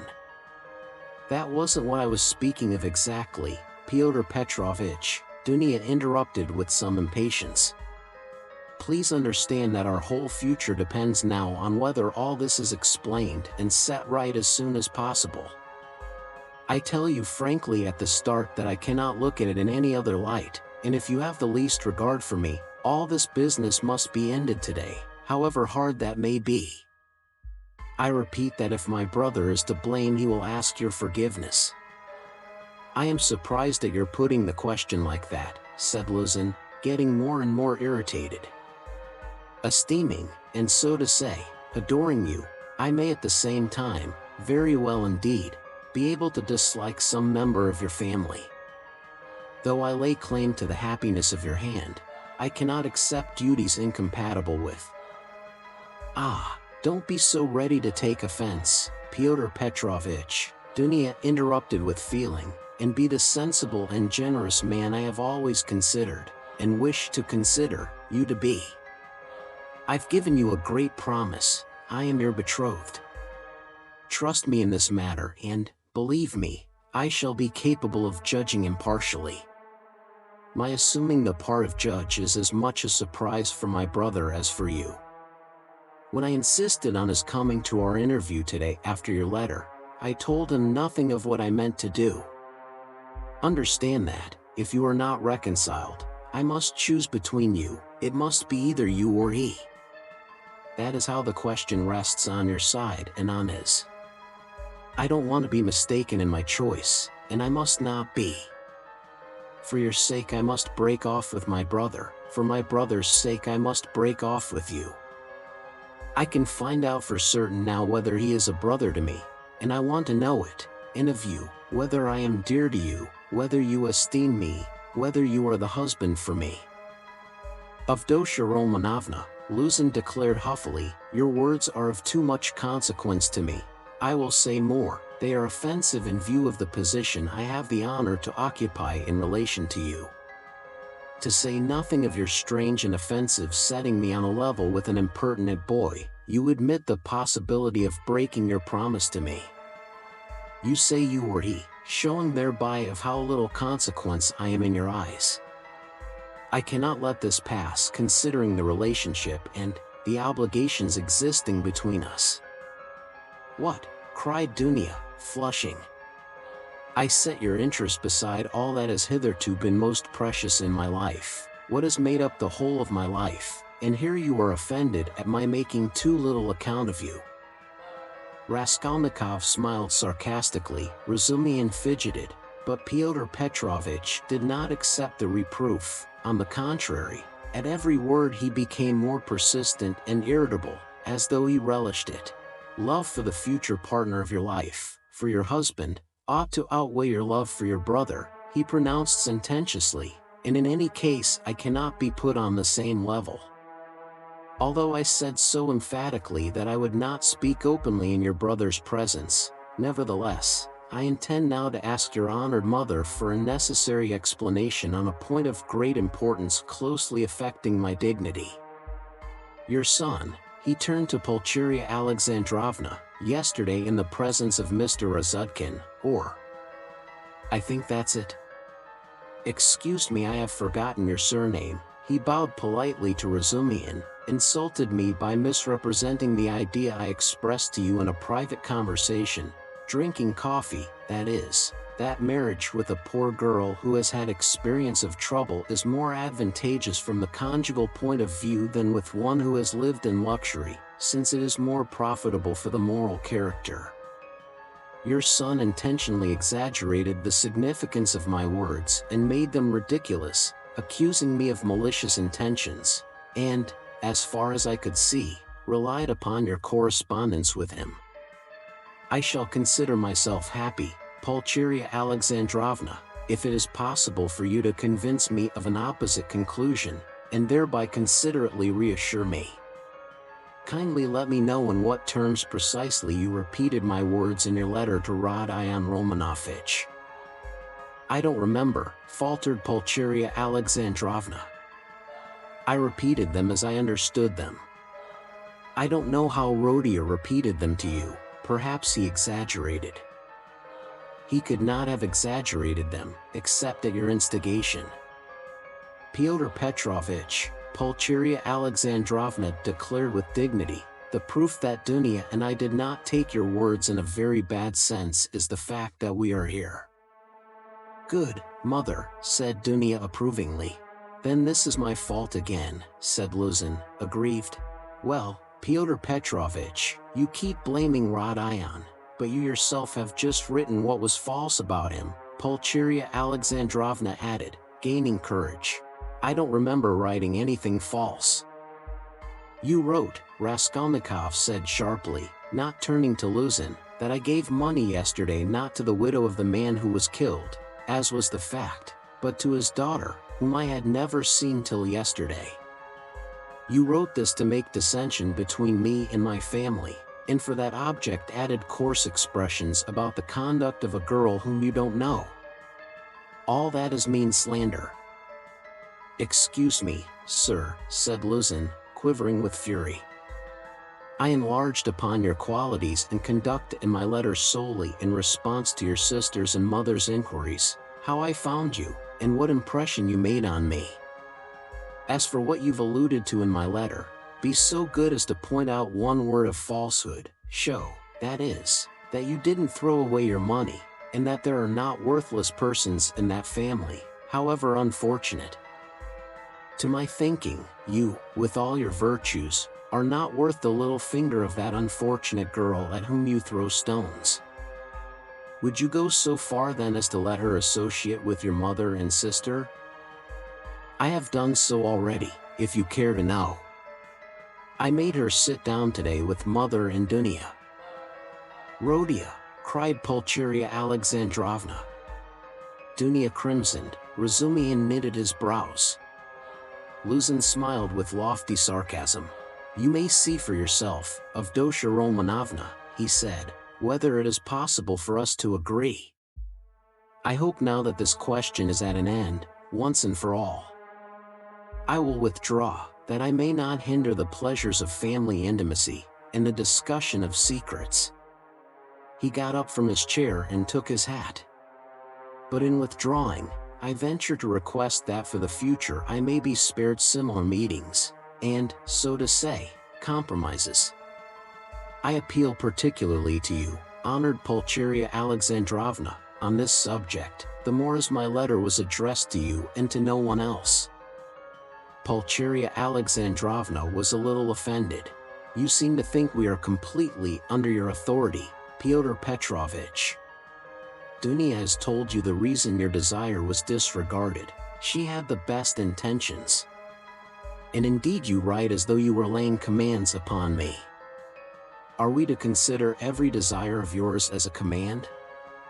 Let me tell you on the contrary that you ought to show particular delicacy and consideration for us now, because we have thrown up everything, and have come here relying on you, and so we are in any case in a sense in your hands. That is not quite true, Pulcheria Alexandrovna, especially at the present moment, when the news has come of Marfa Petrovna's legacy, which seems indeed very apropos, judging from the new tone you take to me, he added sarcastically.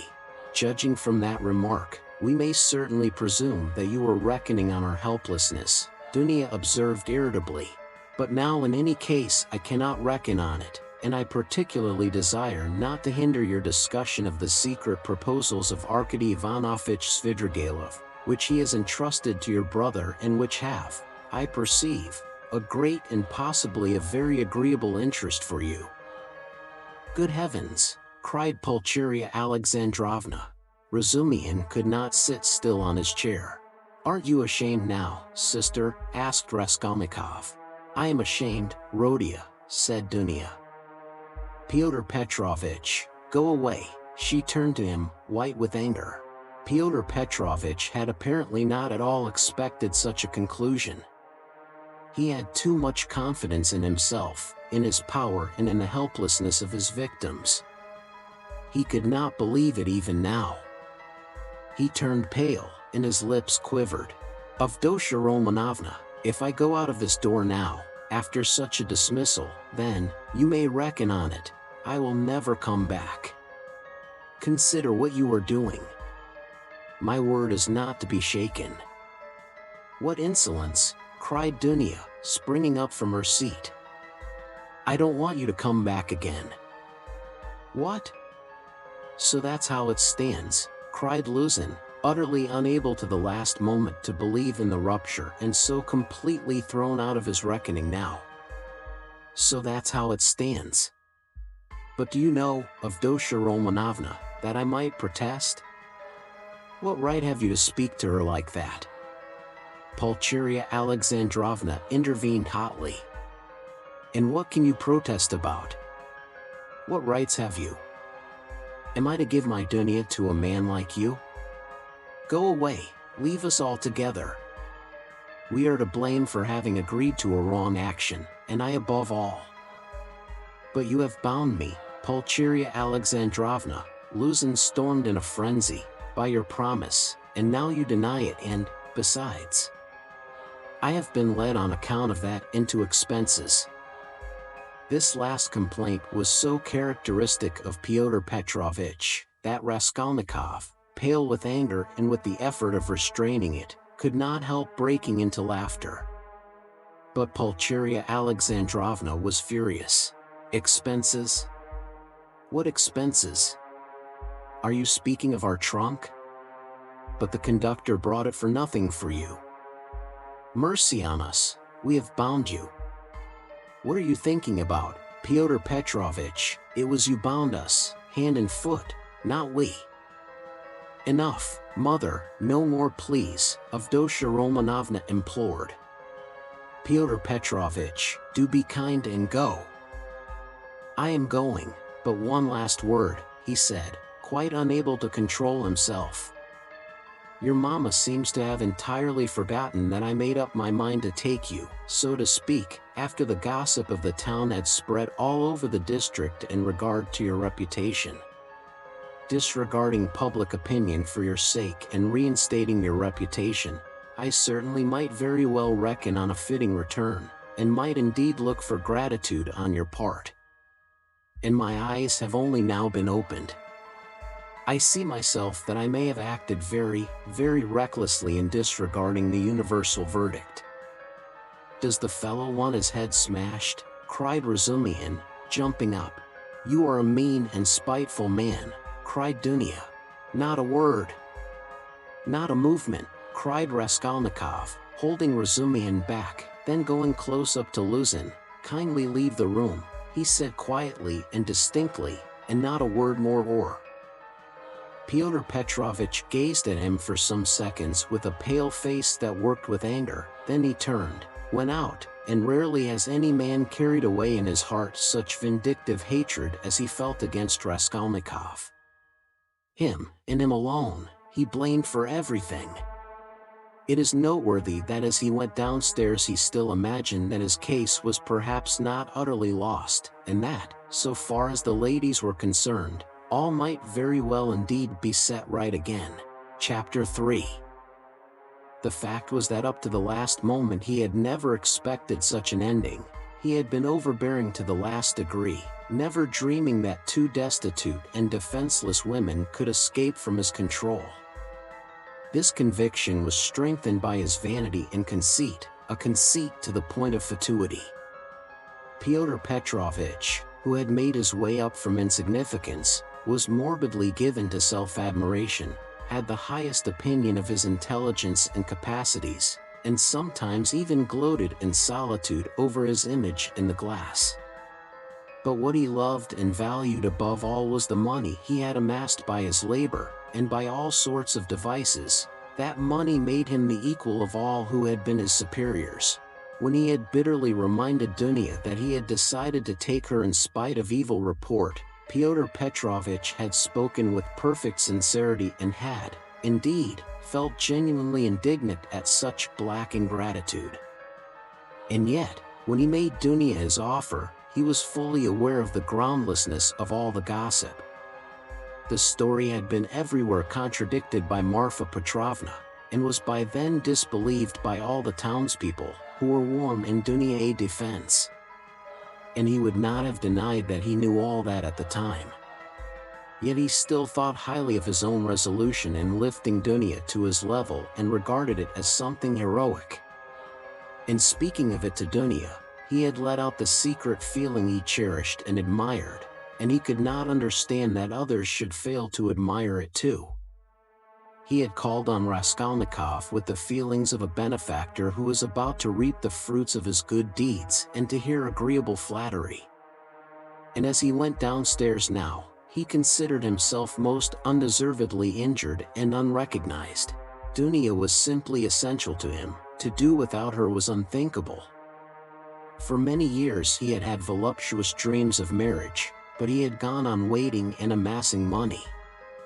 He brooded with relish, in profound secret, over the image of a girl, virtuous, poor, she must be poor, very young, very pretty, of good birth and education, very timid, one who had suffered much, and was completely humbled before him, one who would all her life look on him as her savior, worship him, admire him and only him. How many scenes, how many amorous episodes he had imagined on this seductive and playful theme, when his work was over. And, behold, the dream of so many years was all but realized. The beauty and education of Avdotya Romanovna had impressed him. Her helpless position had been a great allurement. In her he had found even more than he dreamed of. Here was a girl of pride, character, virtue, of education and breeding superior to his own. He felt that, and this creature would be slavishly grateful all her life for his heroic condescension, and would humble herself in the dust before him, and he would have absolute, unbounded power over her. Not long before, he had, too, after long reflection and hesitation, made an important change in his career and was now entering on a wider circle of business. With this change his cherished dreams of rising into a higher class of society seemed likely to be realized. He was, in fact, determined to try his fortune in Petersburg. He knew that women could do a very great deal. The fascination of a charming, virtuous, highly educated woman might make his way easier, might do wonders in attracting people to him, throwing an aureole round him, and now everything was in ruins. This sudden horrible rupture affected him like a clap of thunder. It was like a hideous joke, an absurdity. He had only been a tiny bit masterful, had not even time to speak out, had simply made a joke, been carried away, and it had ended so seriously. And, of course, too, he did love Dunya in his own way. He already possessed her in his dreams, and all at once. No! The next day, the very next day, it must all be set right, smoothed over, settled. Above all he must crush that conceited milksop who was the cause of it all. With a sick feeling he could not help recalling Razumihin too, but he soon reassured himself on that score, as though a fellow like that could be put on a level with him. The man he really dreaded in earnest was Svidrigailov. He had, in short, a great deal to attend to. No, I am more to blame than anyone, said Dunya, kissing and embracing her mother. I was tempted by his money, but on my honor, brother, I had no idea he was such a base man. If I had seen through him before, nothing would have tempted me. Don't blame me, brother. God has delivered us. God has delivered us. Pulcheria Alexandrovna muttered, but half-consciously, as though scarcely able to realize what had happened. They were all relieved, and in 5 minutes they were laughing. Only now and then Dunya turned white and frowned, remembering what had passed. Pulcheria Alexandrovna was surprised to find that she, too, was glad. She had only that morning thought rupture with Luzin a terrible misfortune. Razumihin was delighted. He did not yet dare to express his joy fully, but he was in a fever of excitement as though a ton weight had fallen off his heart. Now he had the right to devote his life to them, to serve them. Anything might happen now. But he felt afraid to think of further possibilities and dared not let his imagination range. But Raskolnikov sat still in the same place, almost sullen and indifferent. Though he had been the most insistent on getting rid of Luzin, he seemed now the least concerned at what had happened. Dunya could not help thinking that he was still angry with her, and Pulcheria Alexandrovna watched him timidly. "What did Svidrigailov say to you?" said Dunya, approaching him. "Yes, yes," cried Pulcheria Alexandrovna. Raskolnikov raised his head. "He wants to make you a present of 10,000 rubles, and he desires to see you once in my presence." "See her?" "On no account," cried Pulcheria Alexandrovna. "And how dare he offer her money?" Then Raskolnikov repeated, rather dryly, his conversation with Svidrigailov, omitting his account of the ghostly visitations of Marfa Petrovna, wishing to avoid all unnecessary talk. "What answer did you give him?" asked Dunya. "At first I said I would not take any message to you. Then he said that he would do his utmost to obtain an interview with you without my help. He assured me that his passion for you was a passing infatuation. Now he has no feeling for you. He doesn't want you to marry Luzin." His talk was altogether rather muddled. "How do you explain him to yourself, Rodia? How did he strike you?" "I must confess I don't quite understand him. He offers you 10,000, and yet says he is not well off. He says he is going away, and in 10 minutes he forgets he has said it. Then he says he is going to be married and is already fixed on the girl. No doubt he has a motive, and probably a bad one. But it's odd that he should be so clumsy about it if he had any designs against you. Of course, I refused this money on your account, once for all. Altogether, I thought him very strange. One might almost think he was mad. But I may be mistaken, that may only be the part he assumes. The death of Marfa Petrovna seems to have made a great impression on him." "God rest her soul," exclaimed Pulcheria Alexandrovna. "I shall always, always pray for her. Where should we be now, Dunya, without this 3,000? It's as though it had fallen from heaven. Why, Rodia, this morning we had only 3 rubles in our pocket, and Dunya and I were just planning to pawn her watch, so as to avoid borrowing from that man until he offered help." Dunya seemed strangely impressed by Svidrigailov's offer. She still stood meditating. "He has got some terrible plan," she said in a half-whisper to herself, almost shuddering. Raskolnikov noticed this disproportionate terror. "I fancy I shall have to see him more than once again," he said to Dunya. "We will watch him. I will track him out," cried Razumihin, vigorously. "I won't lose sight of him. Rodia has given me leave. He said to me himself just now, 'Take care of my sister.' Will you give me leave, too, of Dosha Romanovna?" Dunya smiled and held out her hand, but the look of anxiety did not leave her face. Pulcheria Alexandrovna gazed at her timidly, but the 3,000 rubles had obviously a soothing effect on her. A quarter of an hour later, they were all engaged in a lively conversation. Even Raskolnikov listened attentively for some time, though he did not talk. Razumihin was the speaker.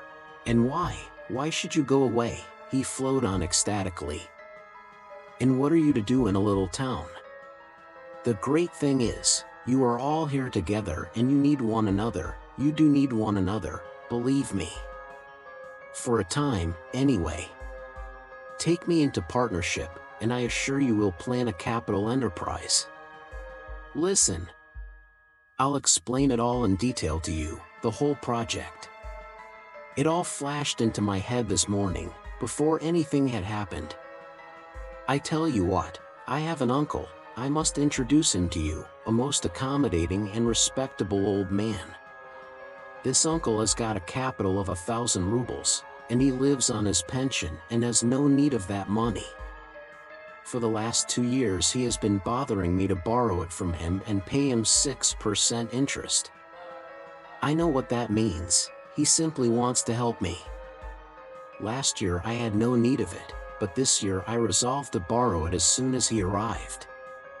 Then you lend me another 1,000 of your 3, and we have enough for a start, so we'll go into partnership, and what are we going to do? Then Razumihin began to unfold his project, and he explained at length that almost all our publishers and booksellers know nothing at all of what they are selling, and for that reason they are usually bad publishers, and that any decent publications pay as a rule and give a profit, sometimes a considerable one. Razumihin had, indeed, been dreaming of setting up as a publisher. For the last 2 years he had been working in publishers' offices, and knew 3 European languages well, though he had told Raskolnikov 6 days before that he was schwachen German with an object of persuading him to take half his translation and half the payment for it. He had told a lie then, and Raskolnikov knew he was lying. Why should we let our chance slip when we have one of the chief means of success, money of our own? Cried Razumihin warmly. Of course there will be a lot of work, but we will work, you, Avdotya Romanovna, I, Rodion. You get a splendid profit on some books nowadays. And the great point of the business is that we shall know just what wants translating, and we shall be translating, publishing, learning all at once. I can be of use because I have experience. For nearly 2 years I've been scuttling about among the publishers, and now I know every detail of their business. You need not be a saint to make pots, believe me. And why should we let our chance slip? Why, I know, and I kept a secret, 2 or 3 books which one might get 100 rubles simply for thinking of translating and publishing. Indeed, and I would not take 500 for the very idea of one of them. And what do you think? If I were to tell a publisher, I dare say he'd hesitate, they are such blockheads. And as for the business side, printing, paper, selling, you trust to me, I know my way about. We'll begin in a small way and go on to a large. In any case it will get us our living and we shall get back our capital. Dunia's eyes shone. I like what you are saying, Dmitri Prokofitch, she said. I know nothing about it, of course, put in Pulcheria Alexandrovna. It may be a good idea, but again God knows. It's new and untried. Of course, we must remain here at least for a time. She looked at Rodion. What do you think, brother? Said Dunia. I think he's got a very good idea, he answered. Of course, it's too soon to dream of a publishing firm, but we certainly might bring out 5 or 6 books and be sure of success. I know of one book myself which would be sure to go well. And as for his being able to manage it, there's no doubt about that either. He knows the business. But we can talk it over later. Hurrah! Cried Razumihin. Now, stay, there's a flat here in this house, belonging to the same owner.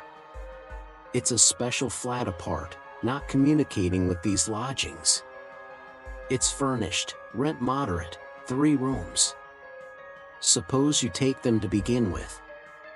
I'll pawn your watch tomorrow and bring you the money, and everything can be arranged then. You can all 3 live together, and Rodion will be with you. But where are you off to, Rodion? What, Rodion, you are going already? Pulcheria Alexandrovna asked in dismay. At such a minute, cried Razumihin. Dunia looked at her brother with incredulous wonder. He held his cap in his hand, he was preparing to leave them. "One would think you were burying me or saying goodbye forever," he said somewhat oddly. He attempted to smile, but it did not turn out a smile. "But who knows, perhaps it is the last time we shall see each other," he let slip accidentally. It was what he was thinking, and it somehow was uttered aloud. "What is the matter with you?" cried his mother. "Where are you going, Rodion?" asked Dunya rather strangely. "Oh, I'm quite obliged to," he answered vaguely, as though hesitating what he would say. But there was a look of sharp determination in his white face. "I meant to say, as I was coming here, I meant to tell you, Mother, and you, Dunya, that it would be better for us to part for a time. I feel ill, I am not at peace. I will come afterwards, I will come of myself, when it's possible. I remember you and love you. Leave me alone. I decided this even before. I'm absolutely resolved on it.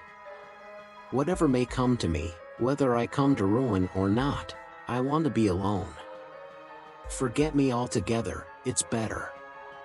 Don't inquire about me. When I can, I'll come of myself or I'll send for you. Perhaps it will all come back, but now if you love me, give me up, else I shall begin to hate you, I feel it. Goodbye." "Good God!" cried Pulcheria Alexandrovna. Both his mother and his sister were terribly alarmed. Razumihin was also. "Rodion, be reconciled with us. Let us be as before," cried his poor mother. He turned slowly to the door and slowly went out of the room. Dunya overtook him. "Brother, what are you doing to Mother?" she whispered, her eyes flashing with indignation. He looked dully at her. "No matter, I shall come." "I'm coming," he muttered in an undertone, as though not fully conscious of what he was saying, and he went out of the room. "Wicked, heartless egoist," cried Dunya. "He is insane, but not heartless. He is mad. Don't you see it? You're heartless after that." Razumihin whispered in her ear, squeezing her hand tightly. "I shall be back directly," he shouted to the horror-stricken mother, and he ran out of the room. Raskolnikov was waiting for him at the end of the passage. "I knew you would run after me," he said. "Go back to them, be with them tomorrow and always. Perhaps I shall come, if I can. Goodbye." And without holding out his hand he walked away. "But where are you going? What are you doing? What's the matter with you? How can you go on like this?" Razumihin muttered, at his wit's end. Raskolnikov stopped once more. "Once for all, never ask me about anything. I have nothing to tell you. Don't come to see me. Maybe I'll come here. Leave me, but don't leave them. Do you understand me?" It was dark in the corridor. They were standing near the lamp. For a minute they were looking at one another in silence. Razumihin remembered that minute all his life. Raskolnikov's burning and intent eyes grew more penetrating every moment, piercing into his soul, into his consciousness. Suddenly Razumihin started. Something strange, as it were, passed between them. Some idea, some hint, as it were, slipped, something awful, hideous, and suddenly understood on both sides. Razumihin turned pale. "Do you understand now?" said Raskolnikov, his face twitching nervously. "Go back, go to them," he said suddenly, and turning quickly, he went out of the house. I will not attempt to describe how Razumihin went back to the ladies, how he soothed them, how he protested that Rodion needed rest in his illness, protested that Rodion was sure to come, that he would come every day, that he was very, very much upset, that he must not be irritated, that he, Razumihin, would watch over him, would get him a doctor, the best doctor, a consultation. In fact, from that evening Razumihin took his place with them as a son and a brother. Chapter 4. Raskolnikov went straight to the house on the canal bank where Sonia lived. It was an old greenhouse of 3 stories. He found the porter and obtained from him vague directions as to the whereabouts of Karamazov, the tailor. Having found in the corner of the courtyard the entrance to the dark and narrow staircase, he mounted to the 2nd floor and came out into a gallery that ran round the whole 2nd story over the yard. While he was wandering in the darkness, uncertain where to turn for Karamazov's door, a door opened 3 paces from him. He mechanically took hold of it. "Who is there?" a woman's voice asked uneasily. "It's I, come to see you," answered Raskolnikov, and he walked into the tiny entry. On a broken chair stood a candle and a battered copper candlestick. "It's you!" "Good heavens!" cried Sonia weakly, and she stood rooted to the spot. "Which is your room?" "This way," and Raskolnikov, trying not to look at her, hastened in. A minute later Sonia, too, came in with the candle, set down the candlestick and, completely disconcerted, stood before him inexpressibly agitated and apparently frightened by his unexpected visit. The color rushed suddenly to her pale face and tears came into her eyes. She felt sick and ashamed and happy, too. Raskolnikov turned away quickly and sat on a chair by the table. He scanned the room in a rapid glance. It was a large but exceedingly low-pitched room, the only one let by the Karamazovs, to whose rooms a closed door led in the wall on the left. In the opposite side on the right-hand wall was another door, always kept locked. That led to the next flat, which formed a separate lodging. Sonia's room looked like a barn. It was a very irregular quadrangle, and this gave it a grotesque appearance. A wall with 3 windows looking out onto the canal ran aslant so that one corner formed a very acute angle, and it was difficult to see in it without very strong light. The other corner was disproportionately obtuse. There was scarcely any furniture in the big room. In the corner on the right was a bedstead, beside it, nearest the door, a chair. A plain, deal table covered by a blue cloth stood against the same wall, close to the door into the other flat. 2 rush-bottom chairs stood by the table. On the opposite wall near the acute angle stood a small plain wooden chest of drawers looking, as it were, lost in a desert. That was all there was in the room. The yellow, scratched and shabby wallpaper was black in the corners. It must have been damp and full of fumes in the winter. There was every sign of poverty, even the bedstead had no curtain. Sonia looked in silence at her visitor, who was so attentively and unceremoniously scrutinizing her room, and even began at last to tremble with terror, as though she was standing before her judge and the arbiter of her destinies. "I am late." "It's 11, isn't it?" he asked, still not lifting his eyes. "Yes," muttered Sonia. "Oh yes, it is," she added, hastily, as though in that lay her means of escape. "My landlady's clock has just struck. I heard it myself." "I've come to you for the last time," Raskolnikov went on gloomily, "although this was the first time. I may perhaps not see you again. Are you going away?" "I don't know, tomorrow." "Then you are not coming to Katerina Ivanovna tomorrow?" Sonia's voice shook. "I don't know. I shall know tomorrow morning." "Never mind that, I've come to say one word." He raised his brooding eyes to her and suddenly noticed that he was sitting down while she was all the while standing before him. "Why are you standing?" "Sit down," he said in a changed voice, gentle and friendly. She sat down. He looked kindly and almost compassionately at her. "How thin you are! What a hand! Quite transparent, like a dead hand." He took her hand. Sonia smiled faintly. "I have always been like that," she said. "Even when you lived at home?" "Yes." "Of course, you were," he added abruptly, and the expression of his face and the sound of his voice changed again suddenly. He looked round him once more. You rent this room from the Karamazovs? Yes. They live there, through that door? Yes. They have another room like this. All in one room? Yes. I should be afraid in your room at night, he observed gloomily. They are very good people, very kind, answered Sonia, who still seemed bewildered, and all the furniture, everything is theirs. And they are very kind, and the children, too, often come to see me. They all stammer, don't they? Yes. He stammers and he's lame. And his wife, too. It's not exactly that she stammers, but she can't speak plainly. She is a very kind woman. And he used to be a house serf.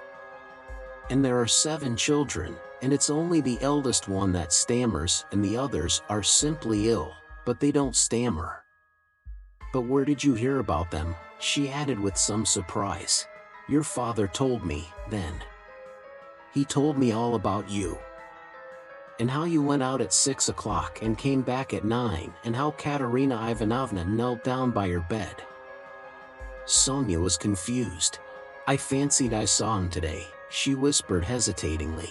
Whom? Father. I was walking in the street, out there at the corner, about 10 o'clock, and he seemed to be walking in front. It looked just like him. I wanted to go to Katerina Ivanovna. You were walking in the streets?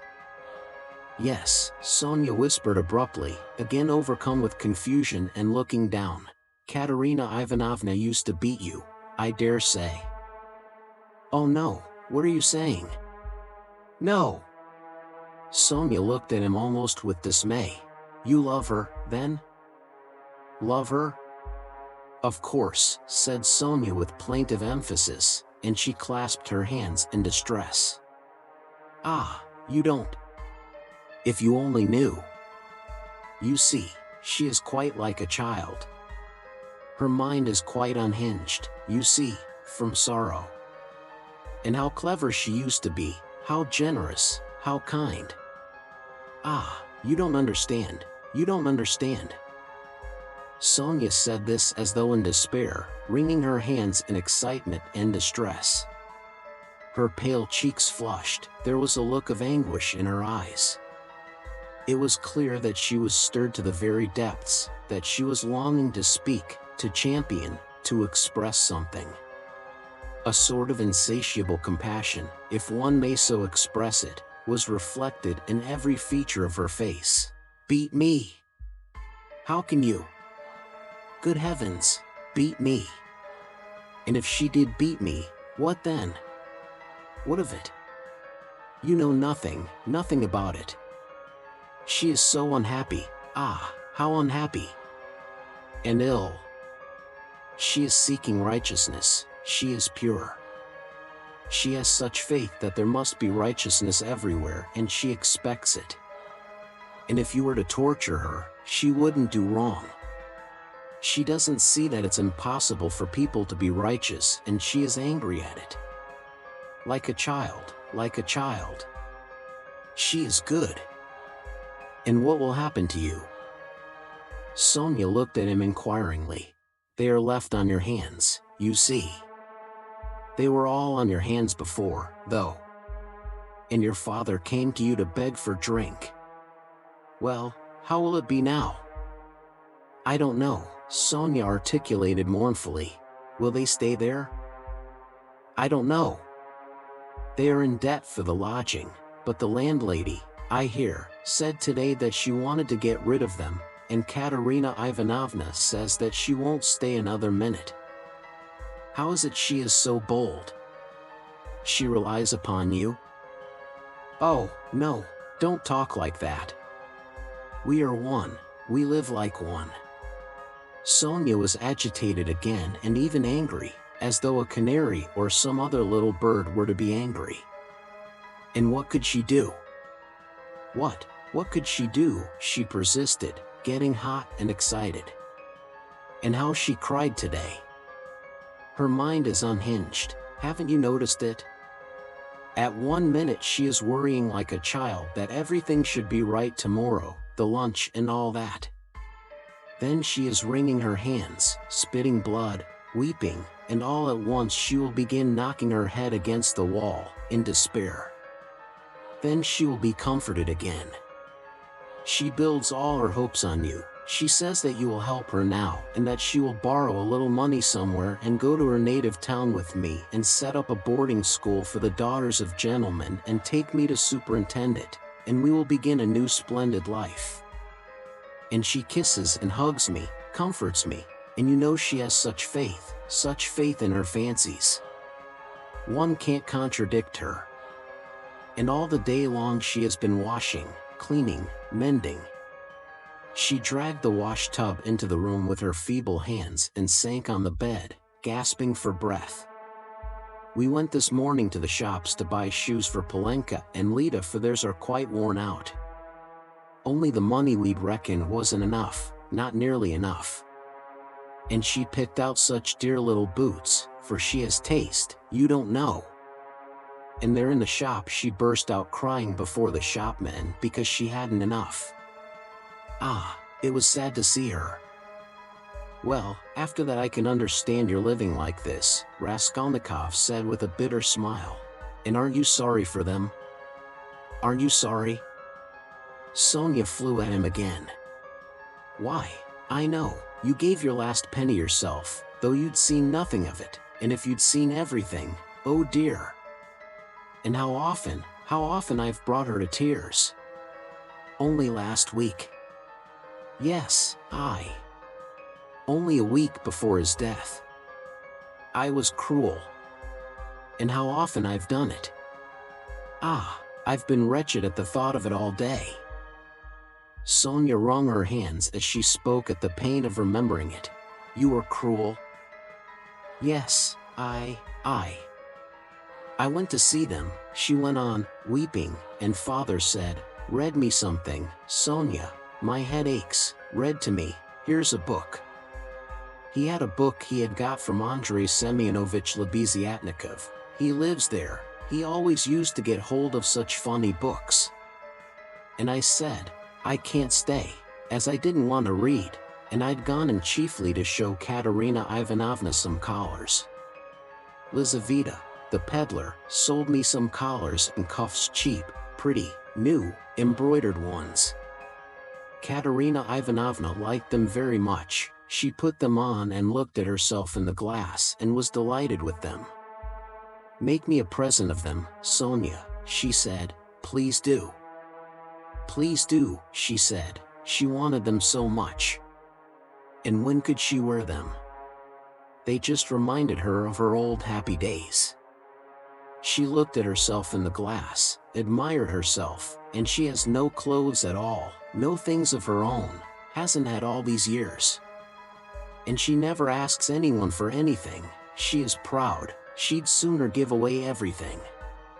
And these she asked for, she liked them so much. And I was sorry to give them. What use are they to you, Katerina Ivanovna? I said. I spoke like that to her, I ought not to have said that. She gave me such a look. And she was so grieved at my refusing her. And it was so sad to see. And she was not grieved for the collars, but for my refusing, I saw that. If only I could bring it all back, change it, take back those words. But it's nothing to you. Did you know Lizaveta, the peddler? Yes. Did you know her? Sonia asked with some surprise. Katerina Ivanovna is in consumption, rapid consumption, she will soon die, said Raskolnikov after a pause, without answering her question. Oh, no, no, no. And Sonia unconsciously clutched both his hands, as though imploring that she should not. But it will be better if she does die. No, not better, not at all better. Sonia unconsciously repeated in dismay. And the children? What can you do except take them to live with you? Oh, I don't know, cried Sonia, almost in despair, and she put her hands to her head. It was evident that that idea had very often occurred to her before, and he had only roused it again. And, what, if even now, while Katerina Ivanovna is alive, you get ill and are taken to the hospital, what will happen then? He persisted pitilessly. How can you? That cannot be. And Sonia's face worked with awful terror. Cannot be? Raskolnikov went on with a harsh smile. You are not insured against it, are you? What will happen to them then? They will be in the street, all of them. She will cough and beg and knock her head against some wall, as she did today, and the children will cry. Then she will fall down, be taken to the police station and to the hospital. She will die, and the children. Oh, no. God will not let it be, broke at last from Sonia's overburdened bosom. She listened, looking imploringly at him, clasping her hands in dumb entreaty, as though it all depended upon him. Raskolnikov got up and began to walk about the room. A minute passed. Sonia was standing with her hands and her head hanging in terrible dejection. And can't you save? Put by for a rainy day, he asked, stopping suddenly before her. No, whispered Sonia. Of course not. Have you tried? He added almost ironically. Yes. And it didn't come off. Of course not. No need to ask. And again he paced the room. Another minute passed. You don't get money every day. Sonia was more confused than ever and color rushed into her face again. No, she whispered with a painful effort. It will be the same with Polenka, no doubt, he said suddenly. No, no. It can't be, no. Sonia cried aloud in desperation, as though she had been stabbed. God would not allow anything so awful. He lets others come to it. No, no. God will protect her, God, she repeated beside herself. But, perhaps, there is no God at all, Raskolnikov answered with a sort of malignance, laughed and looked at her. Sonia's face suddenly changed, a tremor passed over it. She looked at him with unutterable reproach, tried to say something, but could not speak and broke into bitter sobs, hiding her face in her hands. You say Katerina Ivanovna's mind is unhinged. Your own mind is unhinged, he said after a brief silence. 5 minutes passed. He still paced up and down the room in silence, not looking at her. At last he went up to her, his eyes glittered. He put his 2 hands on her shoulders and looked straight into her tearful face. His eyes were hard, feverish, and piercing, his lips were twitching. All at once he bent down quickly and dropping to the ground, kissed her foot. Sonia drew back from him as from a madman. And certainly he looked like a madman. What are you doing to me? She muttered, turning pale, and a sudden anguish clutched at her heart. He stood up at once. I did not bow down to you. I bowed down to all the suffering of humanity, he said wildly and walked away to the window. Listen, he added, turning to her a minute later. I said just now to an insolent man that he was not worth your little finger, and that I did my sister honor making her sit beside you. ACH, you said that to them. And in her presence, cried Sonia, frightened. Sit down with me. An honor. Why, I'm dishonorable. Ah, why did you say that? It was not because of your dishonor and your sin I said that of you, but because of your great suffering. But you are a great sinner, that's true, he added almost solemnly, and your worst sin is that you have destroyed and betrayed yourself for nothing. Isn't that fearful? Isn't it fearful that you are living in this filth which you loathe so, and at the same time you know yourself, you've only to open your eyes, that you are not helping anyone by it, not saving anyone from anything?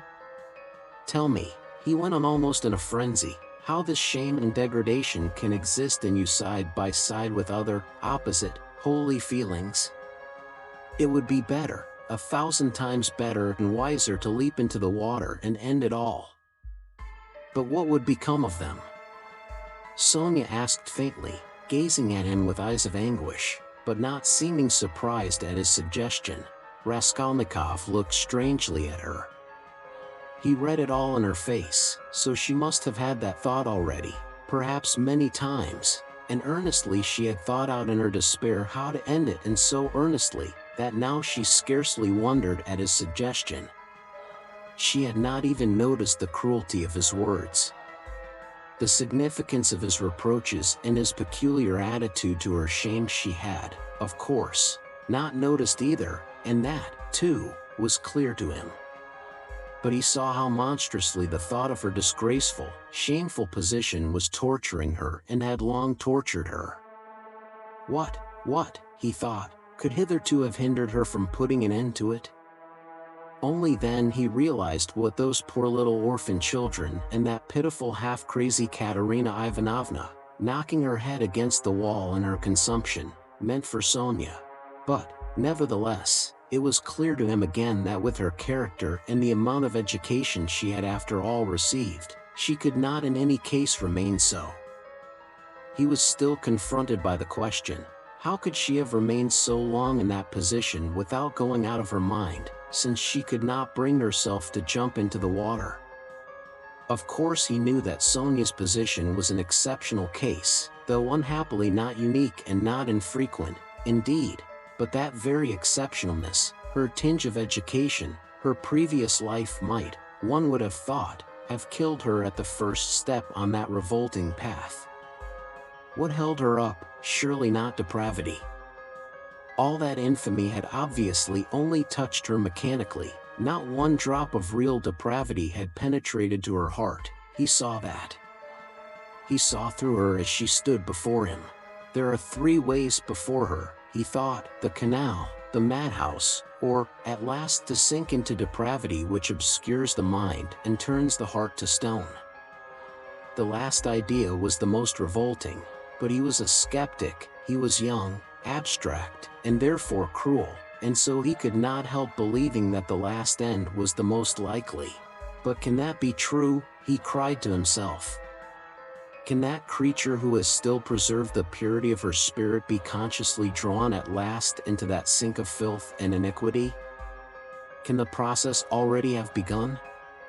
Can it be that she has only been able to bear it till now, because vice has begun to be less loathsome to her? No, that cannot be, he cried, as Sonia had just before. No, what has kept her from the canal till now is the idea of sin and they, the children. And if she has not gone out of her mind, but who says she has not gone out of her mind? Is she in her senses? Can one talk? Can one reason as she does? How can she sit on the edge of the abyss of loathsomeness into which she is slipping and refuse to listen when she is told of danger? Does she expect a miracle? No doubt she does. Doesn't that all mean madness? He stayed obstinately at that thought. He liked that explanation indeed better than any other. He began looking more intently at her. So you pray to God a great deal, Sonia? He asked her. Sonia did not speak. He stood beside her waiting for an answer. What should I be without God? She whispered rapidly, forcibly, glancing at him with suddenly flashing eyes, and squeezing his hand.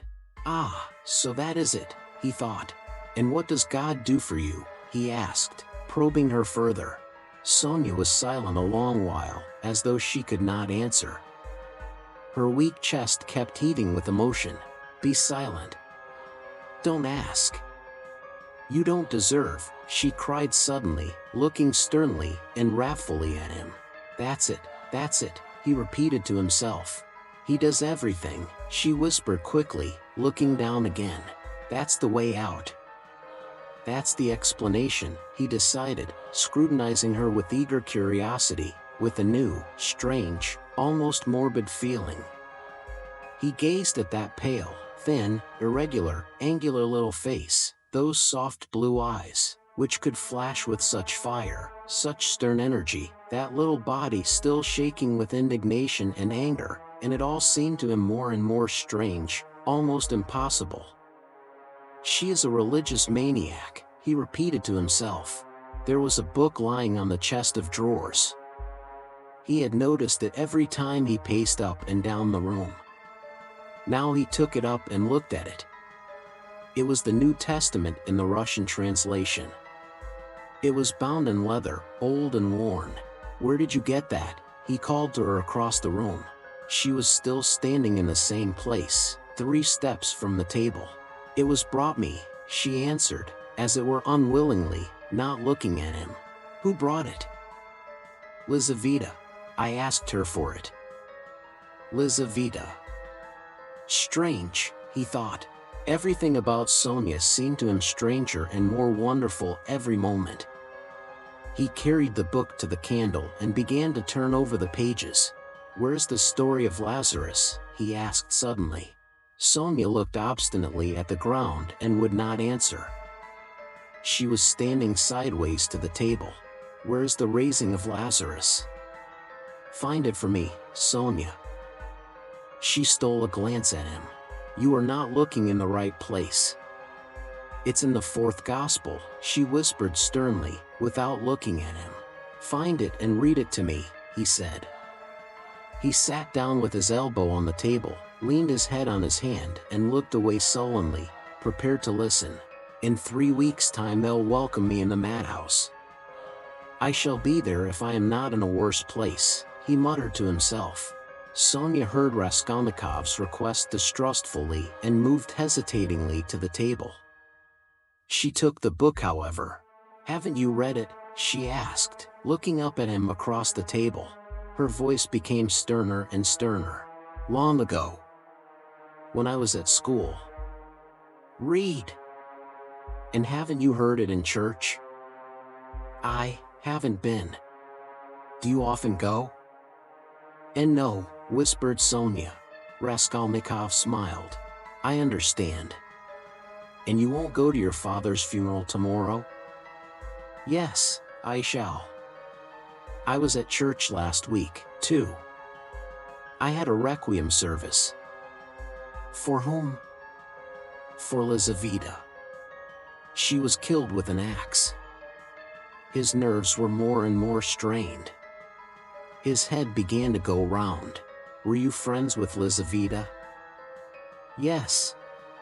She was good. She used to come, not often, she couldn't. We used to read together and talk. She will see God."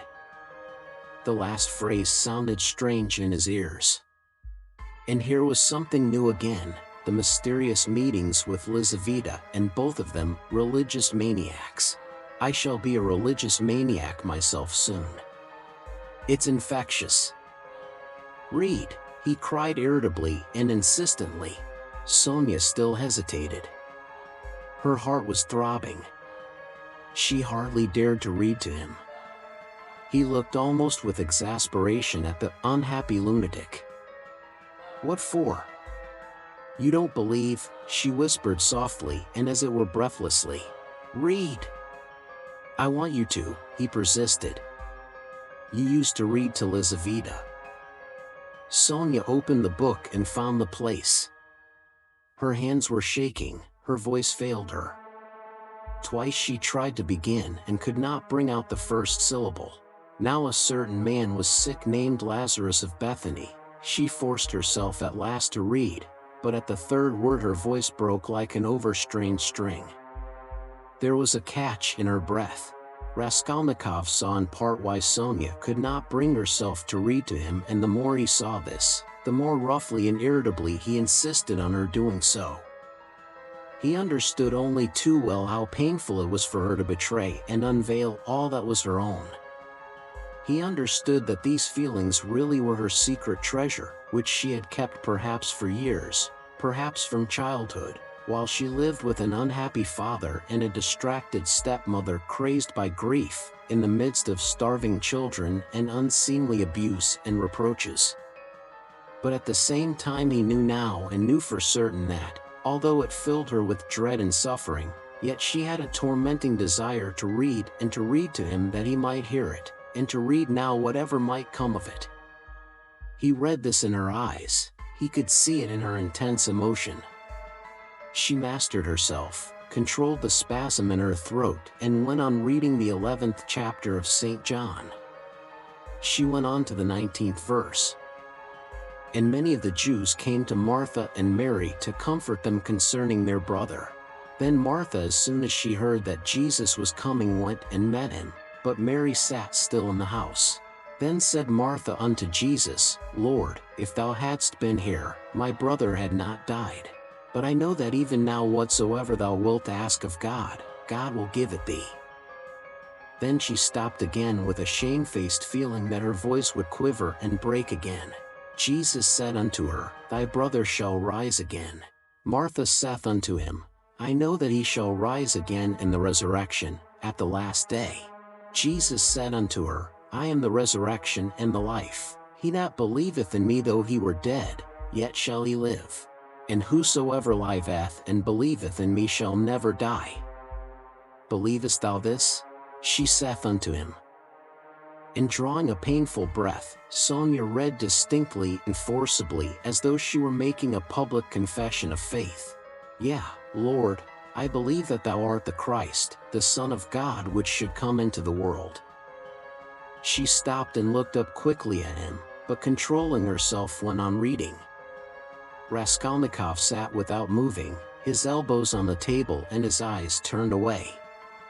She read to the 32nd verse. Then when Mary was come where Jesus was and saw him, she fell down at his feet, saying unto him, Lord, if thou hadst been here, my brother had not died.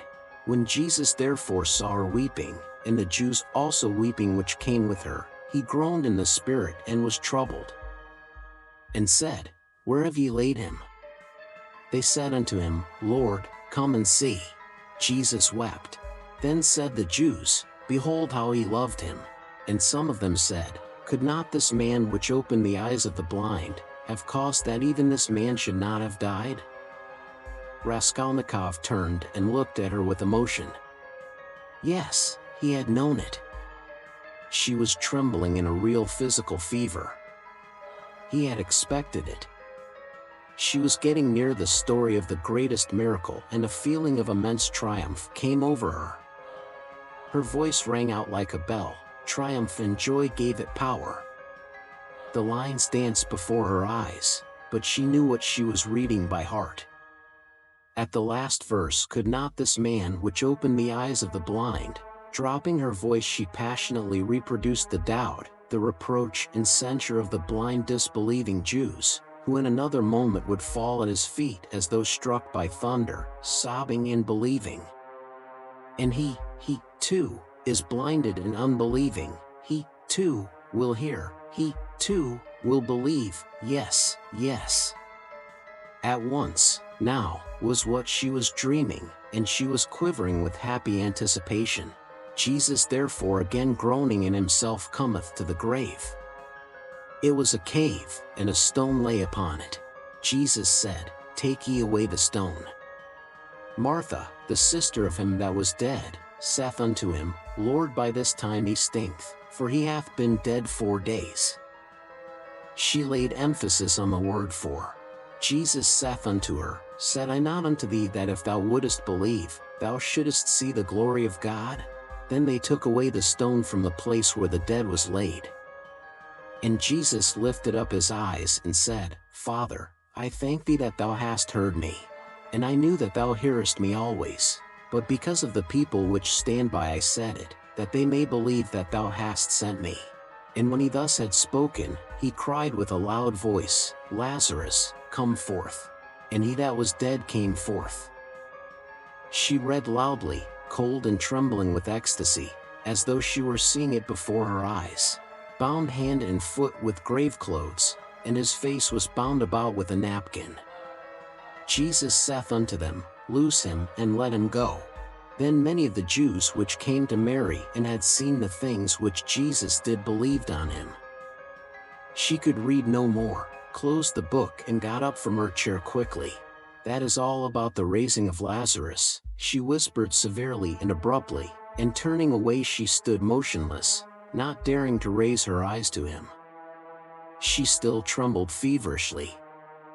The candle end was flickering out in the battered candlestick, dimly lighting up in the poverty-stricken room the murderer and the harlot who had so strangely been reading together the eternal book. 5 minutes or more passed. "I came to speak of something," Raskolnikov said aloud, frowning. He got up and went to Sonia. She lifted her eyes to him in silence. His face was particularly stern, and there was a sort of savage determination in it. "I have abandoned my family today," he said, "my mother and sister. I am not going to see them. I've broken with them completely." "What for?" asked Sonia, amazed. Her recent meeting with his mother and sister had left a great impression which she could not analyze. She heard his news almost with horror. "I have only you now," he added. "Let us go together. I've come to you, we are both accursed, let us go our way together." His eyes glittered as though he were mad, Sonia thought, in her turn. "Go where?" she asked in alarm, and she involuntarily stepped back. "How do I know?" "I only know it's the same road. I know that and nothing more. It's the same goal." She looked at him and understood nothing. She knew only that he was terribly, infinitely unhappy. "No one of them will understand, if you tell them, but I have understood. I need you, that is why I have come to you." "I don't understand," whispered Sonia. "You'll understand later. Haven't you done the same? You, too, have transgressed, have had the strength to transgress. You have laid hands on yourself, you have destroyed a life, your own, it's all the same. You might have lived in spirit and understanding, but you'll end in the Haymarket. But you won't be able to stand it, and if you remain alone you'll go out of your mind like me. You are like a mad creature already. So we must go together on the same road. Let us go." "What for?" "What's all this for?" said Sonia, strangely and violently agitated by his words. "What for?" "Because you can't remain like this, that's why. You must look things straight in the face at last, and not weep like a child and cry that God won't allow it. What will happen, if you should really be taken to the hospital tomorrow? She is mad and in consumption, she'll soon die, and the children? Do you mean to tell me Polenka won't come to grief? Haven't you seen children here at the street corners sent out by their mothers to beg? I've found out where those mothers live and in what surroundings. Children can't remain children there. At 7 the child is vicious and a thief. Yet children, you know, are the image of Christ, theirs is the kingdom of heaven. He bade us honor and love them, they are the humanity of the future. What's to be done? What's to be done?" repeated Sonia, weeping hysterically and wringing her hands. "What's to be done? Break what must be broken, once for all, that's all, and take the suffering on oneself." "What? You don't understand." "You'll understand later. Freedom and power, and above all, power. Over all trembling creation and all the ant heap. That's the goal, remember that. That's my farewell message. Perhaps it's the last time I shall speak to you. If I don't come tomorrow, you'll hear of it all, and then remember these words. And some day later on, in years to come, you'll understand perhaps what they meant. If I come tomorrow, I'll tell you who killed Lizaveta. Goodbye." Sonia started with terror. "Why, do you know who killed her?" she asked, chilled with horror, looking wildly at him. "I know and will tell you, only you. I have chosen you out. I'm not coming to you to ask forgiveness, but simply to tell you. I chose you out long ago to hear this, when your father talked of you and when Lizaveta was alive, I thought of it. Goodbye, don't shake hands. Tomorrow. He went out.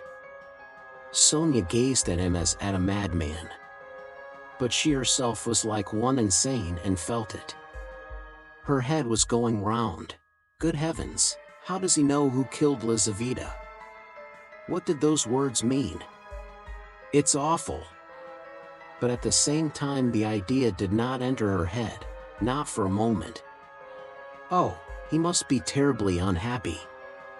He has abandoned his mother and sister. What for? What has happened? And what had he in his mind? What did he say to her? He had kissed her foot and said, yes, he had said it clearly, that he could not live without her. Oh, merciful heavens! Sonia spent the whole night feverish and delirious. She jumped up from time to time, wept and wrung her hands, then sank again into feverish sleep and dreamt of Polenka, Katerina Ivanovna and Lizaveta, of reading the gospel in him with pale face, with burning eyes, kissing her feet, weeping. On the other side of the door on the right, which divided Sonia's room from Madame Reslich's flat, was a room which had long stood empty. A card was fixed on the gate and a notice stuck in the windows over the canal advertising it to let. Sonia had long been accustomed to the rooms being uninhabited. But all that time Mr. Svidrigailov had been standing, listening at the door of the empty room.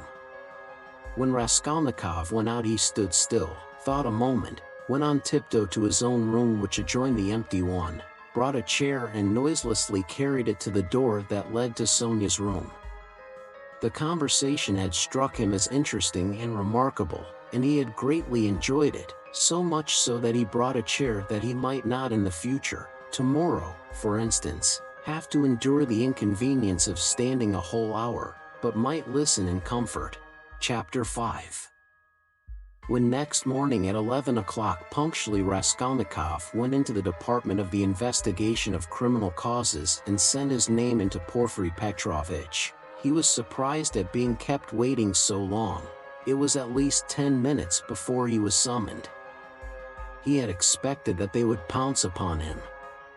But he stood in the waiting room, and people, who apparently had nothing to do with him, were continually passing to and fro before him.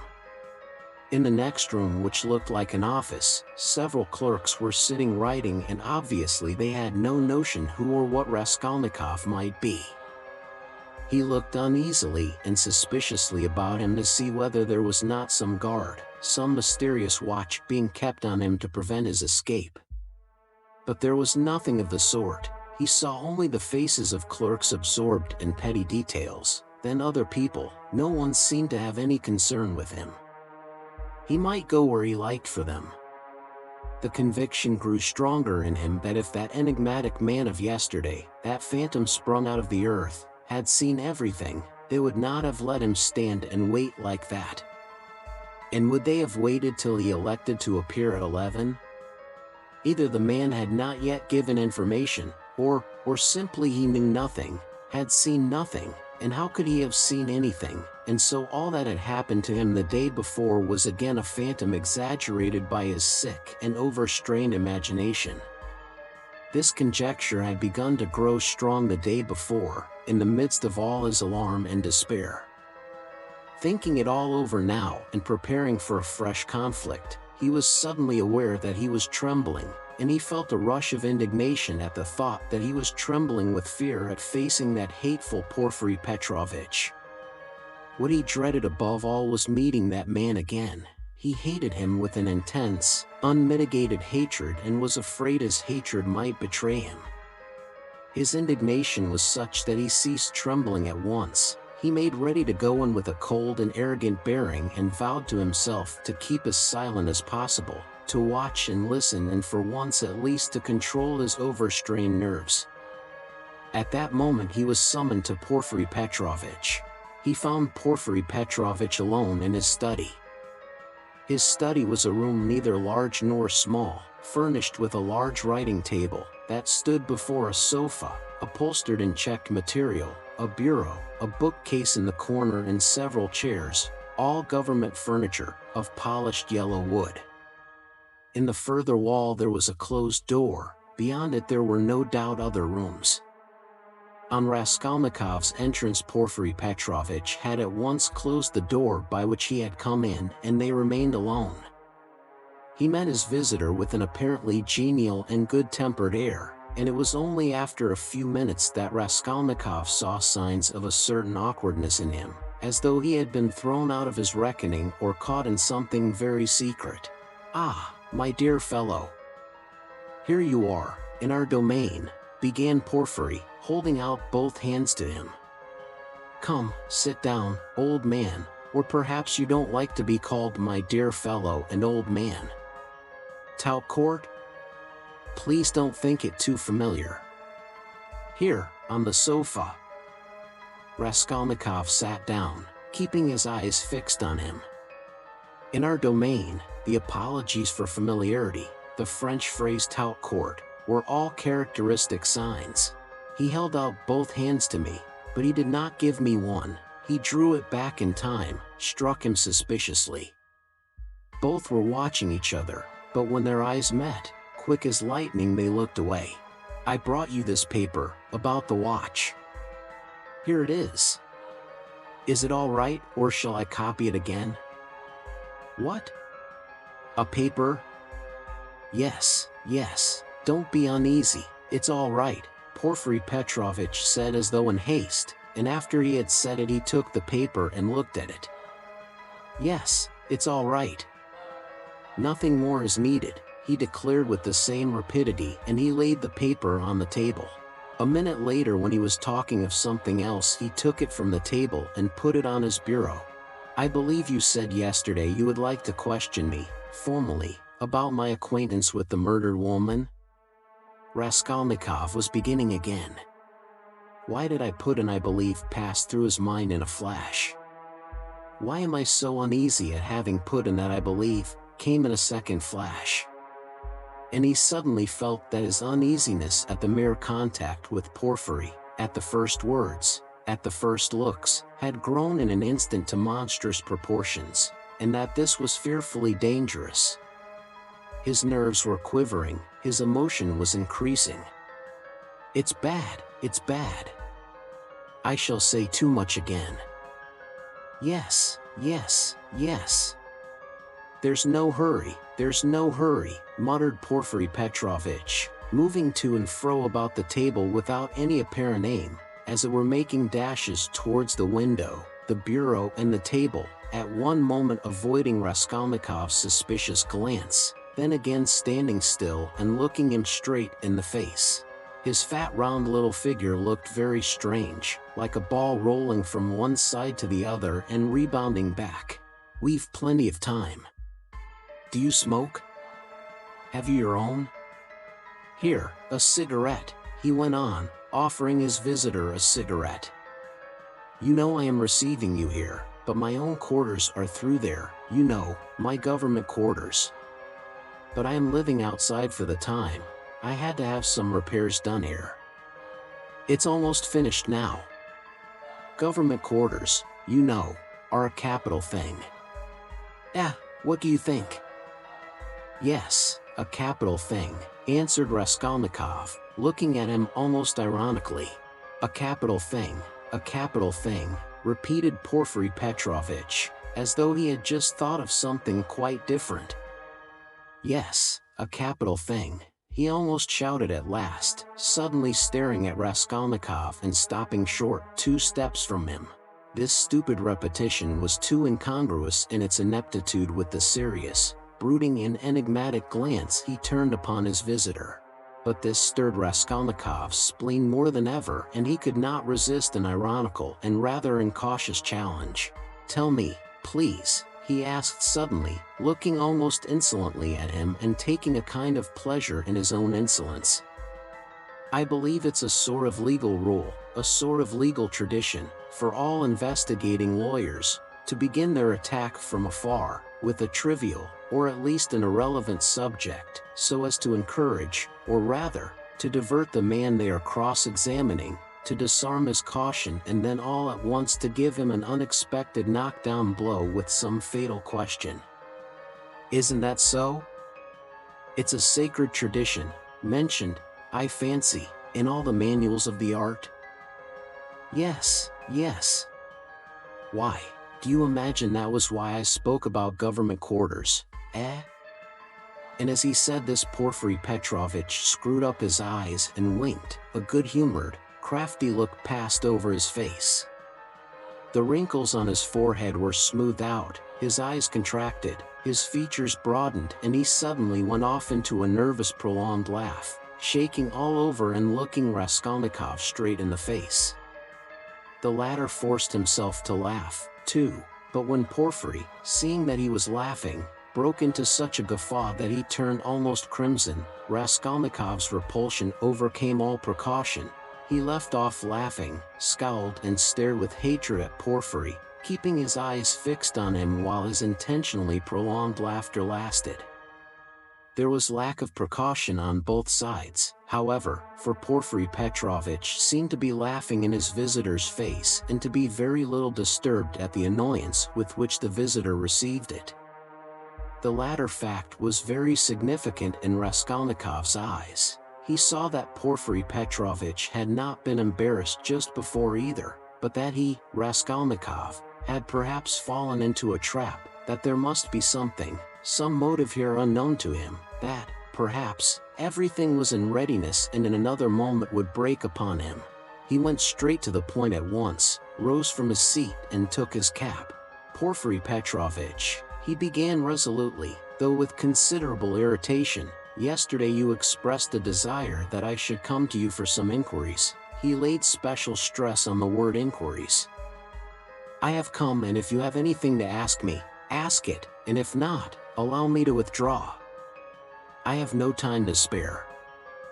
I have to be at the funeral of that man who was run over, of whom you know also, he added, feeling angry at once at having made this addition and more irritated at his anger.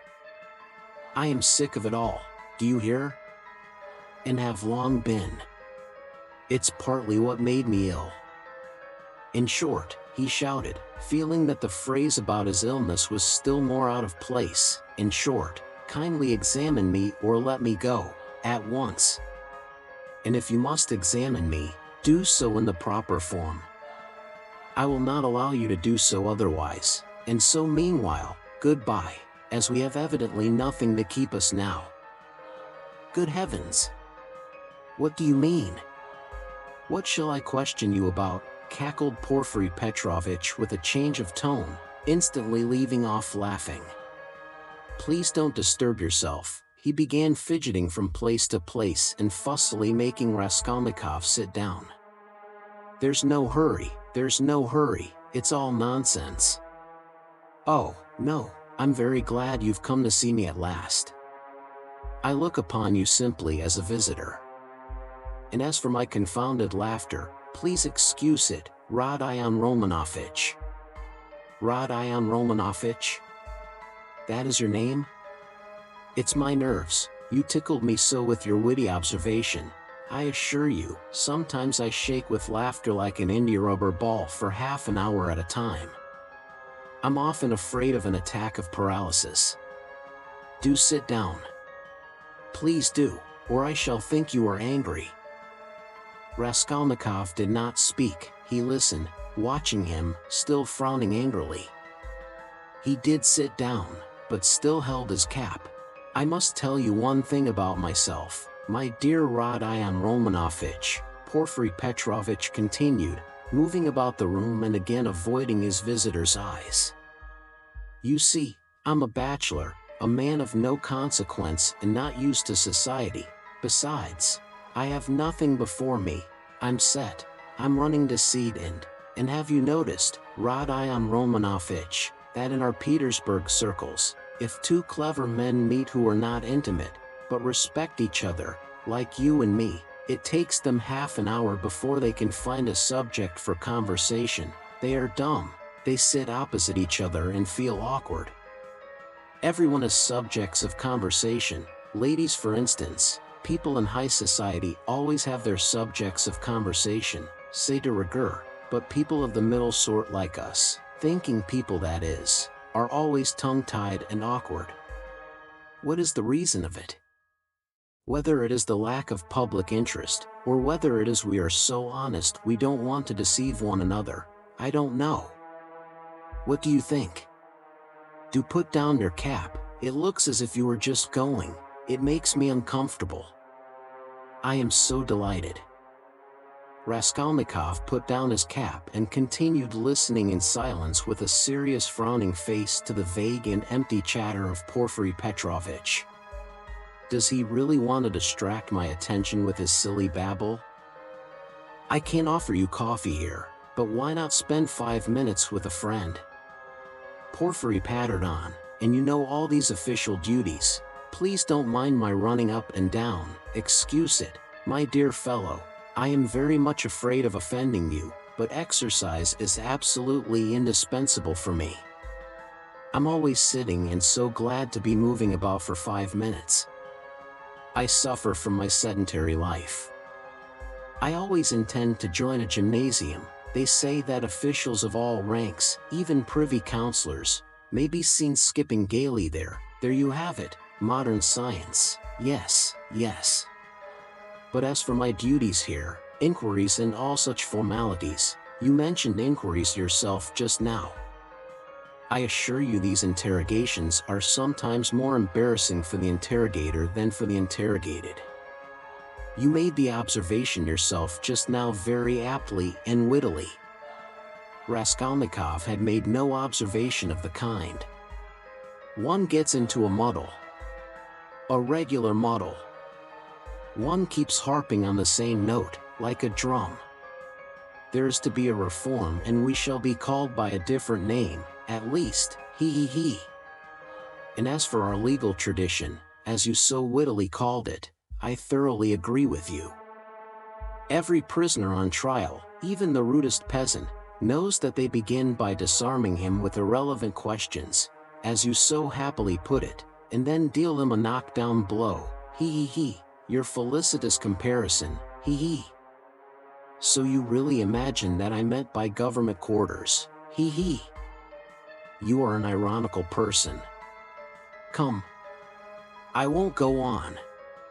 Ah, by the way, yes. One word leads to another. You spoke of formality just now, apropos of the inquiry, you know. But what's the use of formality? In many cases it's nonsense. Sometimes one has a friendly chat and gets a good deal more out of it. One can always fall back on formality, allow me to assure you. And after all, what does it amount to? An examining lawyer cannot be bounded by formality at every step. The work of investigation is, so to speak, a free art in its own way, he. Porfiry Petrovitch took breath a moment. He had simply babbled on, uttering empty phrases, letting slip a few enigmatic words and again reverting to incoherence. He was almost running about the room, moving his fat little legs quicker and quicker, looking at the ground, with his right hand behind his back, while with his left making gesticulations that were extraordinarily incongruous with his words. Raskolnikov suddenly noticed that as he ran about the room he seemed twice to stop for a moment near the door, as though he were listening. Is he expecting anything? You are certainly quite right about it, Porfiry began gaily, looking with extraordinary simplicity at Raskolnikov, which startled him and instantly put him on his guard. Certainly quite right, and laughing so wittily at our legal forms, he. Some of these elaborate psychological methods are exceedingly ridiculous and perhaps useless, if one adheres too closely to the forms. Yes. I am talking of forms again. Well, if I recognize, or more strictly speaking, if I suspect someone or other to be a criminal in any case entrusted to me, you're reading for the law, of course, Rodion Romanovich? Yes, I was.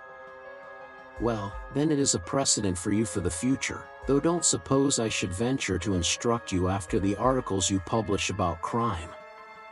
No, I simply make bold to state it by way of fact. If I took this man or that for a criminal, why, I ask, should I worry him prematurely, even though I had evidence against him? In one case I may be bound, for instance, to arrest a man at once, but another may be in quite a different position, you know, so why shouldn't I let him walk about the town a bit? He. But I see you don't quite understand, so I'll give you a clearer example. If I put him in prison too soon, I may very likely give him, so to speak, moral support, You're laughing? Raskolnikov had no idea of laughing. He was sitting with compressed lips, his feverish eyes fixed on Porfiry Petrovitch's. Yet that is the case, with some types especially, for men are so different. You say evidence. Well, there may be evidence. But evidence, you know, can generally be taken two ways. I am an examining lawyer and a weak man, I confess it. I should like to make a proof, so to say, mathematically clear. I should like to make a chain of evidence such as twice 2 or 4, it ought to be a direct, irrefutable proof. And if I shut him up too soon, even though I might be convinced he was the man, I should very likely be depriving myself of the means of getting further evidence against him. And how? By giving him, so to speak, a definite position, I shall put him out of suspense and set his mind at rest, so that he will retreat into his shell. They say that at Sevastopol, soon after Alma, the clever people were in a terrible fright that the enemy would attack openly and take Sevastopol at once.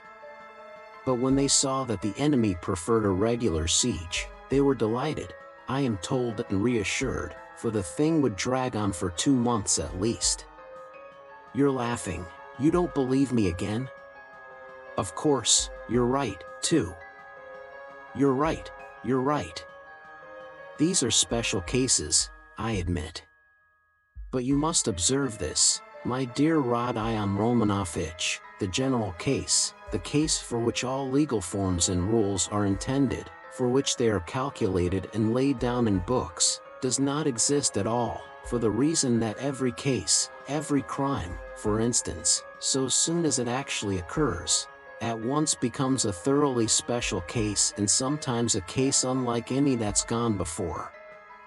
Very comic cases of that sort sometimes occur. If I leave one man quite alone, if I don't touch him and don't worry him, but let him know or at least suspect every moment that I know all about it and am watching him day and night, and if he is in continual suspicion and terror, he'll be bound to lose his head. He'll come of himself, or maybe do something which will make it as plain as twice 2 or 4, it's delightful. It may be so with a simple peasant, but with one of our sort, an intelligent man cultivated on a certain side, it's a dead certainty. For, my dear fellow, it's a very important matter to know on what side a man is cultivated. And then there are nerves, you have overlooked them. Why, they are all sick, nervous, and irritable. And then how they all suffer from spleen. That I assure you is a regular gold mine for us. And it's no anxiety to me, his running about the town free. Let him walk about for a bit. I know well enough that I've caught him and that he won't escape me. Where could he escape to, Abroad, perhaps? A Pole will escape abroad, but not here, especially as I am watching and have taken measures. Will he escape into the depths of the country perhaps? But you know, peasants live there, real rude Russian peasants. A modern cultivated man would prefer prison to living with such strangers as our peasants. But that's all nonsense, and on the surface. It's not merely that he has nowhere to run to, he is psychologically unable to escape me, What an expression. Through a law of nature he can't escape me if he had anywhere to go. Have you seen a butterfly round a candle?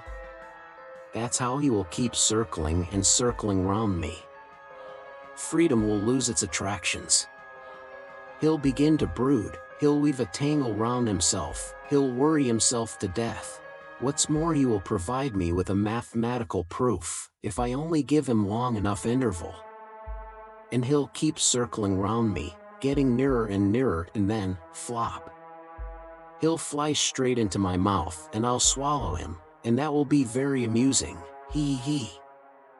You don't believe me? Raskolnikov made no reply. He sat pale and motionless, still gazing with the same intensity into Porfiry's face. It's a lesson, he thought, turning cold. This is beyond the cat playing with a mouse, like yesterday. He can't be showing off his power with no motive, prompting me. He is far too clever for that. He must have another object. What is it? It's all nonsense, my friend. You are pretending to scare me. You've no proofs, and the man I saw had no real existence. You simply want to make me lose my head, to work me up beforehand, and so to crush me. But you are wrong, you won't do it. But why give me such a hint? Is he reckoning on my shattered nerves? No, my friend, you are wrong. You won't do it even though you have some trap for me. Let us see what you have in store for me. And he braced himself to face a terrible and unknown ordeal. At times he longed to fall on Porfiry and strangle him. This anger was what he dreaded from the beginning. He felt that his parched lips were flecked with foam, his heart was throbbing. But he was still determined not to speak till the right moment. He realized that this was the best policy in his position, because instead of saying too much he would be irritating his enemy by his silence and provoking him into speaking too freely. Anyhow, this was what he hoped for. No, I see you don't believe me. You think I am playing a harmless joke on you, Porfiry began again, getting more and more lively, chuckling at every instant and again pacing round the room. And to be sure you're right. God has given me a figure that can awaken none but comic ideas in other people, a buffoon. But let me tell you, and I repeat it, excuse an old man, my dear Rodion Romanovich, you are a man still young, so to say, in your first youth, and so you put intellect above everything, like all young people. Playful wit and abstract arguments fascinate you, and that's for all the world like the old Austrian Hofkriegsrath. As far as I can judge of military matters, that is, on paper they'd beaten Napoleon and taken him prisoner, and there in their study they worked it all out in the cleverest fashion. But look you, General Mack surrendered with all his army, hee hee. I see, Rodion Romanovich, you are laughing at a civilian like me, taking examples out of military history. But I can't help it, it's my weakness. I am fond of military science. And I'm ever so fond of reading all military histories. I've certainly missed my proper career. I ought to have been in the army, upon my word I ought. I shouldn't have been a Napoleon, but I might have been a major, hee hee. Well, I'll tell you the whole truth, my dear fellow, about this special case. I mean, actual fact and a man's temperament, my dear sir, are weighty matters, and it's astonishing how they sometimes deceive the sharpest calculation. I listened to an old man, am speaking seriously, Rodion Romanovich, as he said this. Porfiry Petrovich, who was scarcely 35, actually seemed to have grown old, even his voice changed and he seemed to shrink together. Moreover, I'm a candid man. Am I a candid man or not? What do you say? I fancy I really am. I tell you these things for nothing and don't even expect a reward for it, hee hee. Well, to proceed, wit in my opinion is a splendid thing. It is, so to say, an adornment of nature and a consolation of life, and what tricks it can play.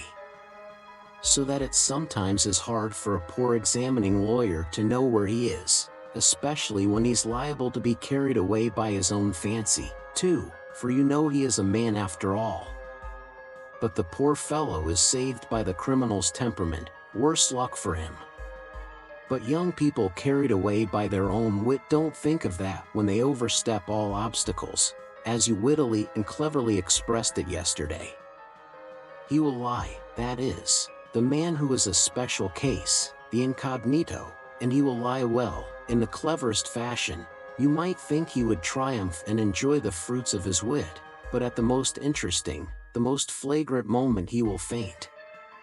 Of course there may be illness in a stuffy room as well, but anyway, he's given us the idea. He lied incomparably, but he didn't reckon on his temperament. That's what betrays him. Another time he will be carried away by his playful wit into making fun of the man who suspects him. He will turn pale as it were on purpose to mislead, but his paleness will be too natural, too much like the real thing. Again he has given us an idea. Though his questioner may be deceived at first, he will think differently next day if he is not a fool, and, of course, it is like that at every step. He puts himself forward where he is not wanted, speaks continually when he ought to keep silent, brings in all sorts of allegorical allusions. He comes and asks, "Why didn't you take me long ago?" He. And that can happen, you know, with the cleverest man, the psychologist, the literary man. The temperament reflects everything like a mirror. Gaze into it and admire what you see. But why are you so pale, Rodion Romanovich? Is the room stuffy? Shall I open the window? Oh, don't trouble, please, cried Raskolnikov, and he suddenly broke into a laugh. Please don't trouble. Porfiry stood facing him, paused a moment, and suddenly he too laughed. Raskolnikov got up from the sofa, abruptly checking his hysterical laughter. Porfiry Petrovitch, he began, speaking loudly and distinctly, though his legs trembled and he could scarcely stand. I see clearly at last that you actually suspect me of murdering that old woman and her sister Lizaveta. Let me tell you for my part that I am sick of this. If you find that you have a right to prosecute me legally, to arrest me, then prosecute me, arrest me. But I will not let myself be jeered at to my face and worried. His lips trembled, his eyes glowed with fury, and he could not restrain his voice. I won't allow it, he shouted, bringing his fist down on the table. Do you hear that, Porfiry Petrovitch? I won't allow it. Good heavens! What does it mean? Cried Porfiry Petrovitch, apparently quite frightened. Rodion Romanovich, my dear fellow, what is the matter with you? I won't allow it, Raskolnikov shouted again. Hush, my dear man. They'll hear and come in. Just think, what could we say to them? Porfiry Petrovitch whispered in horror, bringing his face close to Raskolnikov's. I won't allow it, I won't allow it, Raskolnikov repeated mechanically, but he too spoke in a sudden whisper. Porfiry turned quickly and ran to open the window. Some fresh air. And you must have some water, my dear fellow. You're ill, and he was running to the door to call for some when he found a decanter of water in the corner. Come, drink a little, he whispered, rushing up to him with the decanter. It will be sure to do you good. Porfiry Petrovitch's alarm and sympathy were so natural that Raskolnikov was silent and began looking at him with wild curiosity. He did not take the water, however. Rodion Romanovich, my dear fellow, you'll drive yourself out of your mind, I assure you, ACH. Have some water, do drink a little. He forced him to take the glass. Raskolnikov raised it mechanically to his lips, but set it on the table again with disgust. Yes, you've had a little attack. You'll bring back your illness again, my dear fellow, Porfiry Petrovitch cackled with friendly sympathy, though he still looked rather disconcerted. Good heavens, you must take more care of yourself. Dmitri Prokofitch was here, came to see me yesterday. I know, I've a nasty, ironical temper, but what they made of it. Good heavens, he came yesterday after you'd been. We dined and he talked and talked away, and I could only throw up my hands in despair. Did he come from you? But do sit down, for mercy's sake, sit down. No, not from me, but I knew he went to you, and why he went, Raskolnikov answered sharply. You knew? I knew. What of it? Why this, Rodion Romanovich, that I know more than that about you. I know about everything. I know how you went to take a flat at night when it was dark, and how you rang the bell and asked about the blood, so that the workman and the porter did not know what to make of it. Yes, I understand your state of mind at that time, but you'll drive yourself mad like that, upon my word. You'll lose your head. You're full of generous indignation at the wrongs you've received, first from destiny, and then from the police officers, and so you rush from one thing to another to force them to speak out and make an end of it all, because you are sick of all this suspicion and foolishness. That's so, isn't it? I have guessed how you feel, haven't I? Only in that way you'll lose your head, and Razumian's, too. He's too good a man for such a position, you must know that. You are ill and he is good, and your illness is infectious for him. I'll tell you about it when you are more yourself. But do sit down, for goodness sake. Please rest, you look shocking, do sit down. Raskolnikov sat down. He no longer shivered, he was hot all over. In amazement he listened with strained attention to Porfiry Petrovitch, who still seemed frightened as he looked after him with friendly solicitude. But he did not believe a word he said, though he felt a strange inclination to believe. Porfiry's unexpected words about the flat had utterly overwhelmed him. How can it be, he knows about the flat then, he thought suddenly, and he tells it me himself. Yes. In our legal practice there was a case almost exactly similar, a case of morbid psychology, Porfiry went on quickly. A man confessed to murder and how he kept it up. It was a regular hallucination, he brought forward facts, he imposed upon everyone, and why? He had been partly, but only partly, unintentionally the cause of a murder, and when he knew that he had given the murderers the opportunity, he sank into dejection. It got on his mind and turned his brain, he began imagining things, and he persuaded himself that he was the murderer. But at last the High Court of Appeal went into it, and the poor fellow was acquitted and put under proper care. Thanks to the Court of Appeal. Tut tut tut. Why, my dear fellow, you may drive yourself into delirium if you have the impulse to work upon your nerves, to go ringing bells at night and asking about blood. I've studied all this morbid psychology in my practice. A man is sometimes tempted to jump out of a window or from a belfry. Just the same with bell ringing. It's all illness, Rodion Romanovich. You have begun to neglect your illness. You should consult an experienced doctor. What's the good of that fat fellow? You are light-headed. You were delirious when you did all this.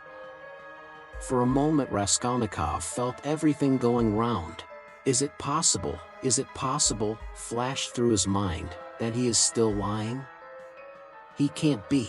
He rejected that idea, feeling to what a degree of fury it might drive him, feeling that that fury might drive him mad. I was not delirious. I knew what I was doing, he cried, straining every faculty to penetrate Porfiry's game. I was quite myself. Do you hear? Yes, I hear and understand. You said yesterday you were not delirious, you were particularly emphatic about it. I understand all you can tell me. ACH. Listen, Rodion Romanovich, my dear fellow. If you were actually a criminal, or were somehow mixed up in this damnable business, would you insist that you were not delirious but in full possession of your faculties? And so emphatically and persistently? Would it be possible? Quite impossible, to my thinking.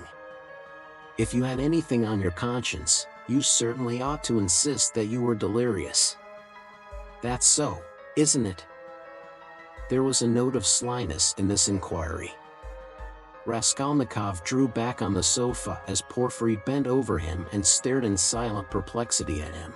Another thing about Razumihin, you certainly ought to have said that he came of his own accord, to have concealed your part in it. But you don't conceal it. You lay stress on his coming at your instigation.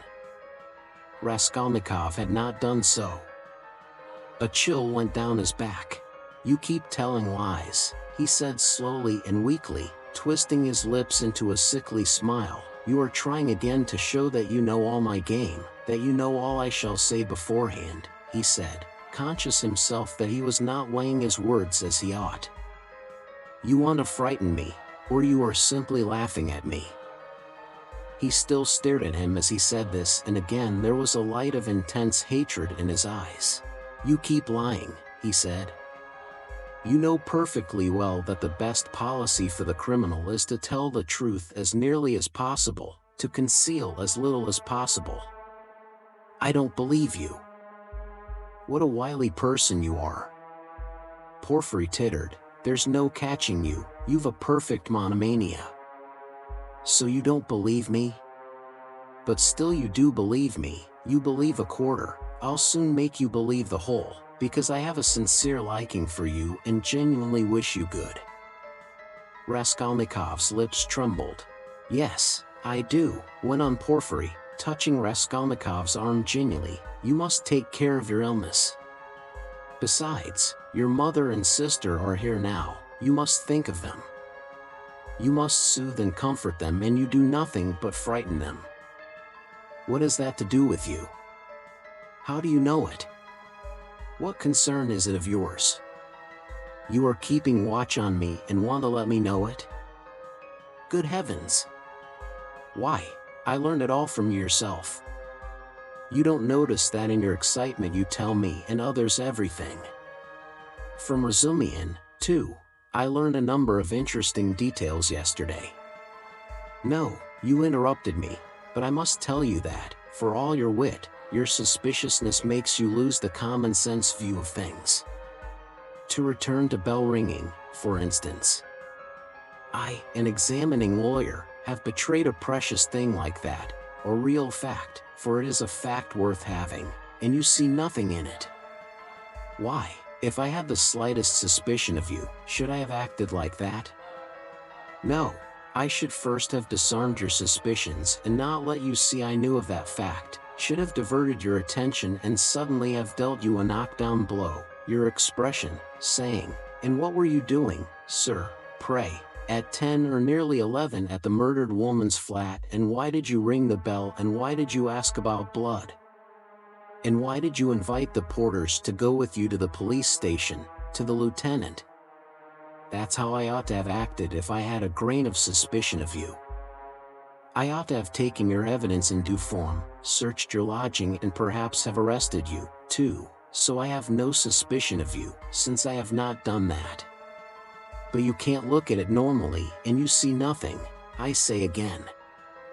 Raskolnikov started so that Porfiry Petrovitch could not fail to perceive it. You are lying all the while, he cried. I don't know your object, but you are lying.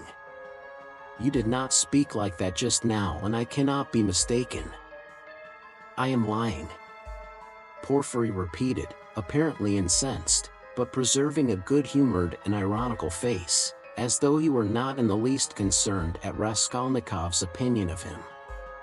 I am lying, but how did I treat you just now, I, the examining lawyer? Prompting you and giving you every means for your defense, illness, I said, delirium, injury, melancholy in the police officers and all the rest of it? Ah! He.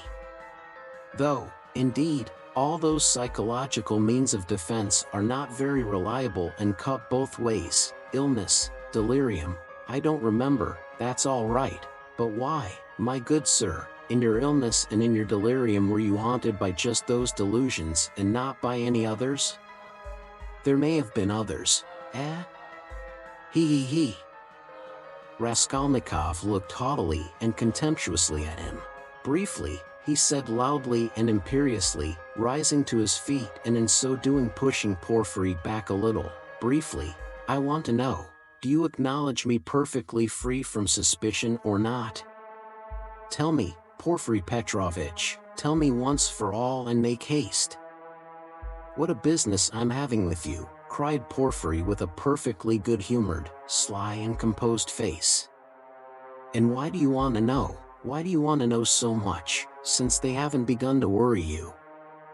Why, you are like a child asking for matches. And why are you so uneasy?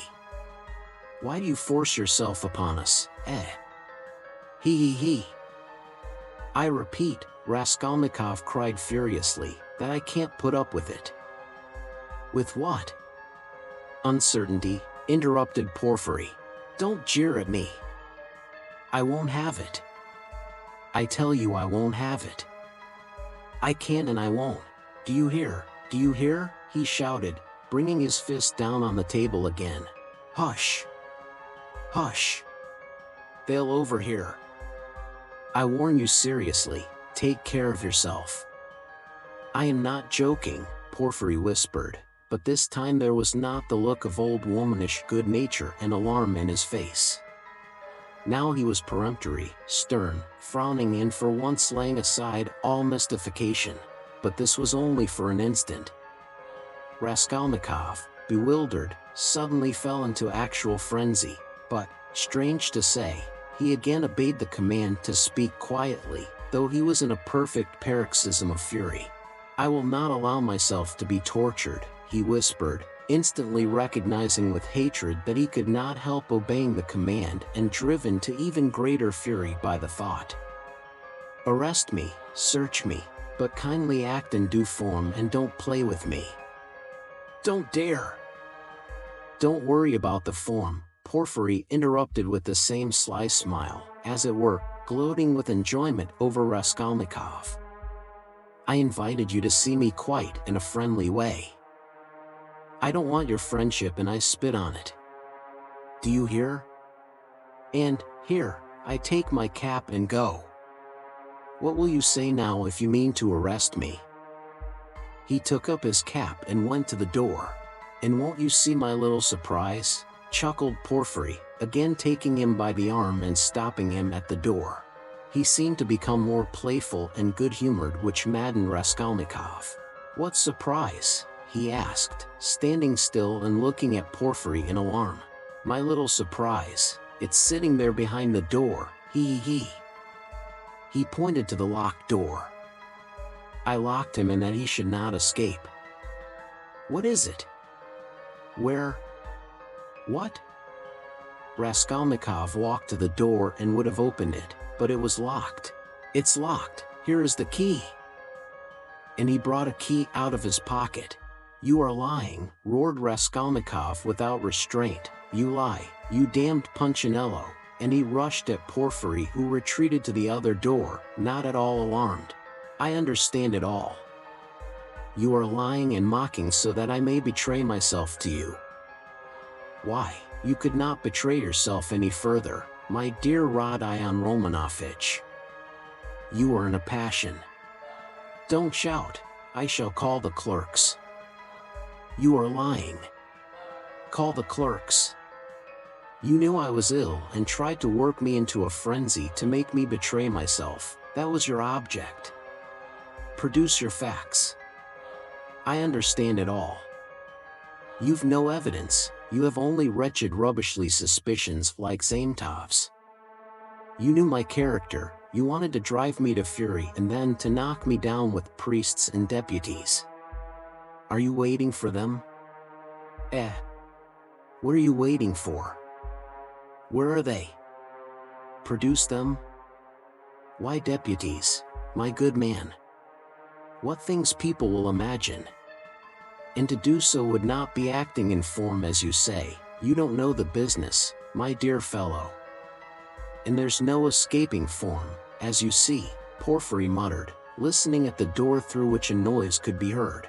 Ah, they're coming, cried Raskolnikov. "You've sent for them. You expected them. Well, produce them all, your deputies, your witnesses, what you like. I am ready."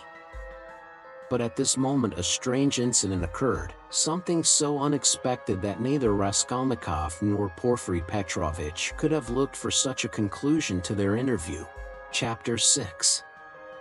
When he remembered the scene afterwards, this is how Raskolnikov saw it. The noise behind the door increased, and suddenly the door was opened a little. "What is it?" cried Porfiry Petrovitch, annoyed. "Why, I gave orders." For an instant there was no answer, but it was evident that there were several persons at the door, and that they were apparently pushing somebody back. "What is it?" Porfiry Petrovitch repeated, uneasily. "The prisoner Nikolai has been brought," someone answered. "He is not wanted. Take him away. Let him wait. What's he doing here?" "How irregular," cried Porfiry, rushing to the door. "But he," began the same voice, and suddenly ceased. 2 seconds, not more, were spent in actual struggle, then someone gave a violent shove, and then a man, very pale, strode into the room. This man's appearance was at first sight very strange. He stared straight before him, as though seeing nothing. There was a determined gleam in his eyes. At the same time there was a deathly pallor in his face, as though he were being led to the scaffold. His white lips were faintly twitching. He was dressed like a workman and was of medium height, very young, slim, his hair cut in round crop, with thin spare features. The man whom he had thrust back followed him into the room and succeeded in seizing him by the shoulder. He was a warder, but Nikolai pulled his arm away. Several persons crowded inquisitively into the doorway. Some of them tried to get in. All this took place almost instantaneously. "Go away, it's too soon. Wait till you are sent for." "Why have you brought him so soon?" Porfiry Petrovitch muttered, extremely annoyed, and as it were thrown out of his reckoning. But Nikolai suddenly knelt down. "What's the matter?" cried Porfiry, surprised. "I am guilty. Mine is the sin. I am the murderer," Nikolai articulated suddenly, rather breathless, but speaking fairly loudly. For 10 seconds there was silence, as though all had been struck dumb. Even the warder stepped back, mechanically retreated to the door, and stood immovable. "What is it?" cried Porfiry Petrovitch, recovering from his momentary stupefaction.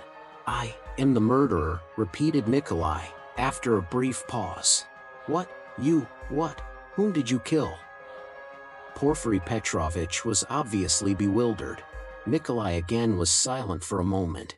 "Alyona Ivanovna and her sister Lizaveta Ivanovna, I killed with an axe." Darkness came over me, he added suddenly, and was again silent. He still remained on his knees. Porfiry Petrovitch stood for some moments as though meditating, but suddenly roused himself and waved back the uninvited spectators. They instantly vanished and closed the door.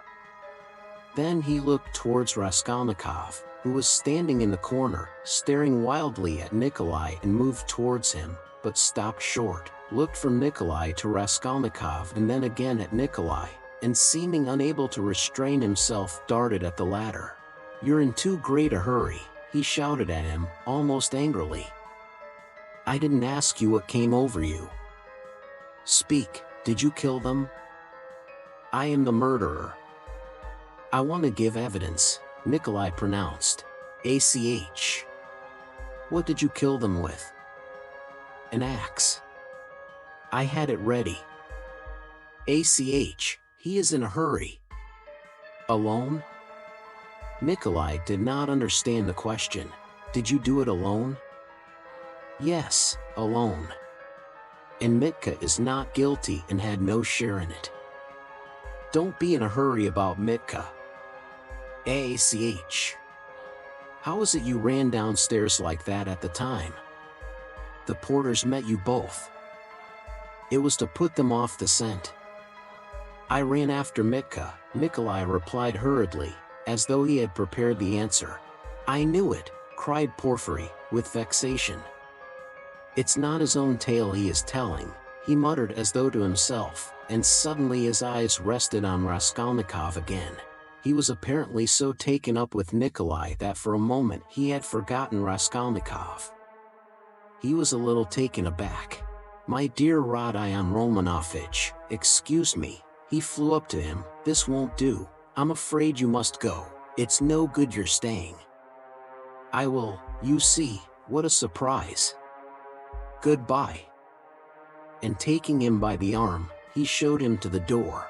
I suppose you didn't expect it, said Raskolnikov, who, though he had not yet fully grasped the situation, had regained his courage. You did not expect it either, my friend. See how your hand is trembling. Hee. You're trembling, too, Porfiry Petrovitch. Yes, I am. I didn't expect it. They were already at the door. Porfiry was impatient for Raskolnikov to be gone. And your little surprise, aren't you going to show it to me? Raskolnikov said, sarcastically. Why, his teeth are chattering as he asks, hee. You are an ironical person. Come, till we meet. I believe we can say goodbye. That's in God's hands, muttered Porfiry, with an unnatural smile. As he walked through the office, Raskolnikov noticed that many people were looking at him. Among them he saw the two porters from the house, whom he had invited that night to the police station. They stood there waiting. But he was no sooner on the stairs than he heard the voice of Porfiry Petrovitch behind him. Turning round, he saw the latter running after him, out of breath. One word, Rodion Romanovich. As to all the rest, it's in God's hands, but as a matter of form there are some questions I shall have to ask you, so we shall meet again, shan't we? And Porfiry stood still, facing him with a smile. Shan't we? He added again. He seemed to want to say something more, but could not speak out. You must forgive me, Porfiry Petrovitch, for what has just passed. I lost my temper, began Raskolnikov, who had so far regained his courage that he felt irresistibly inclined to display his coolness. Don't mention it, Porfiry replied, almost gleefully. I myself, too. I have a wicked temper, I admit it. But we shall meet again. If it's God's will, we may see a great deal of one another. And we'll get to know each other through and through, added Raskolnikov. Yes, know each other through and through, assented Porfiry Petrovitch, and he screwed up his eyes, looking earnestly at Raskolnikov. Now you're going to a birthday party? To a funeral. Of course, the funeral. Take care of yourself, and get well. I don't know what to wish you, said Raskolnikov, who had begun to descend the stairs, but looked back again. I should like to wish you success, but your office is such a comical one. Why comical? Porfiry Petrovitch had turned to go, but he seemed to prick up his ears at this. Why, how you must have been torturing and harassing that poor Nikolai psychologically, after your fashion, till he confessed. You must have been at him day and night, proving to him that he was the murderer, and now that he has confessed, you'll begin vivisecting him again. You are lying, you'll say. You are not the murderer. You can't be. It's not your own tale you are telling. You must admit it's a comical business. He. You noticed then that I said to Nikolai just now that it was not his own tale he was telling? How could I help noticing it? He. You are quick-witted. You notice everything. You've really a playful mind. And you always fasten on the comic side, he. They say that was the marked characteristic of Gogol, among the writers. Yes, of Gogol. Yes, of Gogol. I shall look forward to meeting you. So shall I. Raskolnikov walked straight home. He was so muddled and bewildered that on getting home he sat for a quarter of an hour on the sofa, trying to collect his thoughts. He did not attempt to think about Nikolai. He was stupefied. He felt that his confession was something inexplicable, amazing, something beyond his understanding. But Nikolai's confession was an actual fact. The consequences of this fact were clear to him at once. Its falsehood could not fail to be discovered, and then they would be after him again. Till then, at least, he was free and must do something for himself, for the danger was imminent. But how imminent? His position gradually became clear to him. Remembering, sketchily, the main outlines of his recent scene with Porfiry, he could not help shuddering again with horror. Of course, he did not yet know all Porfiry's aims. He could not see into all his calculations. But he had already partly shown his hand, and no one knew better than Raskolnikov how terrible Porfiry's lead had been for him. A little more and he might have given himself away completely, circumstantially. Knowing his nervous temperament and from the first glance seeing through him, Porfiry, though playing a bold game, was bound to win. There's no denying that Raskolnikov had compromised himself seriously, but no facts had come to light as yet. There was nothing positive. But was he taking a true view of the position? Wasn't he mistaken? What had Porfiry been trying to get at? Had he really some surprise prepared for him? And what was it? Had he really been expecting something or not? How would they have parted if it had not been for the unexpected appearance of Nikolai? Porfiry had shown almost all his cards, of course. He had risked something in showing them, and if he had really had anything up his sleeve, Raskolnikov reflected, he would have shown that, too. What was that surprise? Was it a joke? Had it meant anything? Could it have concealed anything like a fact, a piece of positive evidence? His yesterday's visitor? What had become of him? Where was he today? If Porfiry really had any evidence, it must be connected with him. He sat on the sofa with his elbows on his knees and his face hidden in his hands. He was still shivering nervously.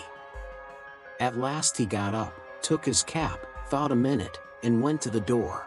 He had a sort of presentiment that for today, at least, he might consider himself out of danger. He had a sudden sense almost of joy. He wanted to make haste to Katerina Ivanovna's. He would be too late for the funeral, of course, but he would be in time for the memorial dinner, and there at once he would see Sonia. He stood still, thought a moment, and a suffering smile came for a moment onto his lips. Today. Today, he repeated to himself. Yes, today. So it must be. But as he was about to open the door, it began opening of itself. He started and moved back. The door opened gently and slowly, and there suddenly appeared a figure, yesterday's visitor from underground. The man stood in the doorway, looked at Raskolnikov without speaking, and took a step forward into the room. He was exactly the same as yesterday, the same figure, the same dress, but there was a great change in his face. He looked dejected and sighed deeply. If he had only put his hand up to his cheek and leaned his head on one side, he would have looked exactly like a peasant woman. "What do you want?" asked Raskolnikov, numb with terror. The man was still silent, but suddenly he bowed down almost to the ground, touching it with his finger. "What is it?" cried Raskolnikov. "I have sinned," the man articulated softly. "How?" "By evil thoughts." They looked at one another. "I was vexed. When you came, perhaps in drink, and bade the porters go to the police station and asked about the blood, I was vexed that they let you go and took you for drunken. I was so vexed that I lost my sleep. And remembering the address, we came here yesterday and asked for you." "Who came?" Raskolnikov interrupted, instantly beginning to recollect. "I did. I've wronged you." Then you come from that house? I was standing at the gate with them, don't you remember? We have carried on our trade in that house for years past. We cure and prepare hides, we take work home. Most of all I was vexed. And the whole scene of the day before yesterday in the gateway came clearly before Raskolnikov's mind. He recollected that there had been several people there besides the porters, women among them. He remembered one voice had suggested taking him straight to the police station. He could not recall the face of the speaker, and even now he did not recognize it, but he remembered that he had turned round and made him some answer. So this was the solution of yesterday's horror. The most awful thought was that he had been actually almost lost, had almost done for himself on account of such a trivial circumstance. So this man could tell nothing except as asking about the flat and the bloodstains. So Porfiry, too, had nothing but that delirium, no facts but this psychology which cuts both ways, nothing positive. So if no more facts come to light, and they must not, then what can they do to him? How can they convict him, even if they arrest him? And Porfiry then had only just heard about the flat and had not known about it before. Was it you who told Porfiry that I'd been there? He cried, struck by a sudden idea. What Porfiry? The head of the detective department? Yes. The porters did not go there, but I went. Today? I got there 2 minutes before you. And I heard it all, how he worried you. Where? What? When? Why, in the next room. I was sitting there all the time. What? Why, then you were the surprise. But how could it happen? Upon my word. I saw that the porters did not want to do what I said, began the man, for it's too late, said they, and maybe he'll be angry that we did not come at the time. I was vexed and I lost my sleep, and I began making inquiries. And finding out yesterday where to go, I went today. The first time I went he wasn't there, when I came an hour later he couldn't see me. I went the third time, and they showed me in. I informed him of everything, just as it happened, and he began skipping about the room and punching himself on the chest. What do you scoundrels mean by it? If I'd known about it I should have arrested him. Then he ran out, called somebody and began talking to him in the corner, then he turned to me, scolding and questioning me. He scolded me a great deal, and I told him everything. And I told him that you didn't dare to say a word in answer to me yesterday, and that you didn't recognize me. And he fell to running about again and kept hitting himself on the chest, and getting angry and running about, and when you were announced he told me to go into the next room. Sit there a bit, he said. Don't move, whatever you may hear. And he set a chair there for me and locked me in. Perhaps, he said, I may call you. And when Nikolai had been brought he let me out as soon as you were gone. I shall send for you again and question you, he said. And did he question Nikolai while you were there? He got rid of me as he did of you, before he spoke to Nikolai. The man stood still, and again suddenly bowed down, touching the ground with his finger. Forgive me for my evil thoughts, and my slander. May God forgive you, answered Raskolnikov.